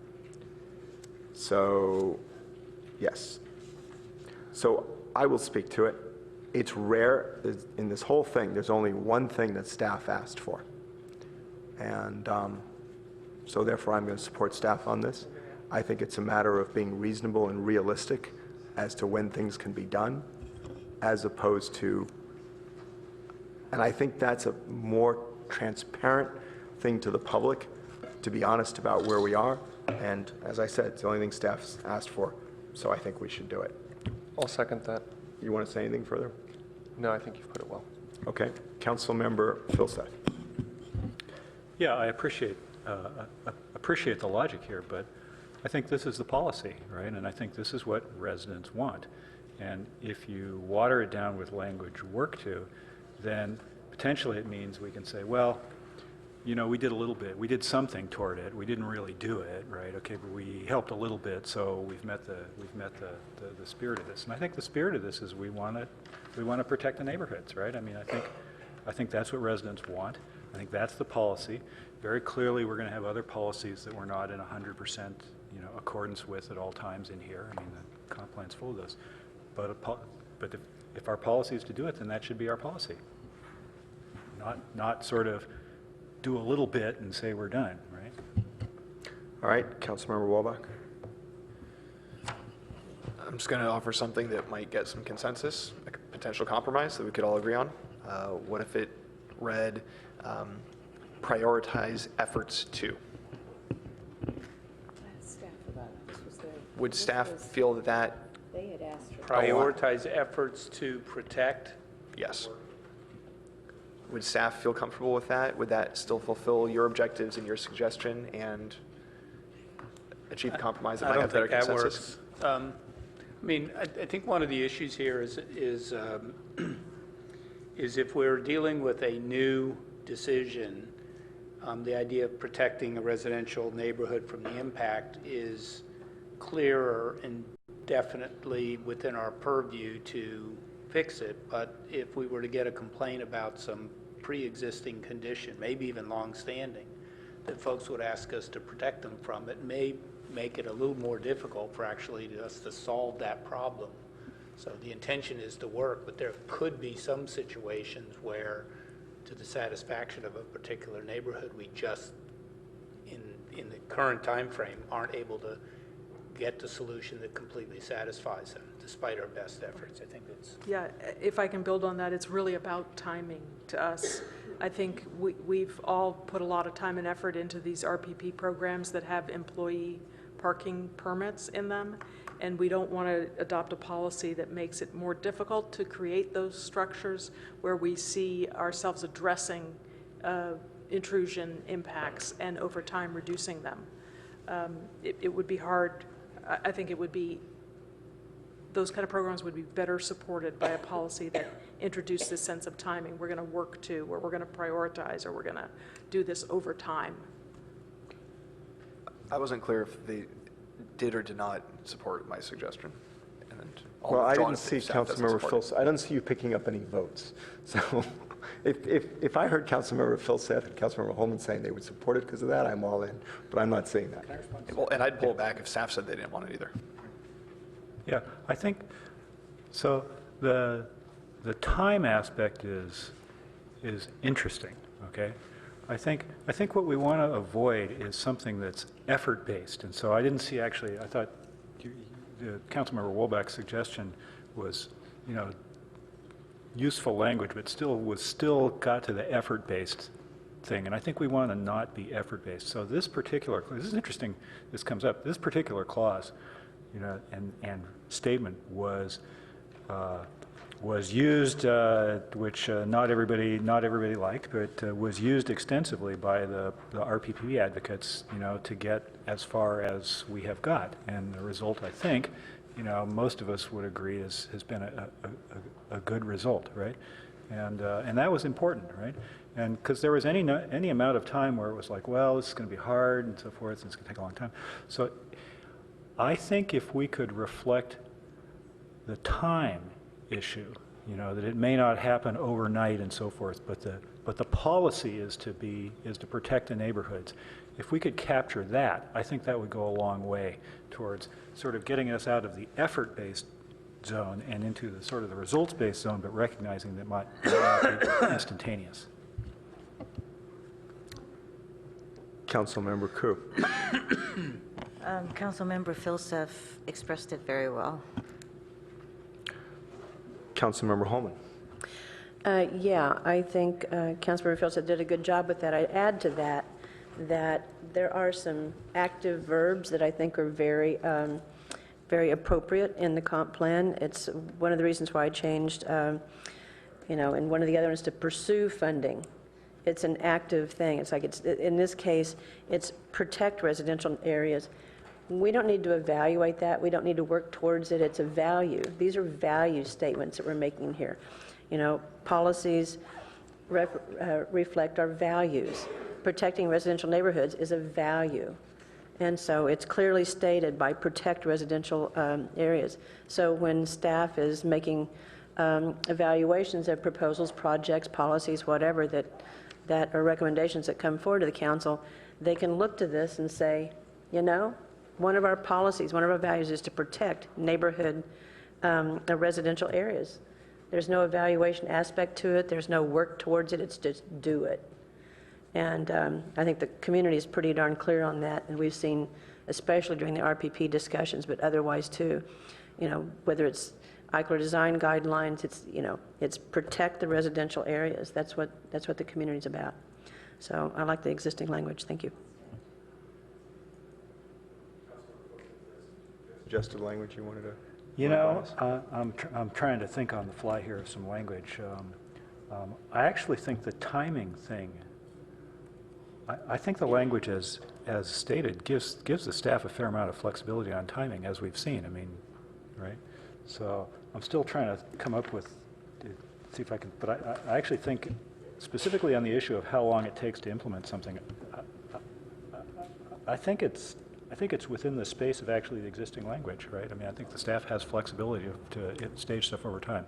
Yeah, I guess we Have were you just gotten any concerned ideas? that it's a little too black and white, and maybe you can add a clause at the end. Instead of saying work to, you can add a clause saying protect residential areas from parking impacts of nearby businesses and other uses, recognizing that fully ameliorating intrusions, existing intrusions will take time, or so, you know, something. I'd be okay with something like that. Yeah. Right? I mean, if we reckon with,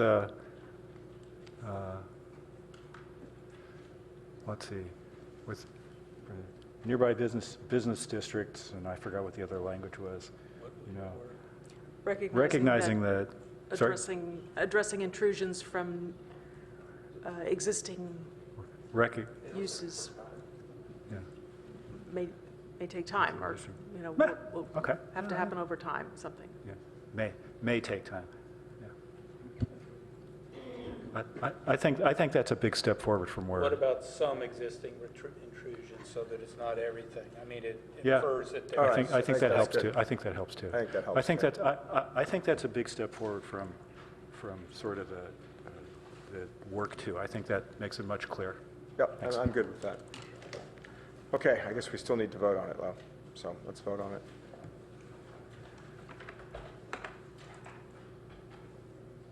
Can you clarify what we're voting on? Because there was the language that Councilmember Filseth added, and then there's the language you have. What are we voting on? We were voting on the language on the screen.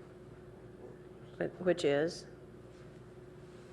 Both of them are up here. Both of them are up here. You're right. We voted on what the Councilmember Filseth's language, but we can. So it's right. Of nearby business, I use recognize that fully addressing some existing intrusions may take time. Is that correct, staff? Yes. Yes. So do we want to revote, or do you guys feel comfortable that we voted on it? Well, I don't know what the vote was. I have no idea. It was unanimous. No, I didn't vote. Okay, I'll support this. Okay. So I'm going to record that as unanimous unless anyone wants to revote. So I'm the only one that knew what I was voting on. For the record. But it was unanimous before, and it was still unanimous. All right. Okay. Now if we could just vote on the main motion.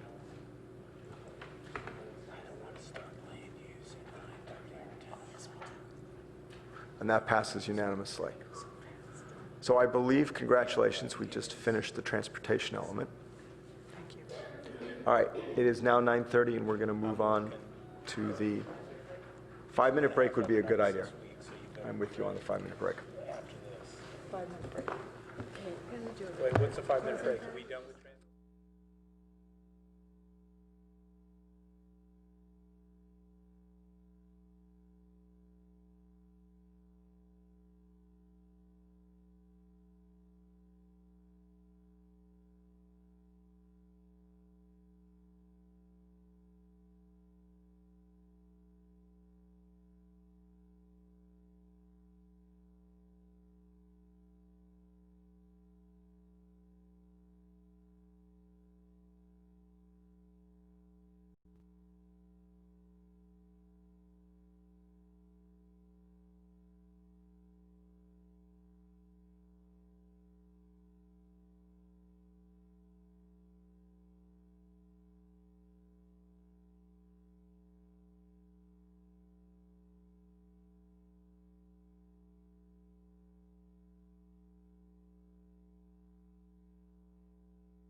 Who are we missing?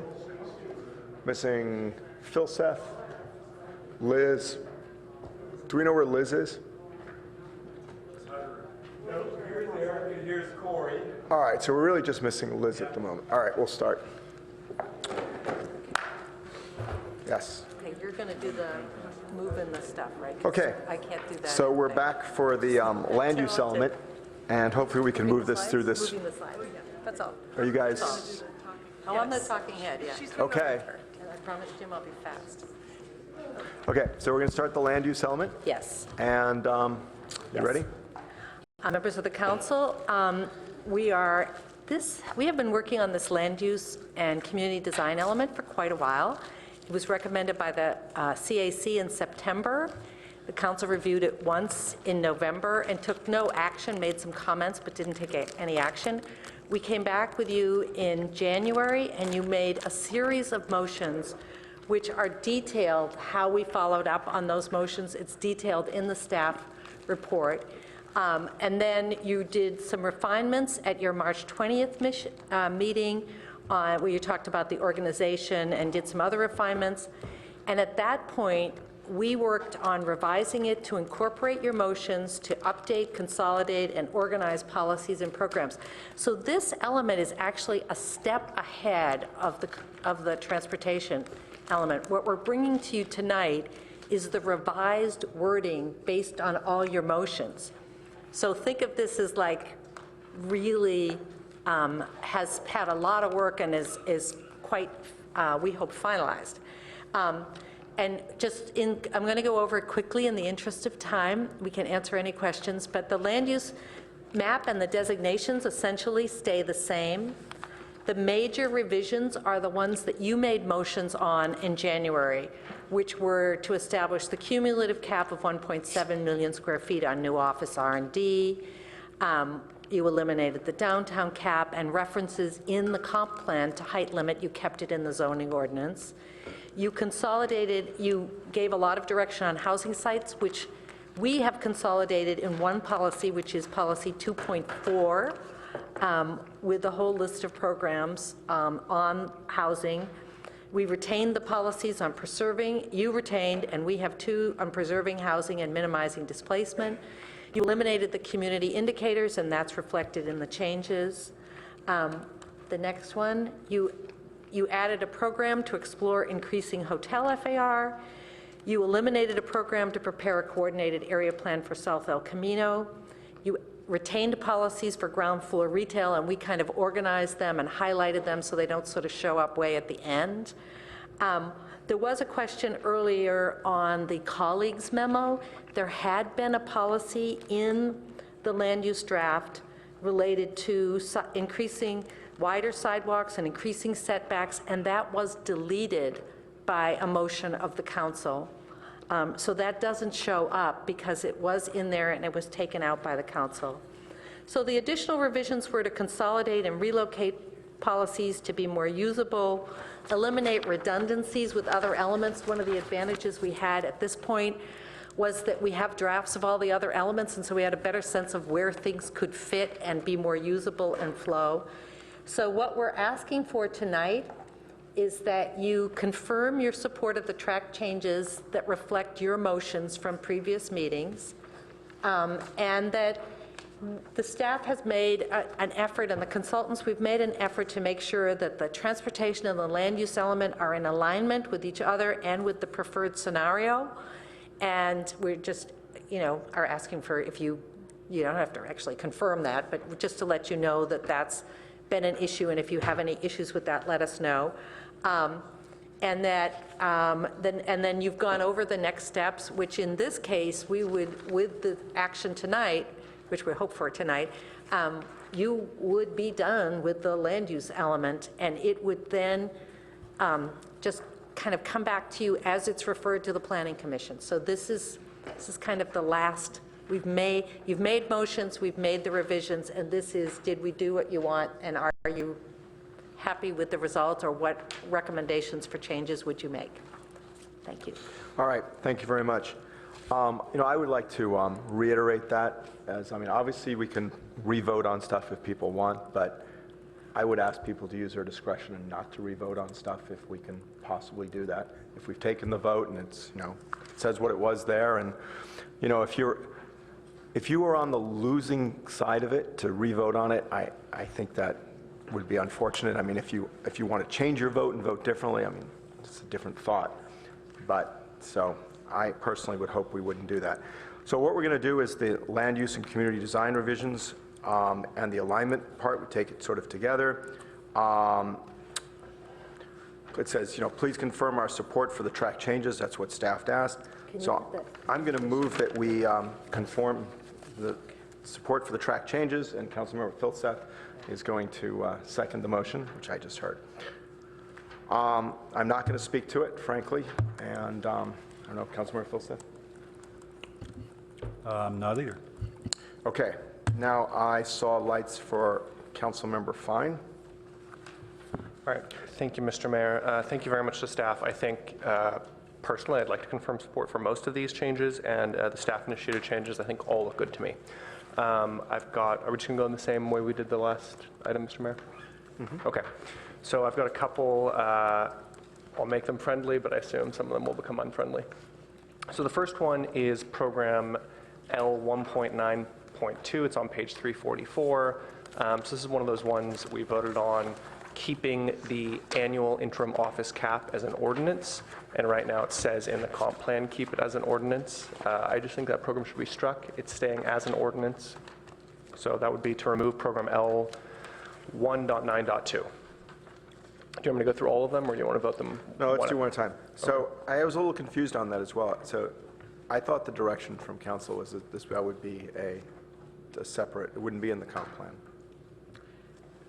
Thank you. That was the council's motion, and what we included here was a program just to do what you told us to do. I mean, we could still do it if it wasn't a program, but our thought was we have a lot of programs in here talking about what ordinances we should develop in the future, and this is just another one of them. Okay. I'm fine with taking it out, but I don't know what Councilmember Filseth thinks. By the way, we are definitely hearing this in September, we were looking at. I was hoping to do it earlier, but we talked about it pre-council today. When are we going to hear the ordinance? I just wanted to let people know that it is coming to us. The annual limit discussion? Yes, the annual limit discussion is coming either September or October. We're going to first come back to you with a discussion and request for direction on some of the key issues, what geographic areas, what numeric values, what system, whether we're using a beauty contest or et cetera. So we'll be back sometime after your break. So if I understand what Director Gittleman you just explained, is that this program is kind of an operational mechanism to implement what we agreed on. I guess I have two thoughts. One is, given that we're likely to deal with it, in this calendar year, does it really make sense to be in the comp plan, right? On the other hand, I would like to seek staff's guidance on how best to address this, given that they're going to their goal is to execute something we all agreed on. If we strike this out of the comp plan, what do we do instead? I don't think it's a huge difference one way or the other, whether it's in the comp plan. We're committed to bring something back to you and move forward with something. I'll support it then. David, could you fix the motion, put the motion up there? Switch what we have on our screens. Okay, Councilmember Waller. I have a couple more. Oh, but no, we have to get back to this. And did you accept it? You did. Are there people who want to discuss this? Yeah. I just want to vote.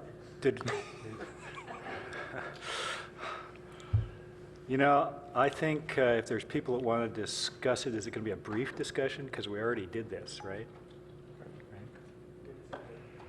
I guess I won't accept it. Okay. We voted to eliminate. Okay, no. They have he did not accept it, so let's move forward. Okay, so do you want to speak to it? Sure. So I mean, yes, we did have a somewhat contentious vote over this, but we did agree that it would be outside of the comp plan remaining as an ordinance, which it is right now. Staff said it's coming back to us. I don't really see any point in including it in a comp plan. We're going to keep this as an ordinance. Yep. So my inclination is to support. You know, I have to let Councilmember Walbach speak to it a second. I apologize. Anyway, yeah, it was a 5-4 vote to take this out. It shouldn't be here. Frankly, I think it was a staff oversight or misinterpretation, but I respect and understand why staff did it the way they did it. I think this is just, this motion, this amendment is clarifying what we intended with the motion. It was already passed on a 5-4 vote. Councilmember Filson. So my inclination is to support it as well, but I would like to hear the argument to take it out, assuming it's not just revote it. Okay. Councilmember Du Bois. Yeah, I guess that wasn't my understanding that we were taking it out. I thought what staff did here was appropriate, that, again, it's just calling out that it's going to be an ordinance. That seems to be in line with the motion. You know, with the removal of all the other kind of growth limitation factors, I actually feel like this is a critical one that we should leave in. I think it's a good compromise. You know, during discussion of all the scenarios and the draft EIR, staff suggested that we really can't reduce the rate of job growth below a certain limit. And thinking about that after hearing it several times, it just strikes me that we're not really thinking about the role of the comp plan the right way. And the comp plan is the time to refine zoning, to refine FAR. We have programs in here that we all voted on to consider changing some commercial space to residential space, for example. And so to me, this particular program is one of the few things in here, and I think it's not a cap, it's just a rate limiter on growth. And I'd really ask you guys to consider leaving it in. I hear it's going to come back as an ordinance anyways, but I think it's a nice compromise that we leave it in the comp plan. Councilmember Ness, Vice Mayor Ness. So going way back tonight, looking at page 258, where it says, it's under table 1, it is B, and it says, pull this closer, the annual limit, direct staff to make permanent the annual limit ordinance of 50,000 square feet separate from the comprehensive plan update. We voted on that. The vote is on the following page. And to go back to this, I don't think there's another place in here that we have an ordinance. Am I correct? Do we have any other ordinances in the comp plan? There are many programs that call for the development of zoning ordinances, yes. Calls for the development of an ordinance. Just as this does. It just says update, prepare a new ordinance. This is an existing ordinance. Correct? That's correct, and the program is saying update and extend the ordinance. I think the vote was pretty clear when we voted on it before, and I simply don't see anything else in here that says, that is addressing a current ordinance that was put into place with a great deal of thought and consideration 2 years ago this fall. So I really don't feel this belongs in there, and I was surprised to see it in there. Councilmember Holman. Well, I was going to offer an amendment. I think Councilmember Du Bois spoke to it well, though it's like we've, as the council majority has, whatever those votes were, have eliminated a lot of the growth constraints. And I think, as the mayor has spoken before, having compromise as some of our goals that we want to accomplish this year, and I think including this one and keeping it in the comprehensive plan is one of those compromises. As Director Gittleman said, there are several references to ordinances in here, in the comprehensive plan already. So I appreciate what you guys have said. However, I'm going to vote to remove it because that's what our vote was. And also, we are going to do this year. You know, if we were going to do this a year or two from now, and it could be a different council or something like that, I think we should keep it in here as a program. But here's something we're actually going to do probably either before we adopt the comprehensive plan or right around the time we adopt the comprehensive plan. So I think that since that's going to happen, I think removing it makes more sense. Let's vote on the board. Wait a minute, what's Motion our is well, motion? just to remove program L1 9.2, is that correct? Yes. You voted no. All right. Is it just broken? Okay. All right. Okay, and that passes on a 6-3 vote with Councilmembers Du Bois, Koo, and Holman voting no. All right, Councilmember Fine. Thank you. So I'm just going in chronological order here. So on page 346 of the staff report, I'd like to introduce a new program, call it L2.4.7, explore increasing multifamily housing density near jobs and transit. Second? Were you done? Unless it's friendly. That's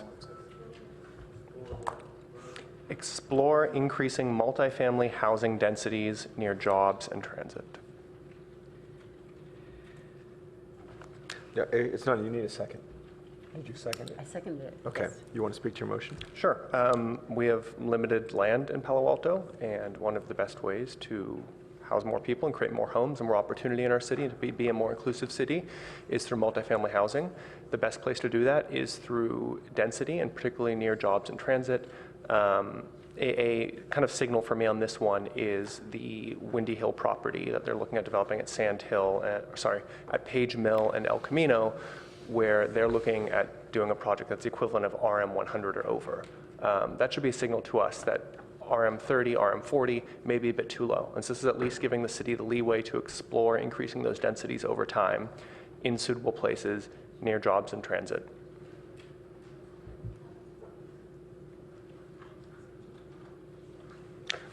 Councilman Vice Mayor Niss? I think I was falling asleep. I wasn't sure. Well, I think this is so consistent with what we've been discussing for a long period of time, which is how do you reduce traffic? How do you cut back on parking issues? How do you get cars out of the neighborhood, off the streets, and so forth? And the closer you can get the housing density near to jobs and transit, I think the better we are. And I have to think that something very like this was in the previous comp plan. Am I right? You know, I think there are policies like this already in the housing element. Yeah. I think there are. It may be a bit of a duplication, but I'm glad to support it and vote for it. But I think it ran pretty much continuously through the last comp plan, and it probably is in housing. So I'm just going to briefly speak to it as well. What's dawned on me is that we need some more zoning categories. The Windy Hill property actually is an example of where we're going to use, what is it, RM something or other? What are we doing there? We're coming up with a new overlay of some kind. You know, and I think we've talked about creating density in the downtown and converting some office density to residential. And I do think, I'm just not sure this is going to, so if we put this in the comp plan, is staff going to go out and explore like a new, you know, should we have RM 40s in certain places or RM 60s or RM, you know, so you get those smaller units, but you have the same amount of FAR, or, I mean, I'm just not, or are we basically, you know, near jobs and transit in Palo Alto is really broad. Is there a place in Palo Alto where we're not near jobs or near transit?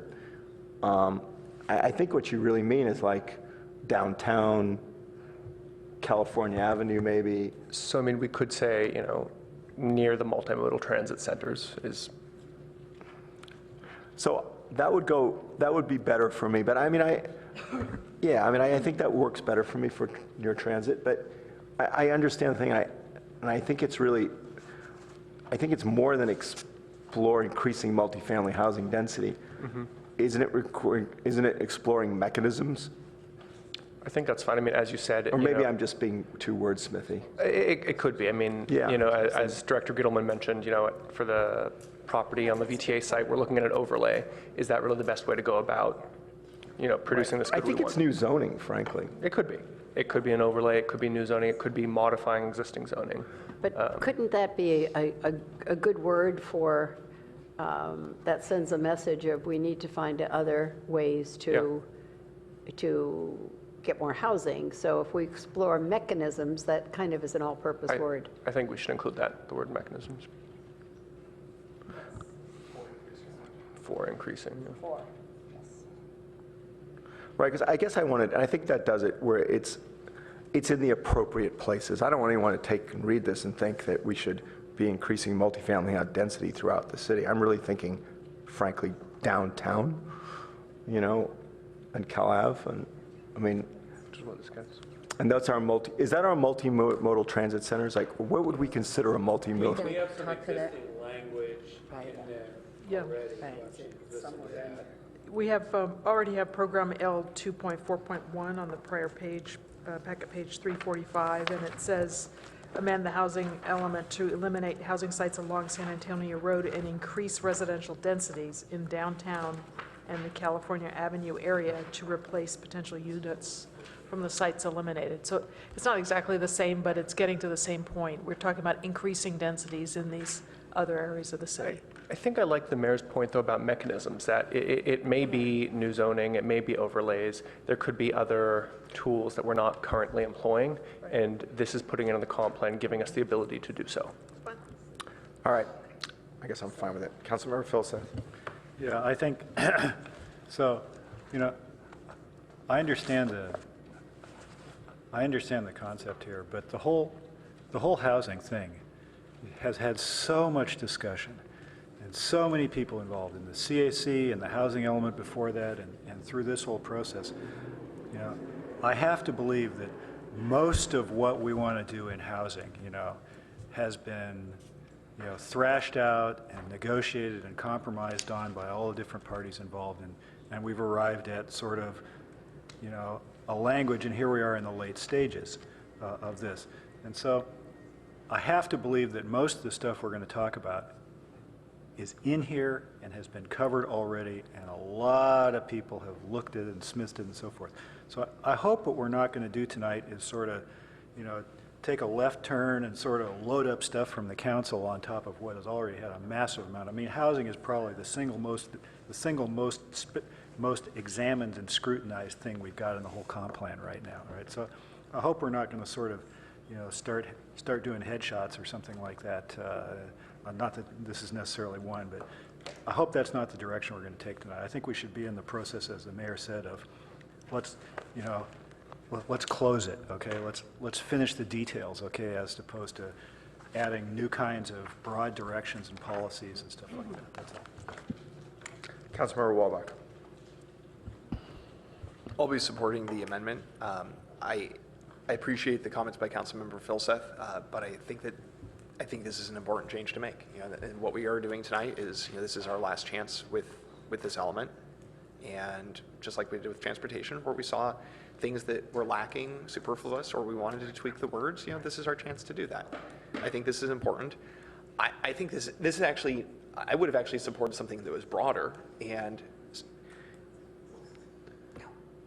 so I would have actually supported something that was broader, that just, rather than emphasizing where we would do it, I would have actually suggested where we wouldn't do it. So instead of saying near multimodal transit centers, I would have said outside of R1 or other low-density zones, or R1 and R2 zones.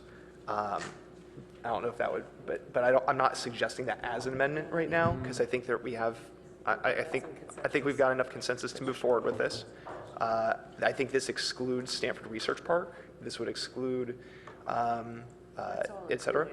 But you know what? I think that this is an important step as it is. I think this is actually a compromise, and I think we should support it. All right, let's vote on the amendment. That passes on a 5-4 vote, with council members Walbach, Nish, Scharf, Tanaka, and Fine voting yes.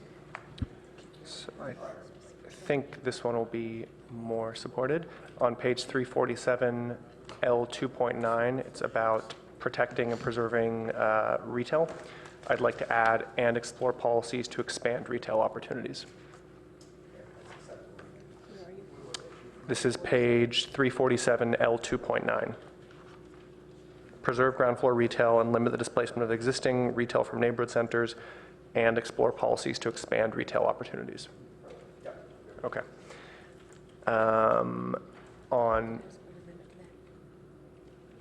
Let me just go through mine. I've got a few more. On page 348, program L3.5.1, this is about basement constructions and their impacts. I'd like to remove the first bullet point there. Evaluate the city's policy of excluding basements from the gross floor area.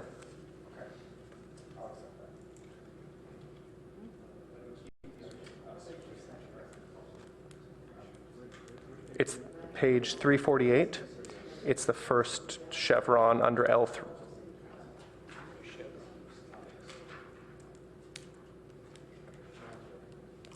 All right, thank you guys. Just a few more, sorry. Remove L4.1.1. This is a program on page 349. So the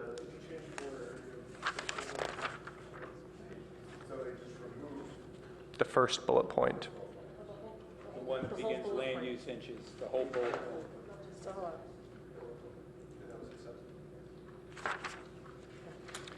So I'm asking to remove program L 4.1.1, evaluate the effectiveness of formula retail limits adopted for Cal Ave, and consider whether they should be applied in other centers. Remove that program. So I would only propose to accept that. Just ended with evaluate the effectiveness of That's fine. That's fine. So L 4.1.1 is simply evaluate the effectiveness of formula retail limits adopted for Cal Ave. Yes. Okay, good. He's thinking about it. You want to discuss that one? Yes. So I think we should discuss that one. Okay, let's discuss it. All right. I'll just frame this up. There's a few things. I think the nature of formula retail is actually pretty distinct here in Palo Alto. And a lot of the things which these formula... So it's an amendment, first of all, for the clerk's office that's made by you, seconded by me then. Thank you. A lot of what we think of formula retail doesn't actually apply here in Palo Alto. Businesses like Phil's Coffee, like Molly Stone's, some of the bike shops actually qualify as formula retail. And while I think it's worthwhile evaluating what has happened on California Avenue with the formula retail ordinance there, I think it should be individually done whether those should be applied in other centers.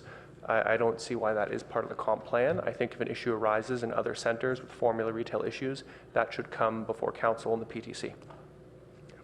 So I basically agree with that. I think we should evaluate how formula retail issues are doing in Cal Ave. And I think that the jury's out at the moment. I don't think we have enough information. I think it's the comp plan, it's a long-term, we should evaluate it. But I don't think we should prejudge that we should want to extend it. Frankly, we may want to look at it and say to ourselves, it hasn't helped on Cal Ave in any which way and we should get rid of it. Or we might say it's been a resounding success and we should, change it in this way. So I think it should be evaluated, but I don't think we should prejudge that we may want to extend it somewhere else. And to be honest, I have a hard time imagining where we'd want to extend it. Yeah. So, Councilmember Holman. So I would very strongly encourage retaining this for a few reasons. And read what it says. It says evaluate the effectiveness. And it says consider whether these limits should be applied in other, and I would say areas rather than centers. And then a really important part of this, it says develop incentives for local small businesses where warranted.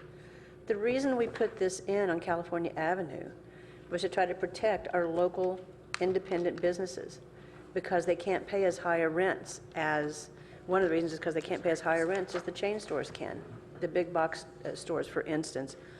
And while some of the businesses that we have are small chains, they fall outside the definition of formula retail. That's how we can have a Phil's. That's how we can have a Pete's. So those kinds of businesses aren't affected. They still have the local feel. They still contribute more, which local businesses do. Local businesses contribute more to a local economy. They contribute more, very typically, to nonprofit efforts, to city efforts. They're much stronger supporters of the community than our formula stores. I think eliminating this says, you know, we don't care about the local independent businesses. I think it's a strong statement that we would make by eliminating this. So, Councilmember Holman? And again, these just say evaluate and consider. So I would be fine with adding back in develop incentives for local small businesses where warranted, frankly. I don't know if Councilmember Fine would. I would be. But I would. I mean, I think that was, I wasn't focused on that, but I would agree with you. Councilmember Du Bois. So when I heard you speak, Mr. Mayor, I was confused. It sounded like you're actually supporting what's there. I heard you say, you know, evaluate the effectiveness. And so I'm a little confused why you're removing it, actually. Oh, no, I think we should, I was just saying, I think we should keep in develop incentives for local small businesses where warranted. That was the sentence at the end of that. Yep. As opposed, so all would change now is we wouldn't consider, the only thing that would be different is we wouldn't put in the comp plan that we have to consider whether these limits should be applied in other centers. That's really the only difference. Whether or not you think the comp plan should say, should we consider this? Is this something we have to do? But you also removed evaluating the effectiveness, which I thought you said you supported when you spoke. Because I think I want to evaluate, I want to assess the effectiveness. It's something new we've done. It's something new we've done. I want to assess the effectiveness of it. What I don't want to do is say, we have to decide. Let's assume we decide it's really effective. Then maybe we will choose to go ahead and assess. If we decide it's totally ineffective, why would we then have to assess whether or not? That's why it says consider, though. So are you just deleting the middle part? Are you Yes, keeping the just first the middle part? So that's not what the motion says on the screen. So,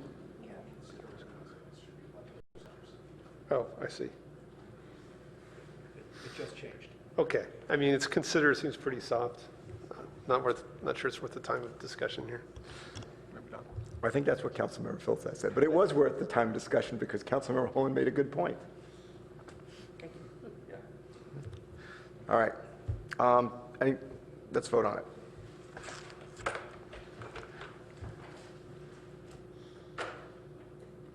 And that passes unanimously. All right, one last one, and thank you for your time. I'd like to propose a new program under, it's on page 351, under Stanford Shopping Center. So this is also going on the retail thing a little bit. I'd like to propose a new program, L4.7.2, explore additional and new types of retail at Stanford Shopping Center. Okay, I would be supportive of that, but I think we should discuss it. And I think it probably needs a bit of wordsmithing. But Yeah, and I think it needs some wordsmithing. So where are we on, by the way? this is 4.7.2 on page 351. It's 7.2. So it's talking about maintaining Stanford as one of the Bay Area's premier regional shopping centers. I have a clarification. Okay. Go ahead. This is yours, Adrian, right? Explore additional and new types of retail at Stanford Shopping Center? I could be wrong, but I'm pretty sure Stanford Shopping Center is controlled by Stanford. I mean, we might write them a letter or we might drop by, but they are as carefully curated as any shopping center, I think, is in the United States. So I admire your creativity, Okay, so now but you're I speaking think to it. it is a rather useless amendment to add to this. And maybe Councilmember Tanaka would add to that, who talks a lot about curation and shopping centers. But So- I have friends who have tried to go in there, and you are carefully evaluated. There's a long waiting list, and if you're not successful, you leave. So Councilmember Fine, I agree with Councilmember Niss on that. I actually thought you were going to wordsmith it differently. I thought what you were going to suggest is that we explore adding additional FAR for more retail at Stanford Shopping Center. Was that not your intent? So that was the, additional retail. So it's not new, it's exploring adding It's not the additional FAR for Stanford there? for retail. new retail. Yeah. that So, actually- because that's really what if you're going to Yes, expand yes, retail, yeah, that's yeah. what you mean. Yeah. I mean, Vice Mayor Niss is correct in that we can't tell Stanford what kind of retail to have. Right, okay. So take out the type, so explore adding additional floor area ratio for retail at Stanford Shopping Center. Yes. Explore additional, yeah. Exactly. All right, you want to speak to your motion? Yeah, so I mean, I think it is important for us to maintain Stanford Shopping Center as a regional shopping center, something that attracts a lot of folks and has unique businesses, like Tesla had their first in-house store there. But Stanford Shopping Center is also going to have to change over the years, and in the next 15 years, they may need to grow more. And if we do support local retail in Palo Alto, that includes at the shopping center, actually. So this is one way to get that. So I'll speak to it briefly. I actually think where Stanford Shopping Center is located, the impacts of adding more retail are far outweighed by the benefits. Is number one, we're blessed to have a regional shopping center. When you visit other shopping centers, the shopping center industry, especially regional shopping centers, are very competitive these days. And the more of those small shops and boutiques you have, the more competitive your shopping center is, and frankly, the more TOT we get. I mean, I'm going to say one of the strong reasons I support this is that it provides more TOT to Palo Alto, but also you need your shopping center to grow and to maintain its status, frankly, as the premier regional center where everyone comes to. And we do have ones that we compete with in San Jose. And people have a choice. They can drive down to Santana Row or they can go to Stanford Shopping Center. And we want to give, at least I want to give Stanford Shopping Center the ability to grow and compete if they think it's appropriate. And so I think we should explore their ability to grow as a shopping center.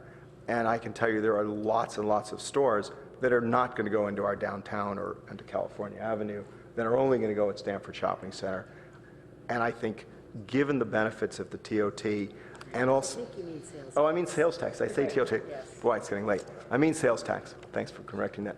Giving the benefits of the sales tax and also maintaining the sales tax revenue we currently get by maintaining our competitive edge, I think it's worth exploring. So, Councilmember Holman. I was going to edit what was there before, so later. Okay. All right. Seeing no one else, let's vote on the board.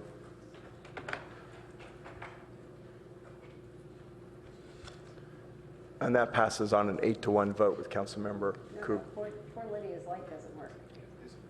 It's a no, though, right? Do you mean a no or abstain? It's a no. So if it's a yellow light, it's a no. That's what I'm assuming. That's why I said with Councilmember Koo voting no. All right. Okay, I have no lights on the board. So, okay, now I have lights on the board. Councilmember Tanaka. So I think last May, I heard that there was some question as to whether programming is allowed used in downtown or coding is allowed downtown.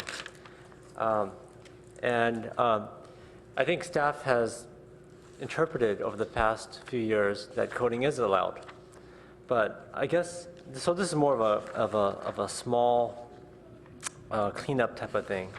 But I think we should make it clear that programming, coding, whatever you want to call it, is definitely allowed use in downtown Palo Alto.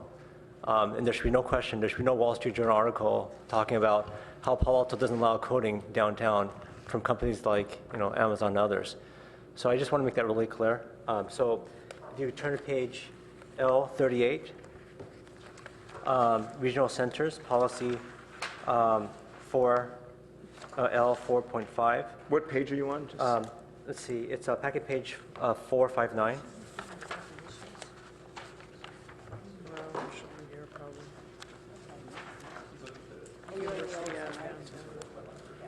So policy L4.5. Yep. So, I'm still trying to figure out exactly how to do it, but I'll make a suggestion here. So, So within, okay, so in the sentence where the clause where it says with a mix of commercial, civic, cultural, and recreational and residential uses. So I think in terms of commercial, we could do like a e.g. as an example, coding or technology development or something that makes it clear that yes, this is something we want to actually have downtown. Yeah, it's just, I wanted to ask staff if that's a good place to put it, or should we just direct you to, or how would you like to handle it? You know, maybe you could just direct us to address this issue in this section, and I don't know whether we'll do it in that policy or Okay.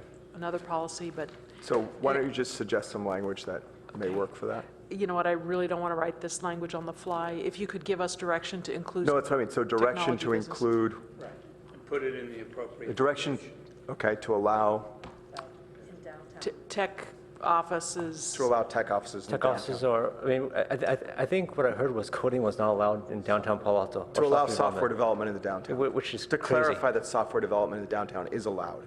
Yes. Okay. Yeah. Just to weigh in on this, I would actually suggest, unless staff is looking for, well, if staff is looking for greater clarity, we could just add, and a major commercial center, including professional small businesses, such as therapists and software development. Just to give a couple examples, so we're not just calling out one in particular, but maybe give a couple of Well, examples. I guess here I just want to make it really clear, even if it's not a small business, programming. Oh, actually, software we should development. reverse that. So it would be including software developers and professional services. Why don't we just let it be for staff to clarify that software is allowed downtown? Oh, is that, I That's thought what staff they was want. looking for greater clarity. I misunderstood staff's Okay. request. Yeah, that's what Yeah. staff said, just let. Is that accepted? So I'm going to accept that. I don't know if Councilmember Phil said this, that's up to him. No, I guess, well, that's true. So I think I'm not going to accept it. Sorry, I think I'm not going to accept it. But it's a little bit odd, okay? Because, I mean, what we're asking staff to do is come up with some language about allowing software development downtown, right? I'm not ready to make that decision. I think there needs to be a bunch more discussion, right? And what kind of software are we talking about? Are we talking about, 1,000 guys from or 1,000 people from SAP? Or are we talking about, 2 people in an office above a coffee shop? So I think there's a lot more discussion that needs to be done on that. So I wouldn't want to vote up or down on that tonight. What I would think is, we ought to have the discussion, and we ought to, we ought to go through that process of deciding whether we're going to do this or not, right? So if that's what the motion triggers off, then yeah, I would support it. If the motion is we're going to decide we're going to do this, right, then I'm not going to support it. So I'm sort of wondering what the intent here is. Councilmember Walbach? Well, actually, if, You were seconding it? well, it looks like you've already seconded it. Oh, I already seconded? Okay, then I seconded it. Or All right, I'm then I happy. seconded it. Then I'm going to do it correctly and have Councilmember Tanaka speak to his motion. Okay, I actually thought this would be a clerical addition, because I didn't think that anyone would not believe that we could do software development. It's not allowed use downtown because there's so much software development that happens downtown right now. That So, was the whole point, right? so I guess for me, it's, Palo Alto is well known to be an area where people do software development, especially downtown. So for us to say it's illegal, it's kind of weird, really odd, right? I'm surprised people would even debate this, because I think it's common, it's the engine of Silicon Valley, and we should allow software development. I think it would be very weird for us to say, we don't want software development in Palo Alto. That's just not right. So I'll speak to it briefly. I also agree with Councilmember Filsath that it's a little weird, but the reason it's weird is because it was weird that council members started talking in the press that software development may not be allowed in the downtown. I thought that was weird. And then it got picked up on national news and all of that, which I thought was really unfortunate. So I think it's probably important that we clarify that, given that people actually seem to think that software development may not be allowed downtown. So I think, though, we should also point out that I don't remember exactly when it was, but DEC had their headquarters. In the 90s. No, it was earlier. It was either in the In the 80s. It was in the 80s. It was the early 80s. And so we've had software development in our downtown for the 80s, the 90s, 2000, 2010s, right? We're over 40-some years, and staff's had a consistent, So since we're doing the comprehensive plan, this came up. I actually agree there's no harm in clarifying it and making it clear that software development is allowed downtown.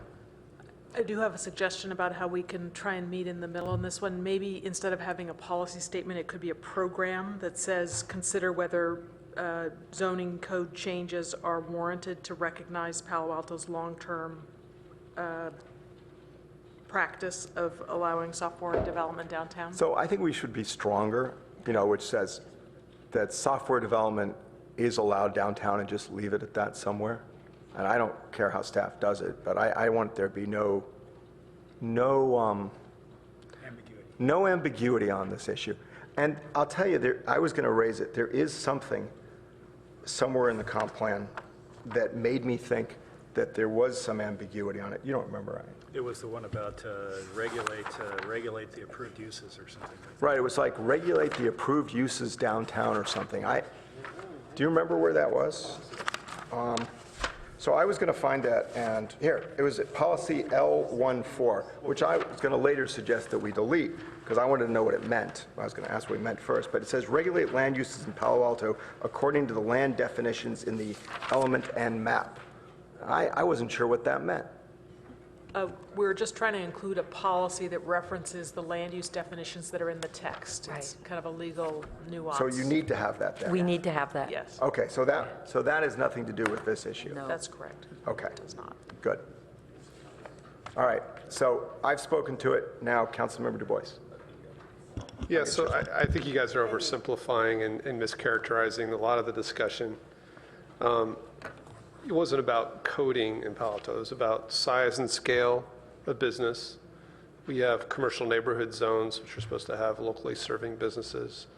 We have CS zones, and we also have research park.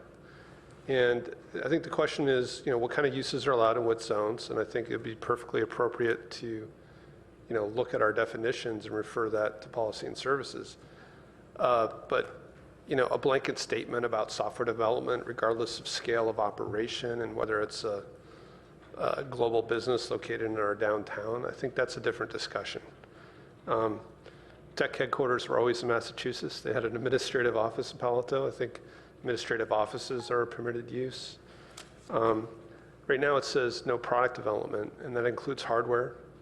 And we've had some hardware manufacturing downtown, which is probably not something we want. So, I think it's totally reasonable to look at our zoning, look at the type of activities we want to occur in different parts of the city. And so I just think we're really oversimplifying to say no coding. That some people may have characterized it that way, but I think if you read the stories, that really wasn't the discussion. So I would not support kind of blanket changes today. I do think staff's idea was a good one, which was we should look at our zoning definitions and permitted uses. All right. Councilmember Walbach. I actually disagree. I think that while we can have broader discussions about land use policies, and we can have or about land use definitions, I do think that there was a lot of discussion in the last year about whether software development is allowed in downtown Palo Alto at any scale. There was also discussion about size. That's part of why we've had a discussion, and we'll continue to have discussions, I think, about funding mechanisms, things like that, that might be escalated for larger employers.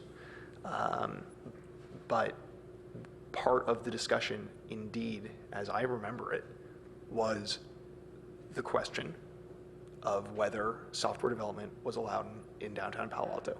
And it was my clear understanding that that was raised in order to discourage or raise a sense of threat towards software developers in downtown Palo Alto, with an eye towards potentially clarifying or threatening clarifying that software development was not allowed in downtown Palo Alto. And I think this amendment is important even if it is controversial, to say that the majority of Palo Alto and the majority of this council does not support the idea that software development in downtown Palo Alto is outside of allowable business practices where somebody has a business. Now, that doesn't mean that every single site in Palo Alto, that every single property in downtown Palo Alto should be owned by one single company. That doesn't mean that every type of zoning in downtown Palo Alto is software development. Doesn't mean every retailer should turn into a software developer. But this is a real issue, and to say that it wasn't a real issue, I think is inaccurate. Councilmember Niss. Vice Mayor Niss. Well, I'd have to pick up on what Councilmember Walbach was saying, because it not only was an issue, but it ran in papers across the country that we didn't want software development. I think businesses may be what you mean. I think software development may be a little too broad, but that software development businesses were not going to be allowed downtown. It was amazing. Every reporter that I knew picked it up at that point. I would think reporters watching it tonight would mention that software development might again be allowed into the downtown. But my recollection is it's never stopped. So, and it sounds, and thank you, Mayor Scharf, for reminding me that Dell did go back until the 80s. By the 90s, there were a number of software development companies downtown, and they were all located within 2 or 3 blocks of where we're sitting right now. So I think that clarification is needed. As I said, I might add the word businesses, but I think almost anybody can sit in their house downtown, and even Eric Filseth, I'll bet, could just be developing software at his house. The air raid siren goes off when I start writing code. So I understand the intent exactly, and I support it. Councilmember Koo. So frankly, I couldn't care less what all the news media around the world is talking about. What the point comes down to is that, just to open wide for software development with no thought given to how big it could be or what the impacts to downtown could be. And the whole idea behind, and I'm glad for the memories for the 80s and the 90s, that's great. And what was forgotten over there was also that there were all the startups that happened in town. And that was the whole intent, was to ensure startup has a chance to have their offices here in downtown. And also for smaller companies to also be able to have a standing chance of operating in downtown, when these bigger companies can go over to Stanford Research Park where there's larger space for them. And there isn't as much as parking impacts and so forth.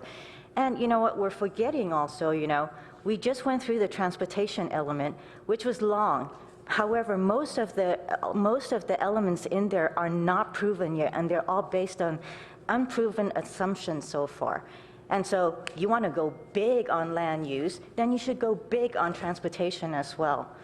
Put some teeth behind everything. Councilmember Holman. So I agree with the comments that have made by Council Members Fine, Du Bois, and Koo to this point. Just a little while ago, we made a change to take out, consider whether these limits should be applied to other centers when we were talking about formula stores. That was just consider. What we're doing here is putting something in the comprehensive plan that makes a large assumption without any limitations that tech companies belong in our downtown area, with no size limitation. The examples that have been given before about some of the companies, whether by name or not, they were small, they were scaled. Whether it is a tech company or just to name somebody out of the blue as a Walmart, we don't want an unlimited size presence in our downtown. It's unhealthy. It is unhealthy. And for tech jobs, I would say especially, if I can get your attention, for tech jobs especially, I would say it's unhealthy because For the tech jobs, there's a jobs multiplier of 4 to 1. So for every tech job, there are 4 jobs that are created. There have been articles written about this. There are 4 jobs created for every tech job that is in place. Guess what that does? Guess what that does to our housing demand? What are we doing? We're putting ourselves behind the curve yet again with jobs creation as related to our housing needs, our housing demands. So, I don't think anybody is not supportive of having startup tech companies. But when it comes to our downtown and commercial areas, having them unscaled is, I think, really detrimental to the community. It's detrimental to our housing stock, housing demands, and it's detrimental to the number of jobs that we're creating. Housing prices are related to the number of jobs that we have. It's not just the quality of schools, it's also related to the number of jobs that we have that creates the demand on housing. This is a very large step to take with no analysis, no feedback from staff. I really encourage council to not take this step tonight. Do it by ordinance separately so we can actually discuss this and its impacts adequately. So I think I just have to speak to this quickly. This is no step at all. This is just clarifying existing policy of some 40 years. We're not changing anything. Everything is remaining the same. We're just making it, I'm speaking, we're just making it totally clear that what the city attorneys, the planning staffs, and the city manager's interpretation of our current rules are, and what our planning staff's interpretation of the current rules are going back 40 years. And I think the biggest reason to put this in here is, frankly, some of the pushback I guess we're getting today, is that this is the current rule, this has always been the current rule, and this doesn't deal with issues of scale, it doesn't deal with any of that. We're not having those discussions tonight. All we're doing is we're saying that the existing law in Palo Alto has been and shall continue to be, unless someone changes it, that software development is allowed in the downtown, which we have always done. And we talk about little companies like Facebook, which were started in downtown. I mean, really? Little companies like Facebook? We should be proud of that. We should be proud of who we are as Palo Alto. And we are the center of Silicon Valley and the center of tech.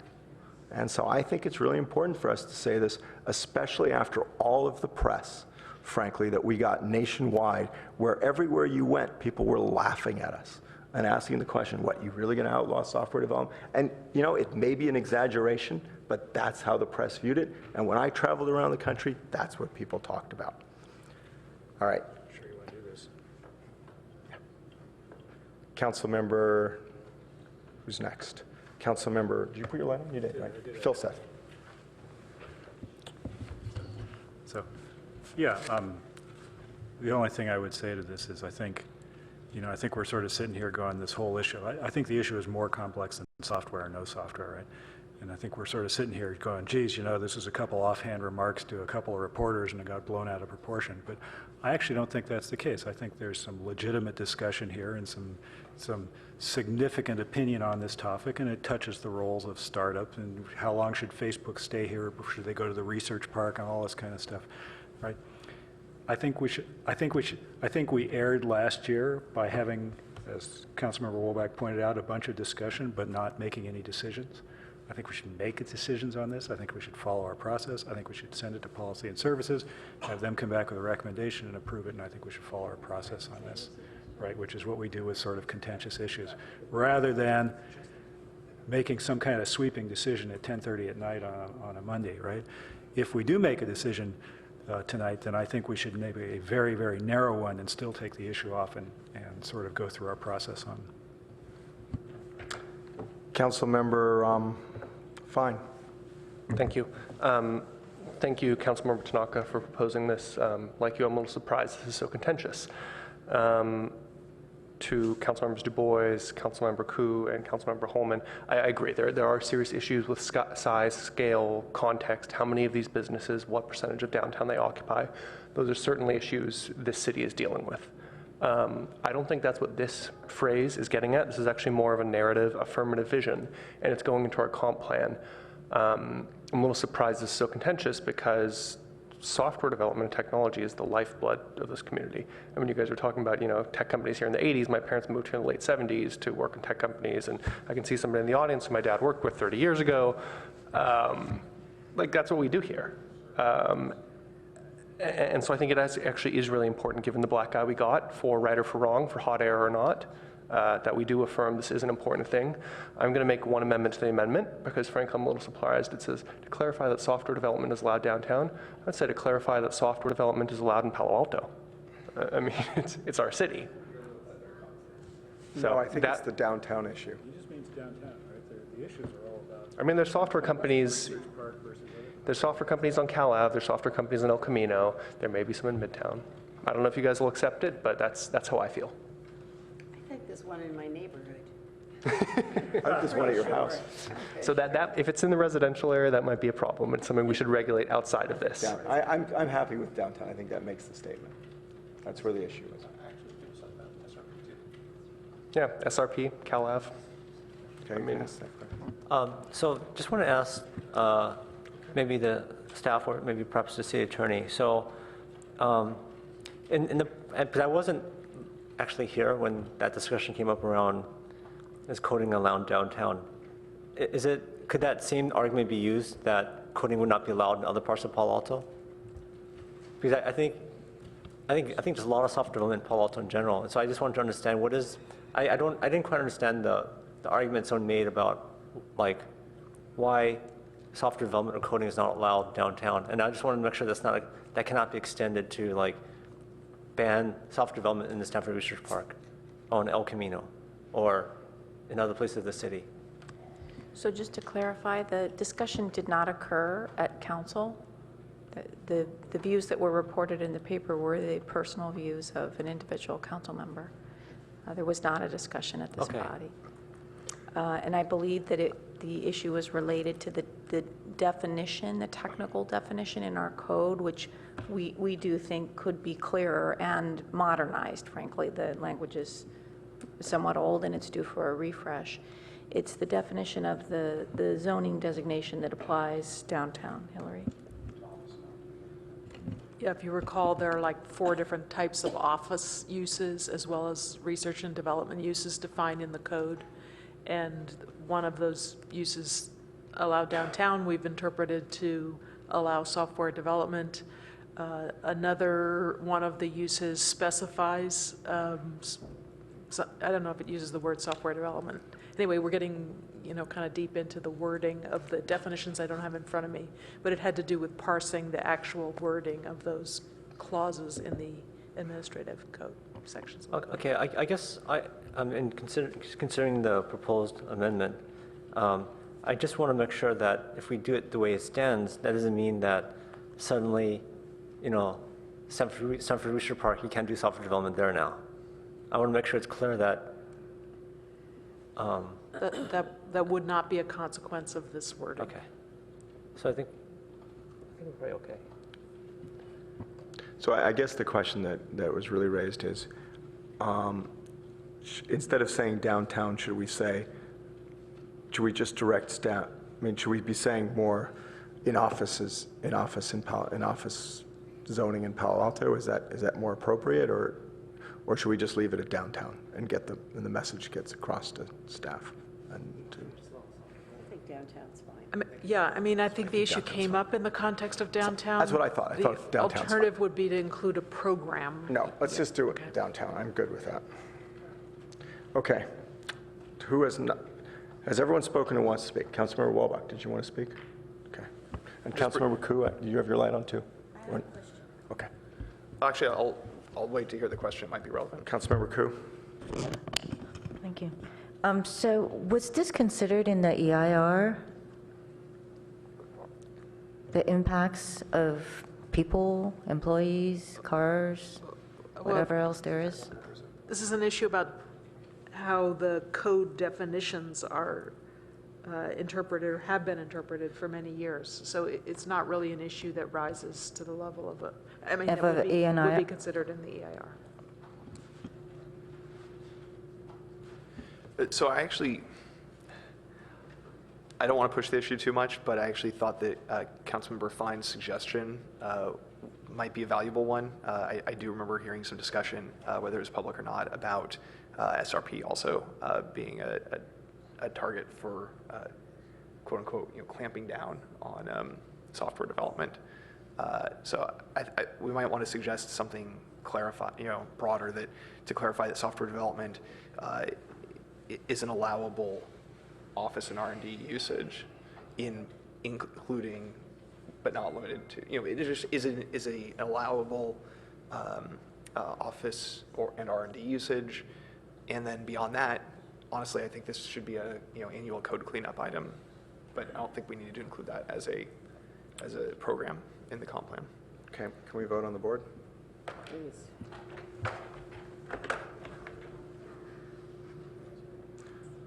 And that passes on a 5-4 vote, with council members Koo, Filseth, and Holman voting no. Oh, six. It is six, right? Yeah, so with council members Koo, Filseth, and, Holman voting no.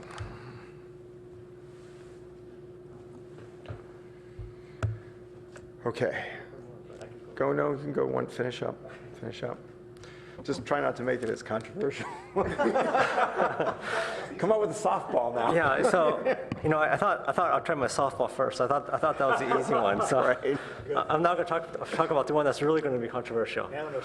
So I'm actually serious about that. So I guess, can staff just clarify, I've heard that startups are not allowed to start out of houses or residential property.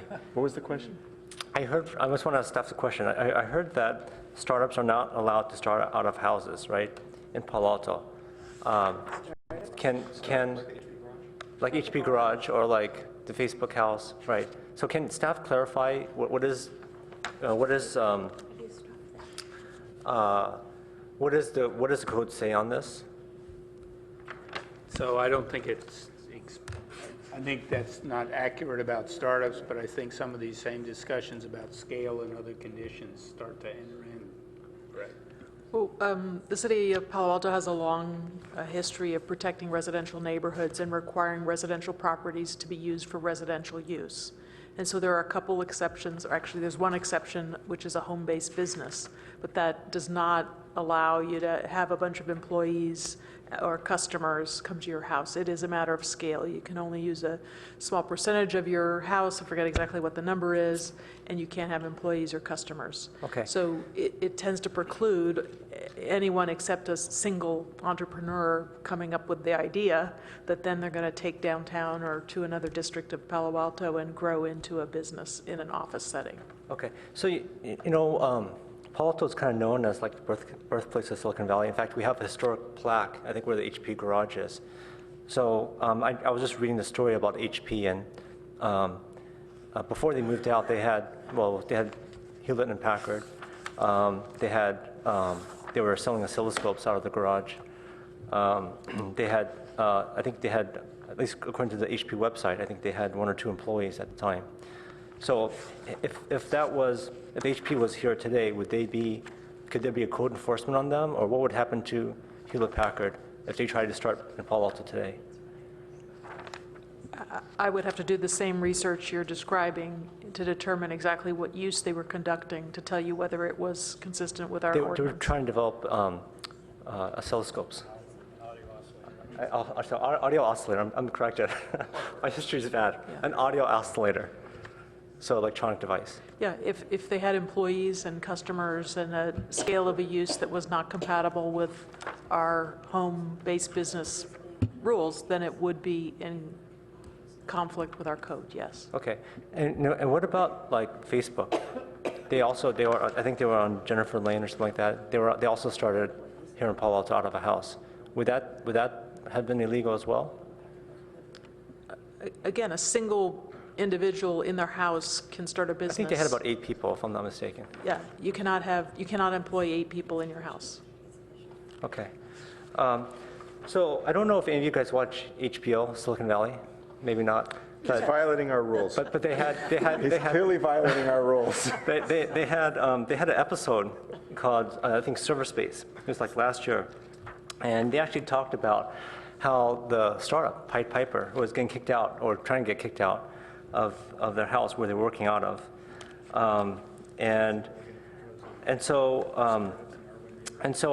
I guess I'm kind of torn on this. We definitely want to protect residential neighborhood, but the reality is when you have a couple of guys coding in their house, how do you enforce that, right? I mean, it seems like it's incredibly hard to enforce, and not just that, but we've had some of the most iconic companies start out of houses in Palo Alto, and so, and I think what's different with like in the HP example versus Facebook, and in HP they actually had to have people check out their audio oscillator, a physical device, and they were actually manufacturing that physical device versus with Facebook and software in general, it's all web-based, right? There's no customers having to go to the house to check out the software. And I think there's also a lot of inconsistent enforcement as well. It seems like it's not, actually, maybe can staff say how many times have they ever enforced someone starting a company out of their house? We actually have had a number of code enforcement cases where people are using residential properties for non-residential use. Okay. We consider it a serious violation of our code. We get complaints and we initiate enforcement and abate the violation. So theoretically, we could have shut down Facebook then? You know what, I'm not going to go back in time and conjecture about Facebook. I'm telling you, we have an active code enforcement program. This is a violation we pursue and we take it seriously. Okay. So I know my last one was more controversial than I thought, but this one is definitely, I know, going to be controversial. So I just want to refer to page 455 and policy L 3.2. And the point I'm trying to make here is that Palo Alto's been the center of innovation. Some of the greatest companies have started out of Palo Alto. When you start a company, you don't start with millions of dollars in the bank and renting $10 a square foot in downtown Palo Alto. That doesn't happen. You start out of your own house, a lot of times it's your own money. You're funding the company. And so I think, okay, so my proposed, it may not be a friendly amendment, I'm not sure, but my proposed amendment here is to say, preserve residential uses from conversion to office and add, except for nascent startups or short-term rentals. So I'm not going to accept it, but I know Councilmember Filsath will.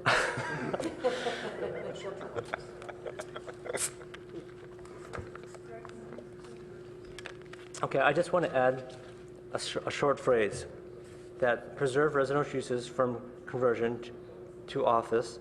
Well, maybe actually, I don't know if this actually belongs, but basically what I really want to do is, I think it's important for the lifeblood of Palo Alto that nascent startups are able to start. Because if you say you can't, the only way you start this business is you raise millions of dollars and you go rent an office somewhere, there's very few companies that will actually start. Very few companies could raise millions of dollars from the get-go and rent an office somewhere. Right? And so if you say that, no, you cannot start out of your house, how many startups are there going to be? There'd be very few in Palo Alto. And I think it happens already. We know it happens, right? And how can we, so anyways, I guess I'll look for staff to figure out where to put that. I thought maybe 3.2, but maybe it's not the best place, and I'm open to ideas. Exposed to the light. Clarify your motion. My motion is, I think nascent startups should be able to start out of houses.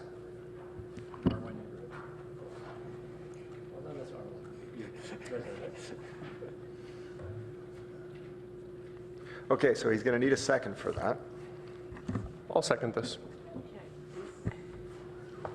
Again, could I ask something clarifying? The real question is, I think, what size a startup? It's really about a size thing. If you have 4 people sitting in a garage somewhere, and they are all over town, I would agree, I don't think a lot of people are going to complain about it. having seen the Facebook movie, if I'd been one of the neighbors, I might have complained about it. I think it's very much one of those, it's, you know, it is, I think, in part what some neighborhoods are willing to tolerate because it's usually about cars parked there and so forth. But startups should be able to start in houses seems a little too prescriptive without something that describes what a startup is. Is it 4 people or is it 6 or 8? So I think we need to let him speak to it second. Sure. So I'll be clear. I actually don't expect this to pass here tonight. I don't think there's the votes for it. But I think it's important to actually send the signal, because I think I'll speak for Councilmember Tanaka myself, that we actually find startups here in Palo Alto an important part of the city, part of the community, part of our economy. This may be better suited to the business and economics part of the comp plan when we want to look at policies. Yeah, we may want to look at policies to promote or encourage nascent startups in the city. That said, Vice Mayor Niss, as you mentioned, there are serious implications for neighborhoods here, and I understand why many of you won't support this. But I think it is important to open this topic. Okay. Councilmember Filsath. I just want to address the question about enforcement. I think traditionally the way that it gets enforced is that all the neighbors complain about lots of people coming and going at all hours of the night and people parking all over the street and noise and stuff like that. So I think that's the enforcement, the de facto enforcement answer. On the overall approach, I would be astonished if a majority of Palo Alto residents supported legalizing hacker houses in R1 neighborhoods. Yeah, I feel like I have to say this would be a significant policy change. I'm not sure we could just insert it in one section. I think we'd have to look through this whole element, and there would be other things that would have to change. I think the seconder of the motion had it right when he said it's unlikely to pass, so before we get all worked up. But admirable to introduce it. But admirable to introduce it, so if anyone else feels they need to speak to this before we vote on it. All right, Councilmember Holman? Just quickly, with due respect, I have to say it isn't just guys that do the startups. So please, it can be guys, gals, whatever. And just an historical point, when Hewlett and Packard were starting in the HP garage, it was Hewlett and Packard, the husbands, and Lucille, and I'm sorry, I forget Mrs. Hewlett's last name, or first name, but it was the Flora. Flora, thank you, Flora. It was the 4 of them, and the only employee they had for a very long time was one person whose name I also forget at the moment, and I'm embarrassed that I do, and he wasn't there. He was a salesperson who was out in the field. So it was a very different dynamic, very different thing. They didn't have a lot of people coming and going, and it was very much a family business and very different than what, actually Adrian mentioned to me, well, what about DoorDash? That's very different. People don't support that kind of activity in the neighborhood. So I think the mayor is correct, it won't pass. So, or I guess you even said it wouldn't. Councilmember Walbach. So I heard, was it Councilmember Fine suggesting that maybe this best belongs in one of the other elements? And maybe it's appropriate to set this up for discussion there, because I don't think it's going to pass tonight. I think it's a very interesting concept. Like the discussion on the last item, where some people we're suggesting changes from the status quo. I think that for people who are concerned about scale of businesses, I think the appropriate way to pursue that is, by suggesting that there be a change. And if this isn't the right place to do it, then a colleague's memo is the right way to do it. I think this is a very interesting concept and worth a real discussion. I'm tempted to support the motion. I still haven't decided, but it's an interesting concept. I think it should be further explored. I'm going to have to speak just because I'm going to have to say, I know. Go ahead, Councilmember Du Bois. I just want to add one other comment. I think other people have covered it, but we're working on housing. right? And from a policy perspective, we're going to say, it's just the wrong message. You can rent out your R1 house as an office. I mean, that's not a message I think we want to propose. Thought we were going to try to Maybe get this through the belongs in land use business and element tonight. commerce. So Councilmember Koo? Also, I think the current comp plan has a statement that establishes a city policy, I believe, and intent, right? And that's to promote, I think Nielsen Buchanan also wrote in about this, to promote commerce, but not at the expense of residential neighborhoods. So I would hope that that language is still it's gonna be pretty prevalent in this land use, will be retained in this land use element here.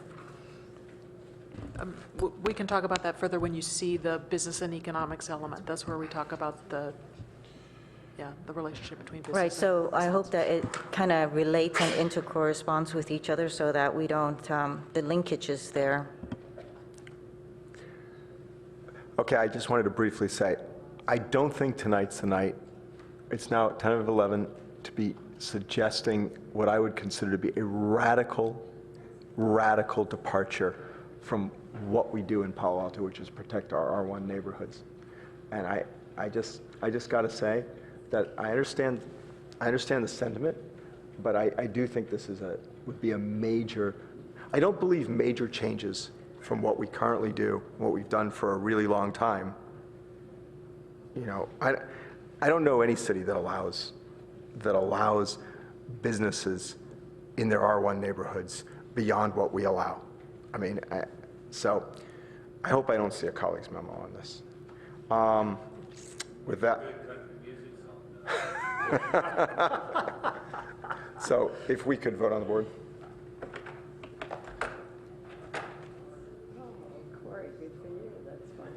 Oh, I voted to vote no. I hit the wrong button. So that fails with only council members Walbach. You voted yes? Walbach voting yes, and Tanaka and Fine voting yes. But a great discussion. Yep. All right. Now, okay, I'm going to clear the board. Councilmember Filseth, put his light on. Thank you very much. And I wanted to suggest, how do I suggest amendments if I'm the seconder of the main motion? You just and I'll turn them all down when we get. Okay, I have a short list, right? And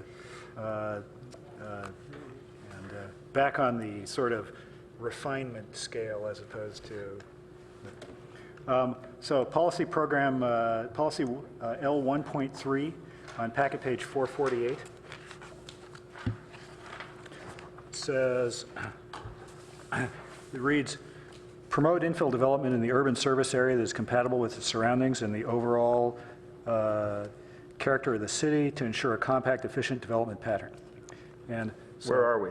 We're on policy L 1.3. What page are you on? Page 448.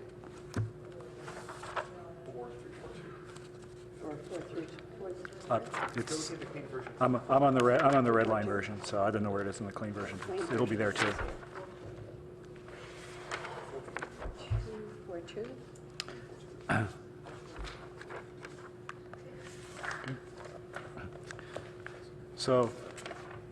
So it reads, promote infill development in the urban service area that is compatible with its surroundings and the overall character of the city to ensure a compact, efficient development pattern. So I think the sentiment is good, right? I think that we should avoid having the words promote development in the comp plan. I think the intent is to say infill development that gets done in the urban service area should be compatible with its surroundings. And I think we should say it that way. So you just want to get rid of the word promote? I think we should just rephrase it. Infill development in the urban service area should be compatible with, and continue from there, its surroundings. Okay, do you want to get the? So it would start. So it would start, infill development in the urban service area should be compatible with.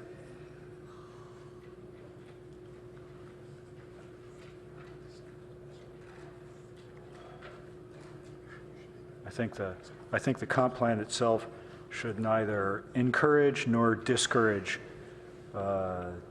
densification. I'm fine with that. Does staff have any concerns?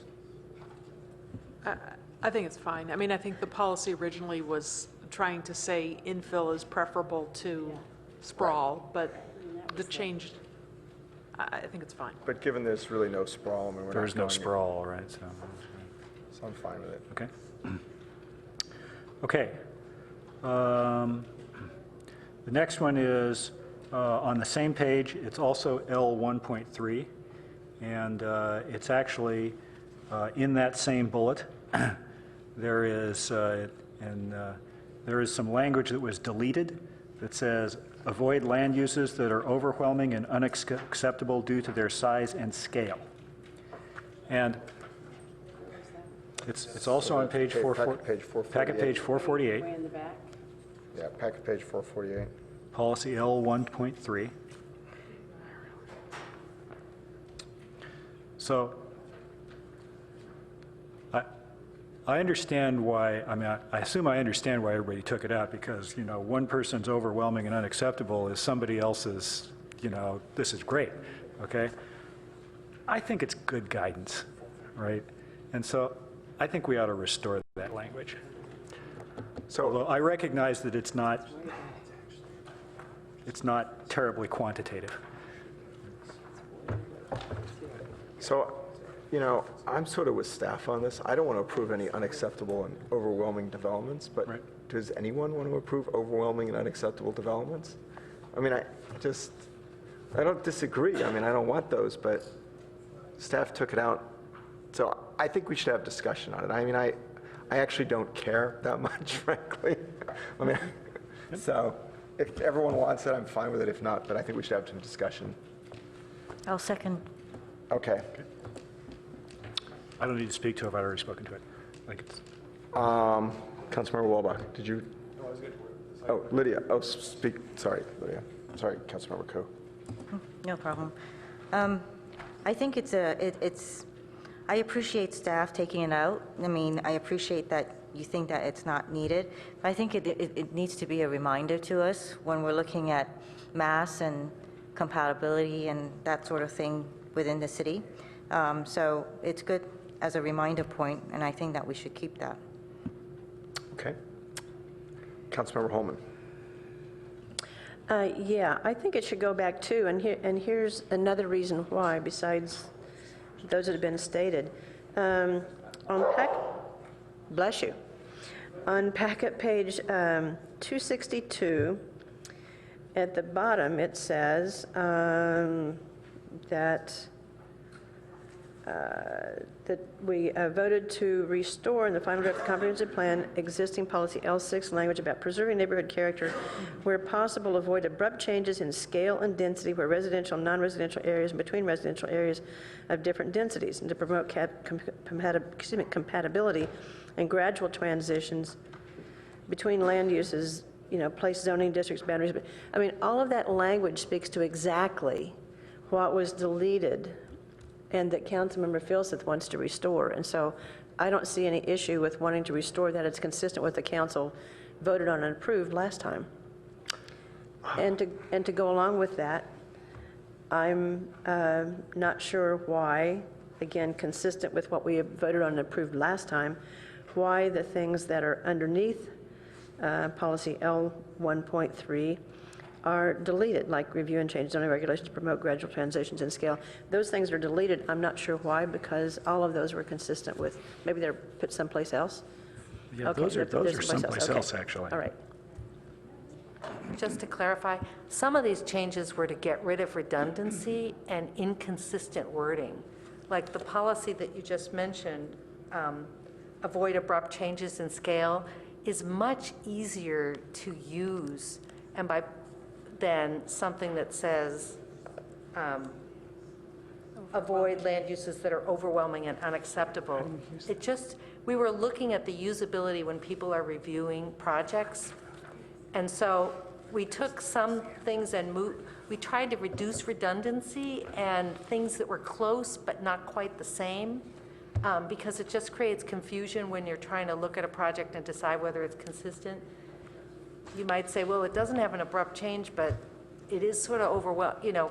So that was some of the thinking that went into trying to clean this up and get to areas where you had really a specific thing, like avoiding an abrupt change is much easier than for a staff person doing an interpretation or a member of the community than whatever is overwhelming. So that's a lot of what went into taking language and consolidating it and avoiding duplication and going for clarity and trying to say it once. So just to give you some background. Councilmember, are you finished? I'd want to. Yeah. Councilmember Walbach. I think I'm in line with something that the mayor said earlier, if I understood correctly. I don't think anyone's in favor of overwhelming and unacceptably, large and outscaled projects. I just don't think that this particular language is necessary in the comp plan. Councilmember Fine.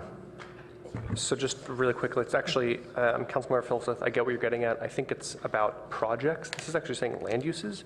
I'm not really sure what an overwhelming land use is, or what, avoid a land use because of its size and scale. I mean, I think the intent is, I think you're right. I think the intent is projects, and I think that would be fine too. Yeah, and I think we all here agree with you on that.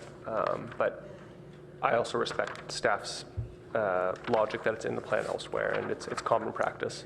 It's like saying, all projects in Palo Alto should go through our Palo Alto process. So Councilmember Holman actually convinced me to vote no. You did. I was on the fence and I didn't care. And then staff pointed out that it's really not usable to say, because none of us would support that. It becomes whether or not we think that is overwhelming. And I think the motion that you restored, which was you moved and seconded, which you just talked about, was to restore the final language where possible, avoid abrupt changes in scale and density. And I think that captures what the overwhelming and all of that. So it would be redundant and actually not useful, because this language is far more useful than the other language. So it's now policy L, now renumbered as policy L67. It's on 262, the last one. Voted no on it. Okay, so if we could vote on the board.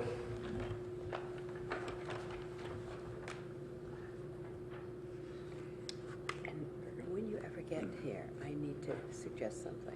Okay, and that fails on a 5-4 vote with Councilmembers Du Bois, Koo, Filseth, and Holman voting no. Okay. Voting yes. It's getting late. Thank you. All right. Proceeding here, policy program L 1.3.1 on page 449. 449. Right. It's program L 1.3.1. It's the first one on that page. And it reads, work with neighbors, neighborhood associations, property owners, and developers to identify barriers to infill development of below market rate and more affordable market rate housing, and to remove these barriers. Okay? So I agree with the spirit. So I think as it reads, it sort of says, you can read it as remove all barriers to all housing development in Palo Alto, or almost all.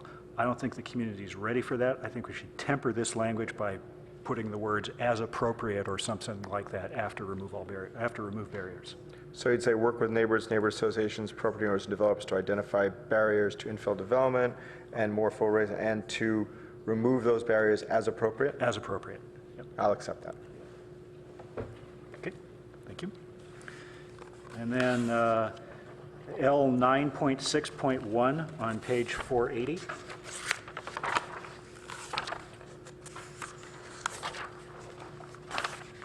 It's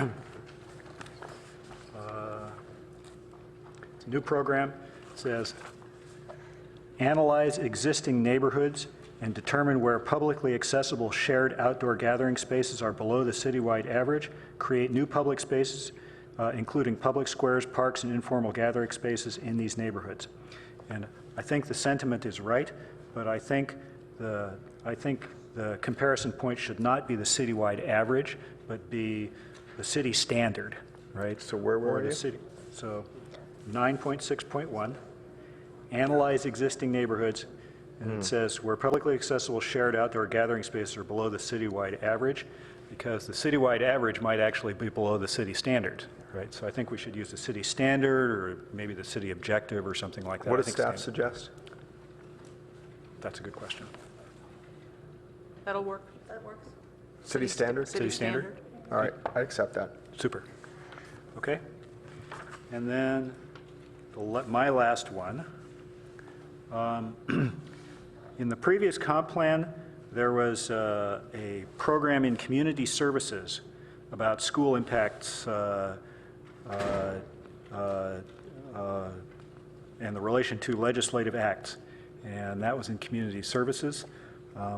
I think it should be in this comp plan, and it probably belongs in land use, not in community services, and it reads, require an assessment of school impacts prior to the approval of development projects that require legislative acts, including general plan amendments and zoning changes.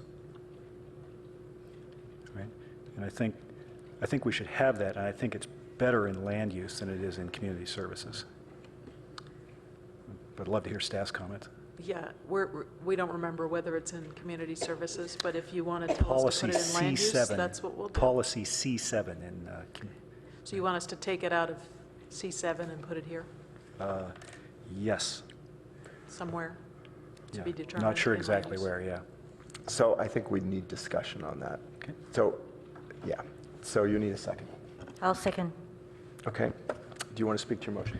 Just briefly, and we had we sort of have this has been a long topic of discussion, but I think, we had a lot of discussion about the importance of startups in Palo Alto. I'm one of the camp, and I think there's a sizable number of people that think Palo Alto's main industry is actually raising kids in schools, okay? Not just HP and so forth. So I think it's what people care about. It's why people move to the city, right? And to the extent that it's legal, I agree with the CAC group that felt it should be in the comp plan. All right, Councilmember Koo. I think this is also something that Arthur Keller brought up earlier tonight about the schools and its impacts, and it's one of the jewels in this community, and as Councilmember Filsef said, that's why people move here in the first place. I know that for a fact. And also, as Arthur Keller had mentioned, that staff had mentioned that it might be completed, but I think also that he also said that this should be an ongoing policy in terms of assessing school impacts. So I definitely think this one should go into land use. Okay, Councilmember Fine. Thank you. So a couple questions for staff and some comments. So one is, Councilmember Filseth, are you saying this is currently in the community services chapter of our draft new plan? My understanding is it's in the 1998 plan, Okay. and I'm not sure the status in the draft of the new plan. All right, so one, could staff clarify that? Is this coming from the 98 plan or from community services draft? We're going to have to check. We're going to have Okay, two. Thank you. To the city attorney, how legal is this? I mean, I've heard for a very long time that, development projects cannot be considered, or you cannot consider school impacts to the effect of a development project. Excuse me. Certainly with respect to a particular development application, state law prohibits local governments from considering school impacts in terms of the approval or disapproval of those projects. I will need to get some more precise advice to you about the application of that general state policy to legislative items. So I would just like to put a marker that if the council goes with this, that we will do a little bit more work and get you some more specific and concrete advice on that issue. And then do you know any of the background why the state has that? policy? It's my understanding the state policy was put in place at the same time as a major bond, statewide bond was approved, and it was essentially part of a package of compromises amongst multiple parties that additional money would be authorized for school construction, but that local school districts would have to rest on that and not have additional other requirements to limit development. Thank you. So just two comments. One, this almost seems something more like in the wheelhouse of the school district, where we do need to increase our coordination with them and work with them on these impacts. And then two, I'm just actually, frankly, kind of worried this could be used to stop developments because of school impacts. And that is not welcoming to me, so I won't be supporting this. Councilmember Holman. Well, I understand how it might be thought of as being in the wheelhouse of the school district, but we're the ones that make land use decisions, not the school board, not the school district. And my several years of experience, I'm not the city attorney, but my several years of experience are consistent with what the city attorney says. Like when it comes to individual development projects, no, we can't make decisions based on school impacts. But I've always been told in the past that, and laws can change, but I've always been told in the past that when it comes to the broad policies and the comprehensive plan, we can consider school impacts. So I think it's important to put this in here, and city attorney will come back to us and tell us if we can't. So I support the amendment. Okay. Councilmember Koo. Councilmember Holman has just clarified what I was just going to say, that this policy is not saying to evaluate each development project and assess the school impacts. It's a broader legislative action and assessment in terms of how developments with a S will impact schools. All right, Councilmember Du Bois. Yeah, I think Councilmember Holman and Koo both made good points that I was going to make. The other one I make is I think this is fairly common. I mean, other cities in the Bay Area and elsewhere do this. I certainly want to support our schools. Councilmember Walbach. Well, I think that supporting our schools is certainly something that we want to do. The question is whether this motion, this amendment, is an appropriate and necessary component of our land use element of our comprehensive plan in order to support our schools. I'm not going to be supporting the amendment. I appreciate the intent. If it is in our community services element, I'll consider it until that one comes back to us. This one I'm going to have to spend maybe a little bit more time thinking about. But my current, and I'll stay open to persuasion on this, but my current thinking on this is that I'm not on council to prevent people from, being part of Palo Alto, and it's not our job to keep people from coming to Palo Alto, and it's not the school district's job to keep people from attending the schools, and it's not our job to keep people from attending the schools. And our schools are seeing shrinking enrollment, so I will not be supporting this at this time. All right, Councilmember Niss, Vice Mayor Niss. So, Eric, is this simply that you don't want this in community services, you want it in land use? Or is it primarily you just want it to be somewhere? Actually, it should be somewhere in the comp plan. I assume land use is the right place. I mean, it doesn't make sense to put it in community services because you're really talking about land use decisions, but I just think it should be in the comp plan because I think it's what people care about in town. And as for the sentiment that, we don't want to do this because it would be could be used to stop development or something like that. Well, that sort of implies a priority, right? Right? Which do you want, development or schools? Well, but the real question here is where it goes, and I'm not sure it matters whether it's community services or land use. We have always done this. We've always talked about school impacts. We talked about city school the other day, and it's somewhat amorphous, but we try to make a guess. But right now, the school district, as was just mentioned, is actually going down in enrollment, even though the higher levels are in their bubble. The lower levels are not showing that that at all. But I think we still have to look at this every single time. I'm just not sure that we need to move it from community services to land use. I'm not sure that makes any great long-term difference. Councilmember Tanaka. Yeah, actually, the Vice Mayor was asking the question I was going to ask, which is I didn't understand the difference between in community service element or land use. Like, what difference does it make? Can staff comment on that? Is there any difference at all? Just, you know, unfortunately, we cannot find the latest version of the community services. We didn't bring it with us. I think the suggestion at this point is that we should just bring this back. I mean, we're really close on land use. We do have a couple of other meetings, and this is one thing that we could just bring back where we'd have more clarity on what's where, and you could see the actual policy. And because I just we feel uncomfortable kind of saying, oh, it's not a problem without being better able to tell you what it actually says now. Yeah, because, I mean, generally, I do think that it's important that we keep the school strong, so I'm all for that. I'm just trying to understand the difference between keeping it where it was before to moving it, and if there's any difference, I don't know. Mr. Mayor? Yes. Could I just second, I think, what the staff was saying about this piece of it, but I'm just wondering what your sense is overall as to how far we are through the land use So element. I think we're almost done on land use. I was hoping was just promising Vice Mayor, and this will end this one way or the other by midnight. And I thought we were pretty much done. Philseth's spoken, Fine's spoken, Tanaka's spoken, you've spoken, but you've spoken to your amendments. Am I wrong? I was, okay. I was, all right, maybe I'm wrong. I'll take your word for it. So do you have amendments or no? No.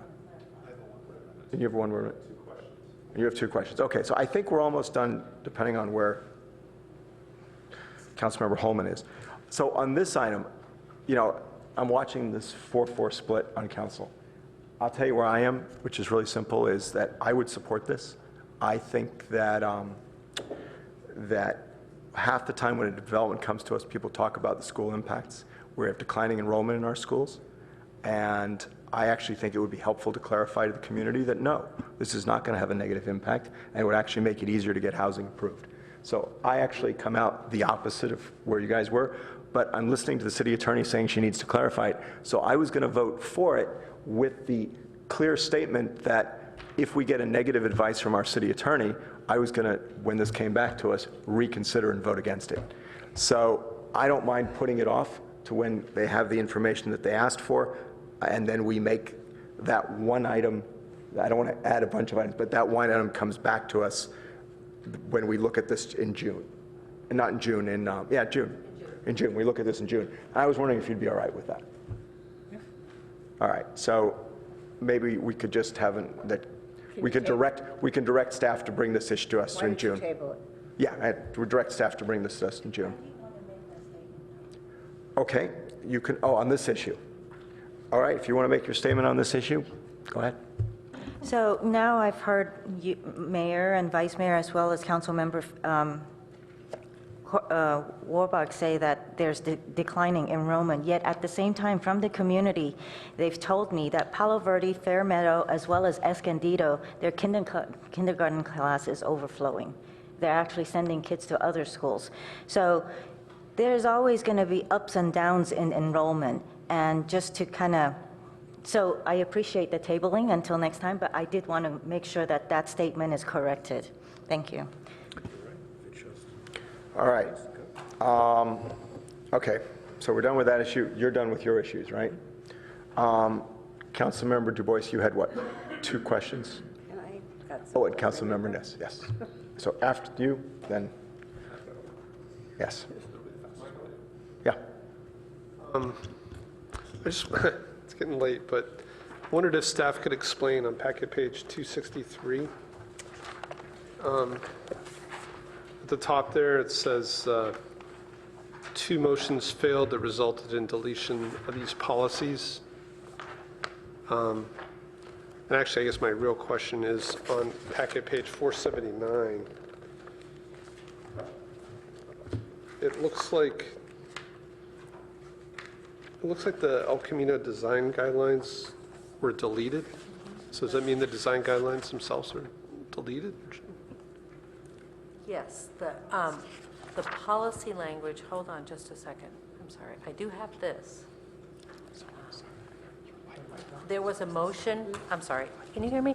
There was a motion which did delete the reference to, in the general plan and the comp plan, to the use of the El Camino Real design guidelines and the issuing of, and there were also the policy about enhancing the pedestrian environment along South El Camino Real, redesigning the street to provide wider sidewalks, increased building setbacks, safe pedestrian crossings at key intersections, trees, et cetera, consistent with the recommendations of the Grand Boulevard design guidelines. They were deleted by motion. So does that mean we have no design guidelines on El Camino? The design guidelines still exist and are used as advisory when we consider projects. They're just not part. They're just not. Took out this specific reference. Okay, I'm not sure if that was the intent. That seems kind of shocking. And then the other one's just a small typo. We just had transportation bus service come to us a week or two ago, and we were talking about 5 bus services, and then the comp plan says 4. I think we left out Dumbarton Express, so it's just I might want to make it 5 again.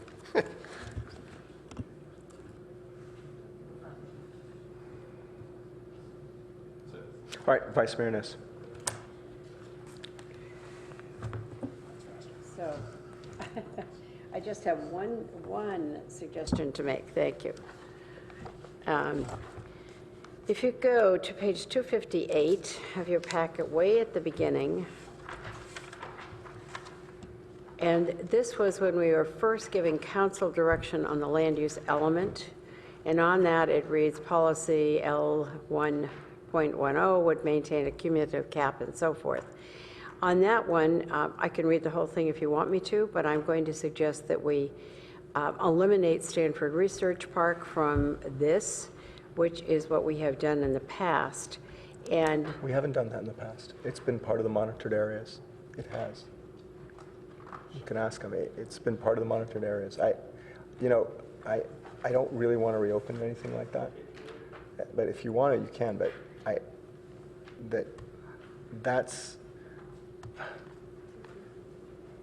we've been down that road, and it's part of the monitored areas. I mean, staff can say that. okay, if that's true. Yeah, the research park has always been a monitored area that was monitored as under the cumulative cap in policy LA. All right, then we'll leave it as done. All right, Councilmember Walbach. I'm trying to move through this quickly. One very short, simple change where I am a bit worried about just being over prescriptive, and I'd like to align one program. It's on page 355. It's L6.1, sorry, program L6, Yep. 0.7.1, packet page 355. I'd like to align the language with what I proposed and basically all the things I suggested adding as well in this and transportation. I would just recommend changing the word implement to explore. So where is this? I'm sorry, Craig. It's the middle of page 355, or if you're looking at the draft itself, it's page L40. It's program L6.7.1. That's right under policy L6.7. Explore architectural standards. Right. Right, Yeah. so I would suggest a change from implement architectural standards to explore architectural standards, because I don't think we've drafted them yet. I'm fine with It would that. take a few steps before we can implement them. I'm afraid in this instance, this program comes from a mitigation measure in the EIR, so we would have a problem watering it down. Oh, okay. Okay. This is intended to mitigate. I will impacts. Withdraw that. I will withdraw that suggestion. Thank you very much. All right, are you done? Okay, Councilmember Holman. Okay. Last time, there was a motion made and passed, and the motion is on packet page 260, and it is explore multifamily housing at the Stanford Shopping Center, provided adequate parking and vibrant retail is maintained, blah, blah, blah. That is now on packet page 345.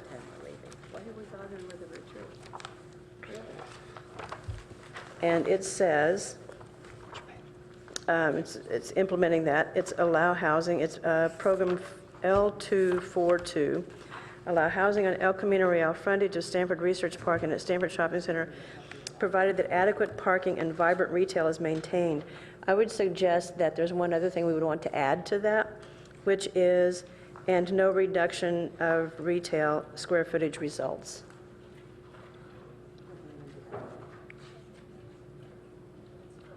So I would be adding to that, after vibrant retail is retained, and no reduction of retail square footage results. It's consistent with what we did earlier, because we're talking about even expanding. Okay, I would accept that. Good, thank you.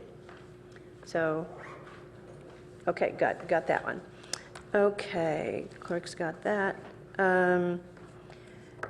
The hotel FAR that came up last time, I just wanted to mention that currently it's on packet page 350.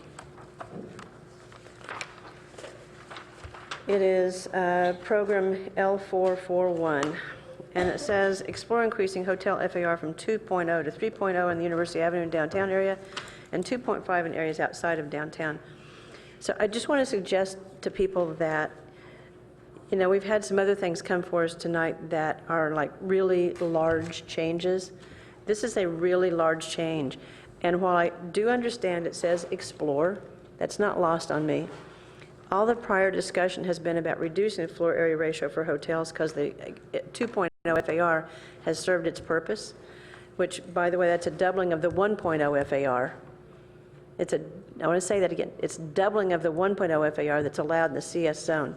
The only place where that applies is CS. This talks about doing this in either a 2.0 to 3.0 or a 2.5 in all other areas. It's not limited even to any particular zones. And I'm just saying that is such a sweeping change that I think it would be smart of us to look at that as a separate ordinance. It's very prescriptive to have this in the comprehensive plan anyway. It talks about specific floor area ratios. It's very prescriptive. Thought this was a earlier council direction. Yeah, we voted on this. Yeah, It is explore. City Manager, can you let us have the dialogue, please? It says explore. I understand that. I'm saying, can you let us have the dialogue? Oh, well, I was just clarifying. That I know. this I already said that. Not trying to be argumentative, but trying to close this out as opposed to expanding it. So, you know, if we're going to be consistent with the other ways that we've addressed things, something like this should be an ordinance and not in the comprehensive plan. It's very prescriptive. Okay, anything else? So can I get a second on that? Second. So I think I've spoken to why I think this needs to be a separate consideration and not this prescriptive in the comprehensive plan, and how it is potentially very impactful and inconsistent with a lot of the other things that we put in here, like about avoiding abrupt land use changes and such. So that's why I'm bringing it up. Councilmember Koo, would you like to speak to your second? What Council Holman said. Okay. Seeing no lights, we could just vote on the board. Can I ask on the amendment? On the amendment, so a no vote is on the amendment. Can I ask a question? Yes, sure. I didn't see your light on. Sorry, I'm sorry. Look at the city manager here. We voted on this before, right? Okay.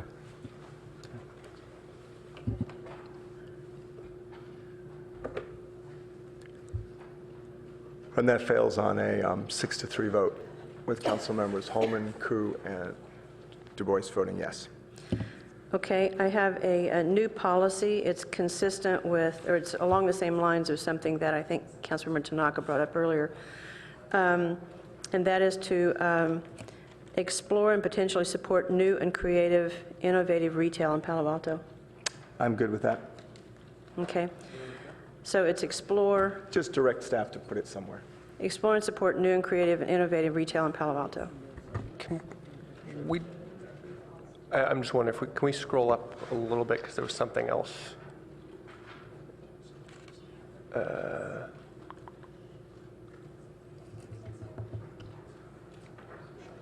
Explore opportunities to expand retail opportunities. It's similar to letter C, but I like what you've written as well, but just leave it. Okay. I had an email exchange with the director earlier because there was something that I didn't find in the staff report or in the land use chapter, and that was that we had talked about something that came out at the CAC for some reason or other, and as that we should restore the historic preservation references that were in the current comprehensive plan. And as a CLG city, certified local government, I think we'd be prudent to do so.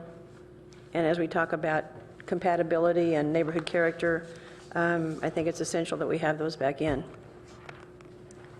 Thank you, Councilmember Holman. Councilmember Holman did raise this to me. It was a comment we received. It wasn't a motion, but it was a comment we received in November, and it's just kind of a factual correction. We're happy to make that in the next version of this. Okay, great. So you don't need a motion to that? You'll just...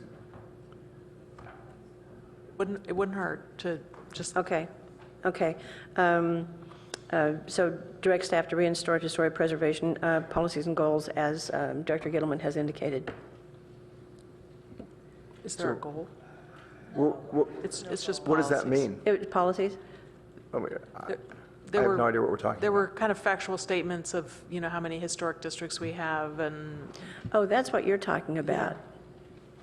Yeah. Okay, well, those do need to be in here, but they're also that the CAC had taken out and we had discussed, but there wasn't any motions or vote on about putting back the programs, maybe policies too, that were in the existing comprehensive plan. So right now, there's pretty much nothing in reference to historic preservation, and we're a CLG city. So it's on L7? That's where all the stuff on historic resources is? Packet page 471? You're on the edited part, 471? Yeah, I apologize, Councilmember Holman. I thought you had given us a few corrections to some of the factual statements in here that we would be happy to include. So you'll need to make a motion, Councilmember Holman. What do you want to do?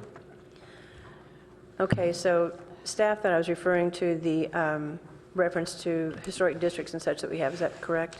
That's right. Okay, so do you want to provide some language for that, to staff to restore reference to? I think your request was to make sure that the text here was correct in referring to the historic districts and the inventory that we have. But we can go back again and look at your They weren't policy changes. Do you want to speak to this? Okay, perhaps I err. Okay, all right. And the other is a new policy that would be infrastructure goals should be accomplished prior to development that would rely on that infrastructure to be sustainable. It's not worded the best, but what I'm trying to get at here is that we play catch up.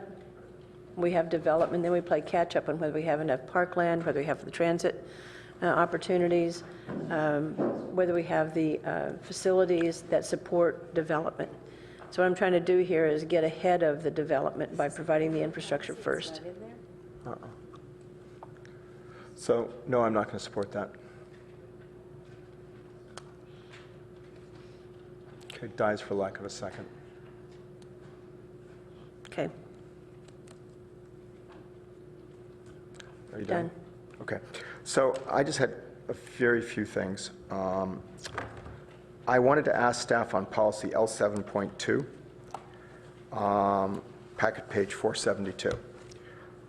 It says if a proposed development would affect a potential historic resource that has not been evaluated for inclusion into the city's historic resource inventory, consider whether it is eligible for inclusion in the city's inventory prior to issuance of a demolition or alterations permit. It's a new policy. So my question is we had the building on Park come to us, on Park Boulevard. There's the funeral home, I think, that we've looked at over on San Antonio, or that we're going to be talking about in the EIR. And then there's that building on El Camino. All those buildings are the one that they're thinking of tearing down and replacing with a modern building, the really large structure. All three of those would be considered historic or possibly historic because they're over 50 years. Is that correct? So, and we chose, I remember, so my question is on those, they weren't on the historic resource list, but does that mean we then have to do something with buildings that come before us like that? And if so, what would we have to do? What would be the procedure if we had this in here as a policy? How would this change things? Would there be much delay? Would this only occur when there's an EIR involved and there would be no delay? Or so what would this do? Well, so I think what would happen for projects like the ones you've mentioned is exactly what already happens, which is we do a historic evaluation. An expert evaluates the significance of the building and its integrity, and that factors into our CEQA review. It either is historic or it isn't, and that determines the level of review. Where this policy may go a little farther is it's talking about demolition or alteration permits, not just large-scale developments. So it may, in implementing this policy, we may have to look at our types of permits that are currently ministerial and have a carve-out for historic resources. But So, I'll have to think about that some more. Is that what that's meant to do? So for demolition, if someone wants to do it, we'd basically say we need to evaluate this. How long would that take roughly? And what would it look like? Well, it would be using the process we use for larger projects now. So conducting a historic resource evaluation, that can be done in 4 to 6 weeks. But then depending on the results of that evaluation, if we find that the building to be demolished is historic, then there's a larger process. So if a house is over 50 years old, that would apply to single-family homes, wouldn't it? Demolition. For demolitions. But I mean, if people want to demolish the home and build a new home and it's over 50 years, they would have to do this. All right. And what if you wanted to do alterations in a home that was over 50 years? You want to add anything, you then have to do this. So if you wanted to add an ADU, you want to add anything, you'd have to go through this process, wouldn't you? The way this is written, I think you're right. I mean, it could be that it's a little broad when it says or alteration permit, that could be qualified. I mean, I think the part of the key here is about the potential historic resource, so I do think there could be kind of a first level of analysis to determine, not every home that's over 50 years is automatically a potential historic resources. That's one of the requirements, but there's other requirements in terms of how much integrity remains of the original structure. Maybe, but that's where the evaluation comes in. Been done. So you'd have to do the historic evaluation. Somebody would at least have to make a first pass to determine whether or not it is a potential historic resource. If there's kind of a yes/no flow chart. If it's already been degraded so that it's not a potential historic resource, then it wouldn't fall under this policy. Yeah, I think seems to me to be a big change from where we were, frankly, especially on single-family homes. I'd be open to limiting this to excluding single-family homes, but I actually, I'll just move that we remove it from the comp plan. I have a question. It says it's a mitigation measure. Yeah, it is a mitigation measure, so I think we'd like to consider, I definitely take your point. So can I limit it to not single-family homes then? I mean, how could single-family homes be a mitigation measure? I'll have to go back and look in the EIR, but I think we identified a potential impact associated with demolition of historic resources, and it wasn't limited to everything except single-family homes. So Okay. I'll have to. So you'll come back. So I'll just direct staff to come back so I can understand this when we get. That'd be great. Like Eric's. I'll put it in Eric's bucket. That'd be great. All right. And then on policy L 6 is my final one. Policy L 6.3, which is packet page 469. I think the intent is good. I just think it's a little too. So I'd like to change it to says where feasible, encourage bird-friendly design.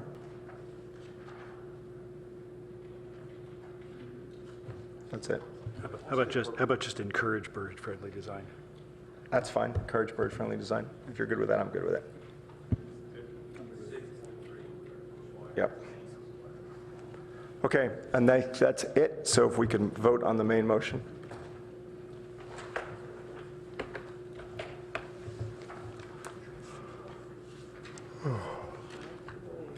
And that passes on an 8-1 vote with Councilmember Koo voting no.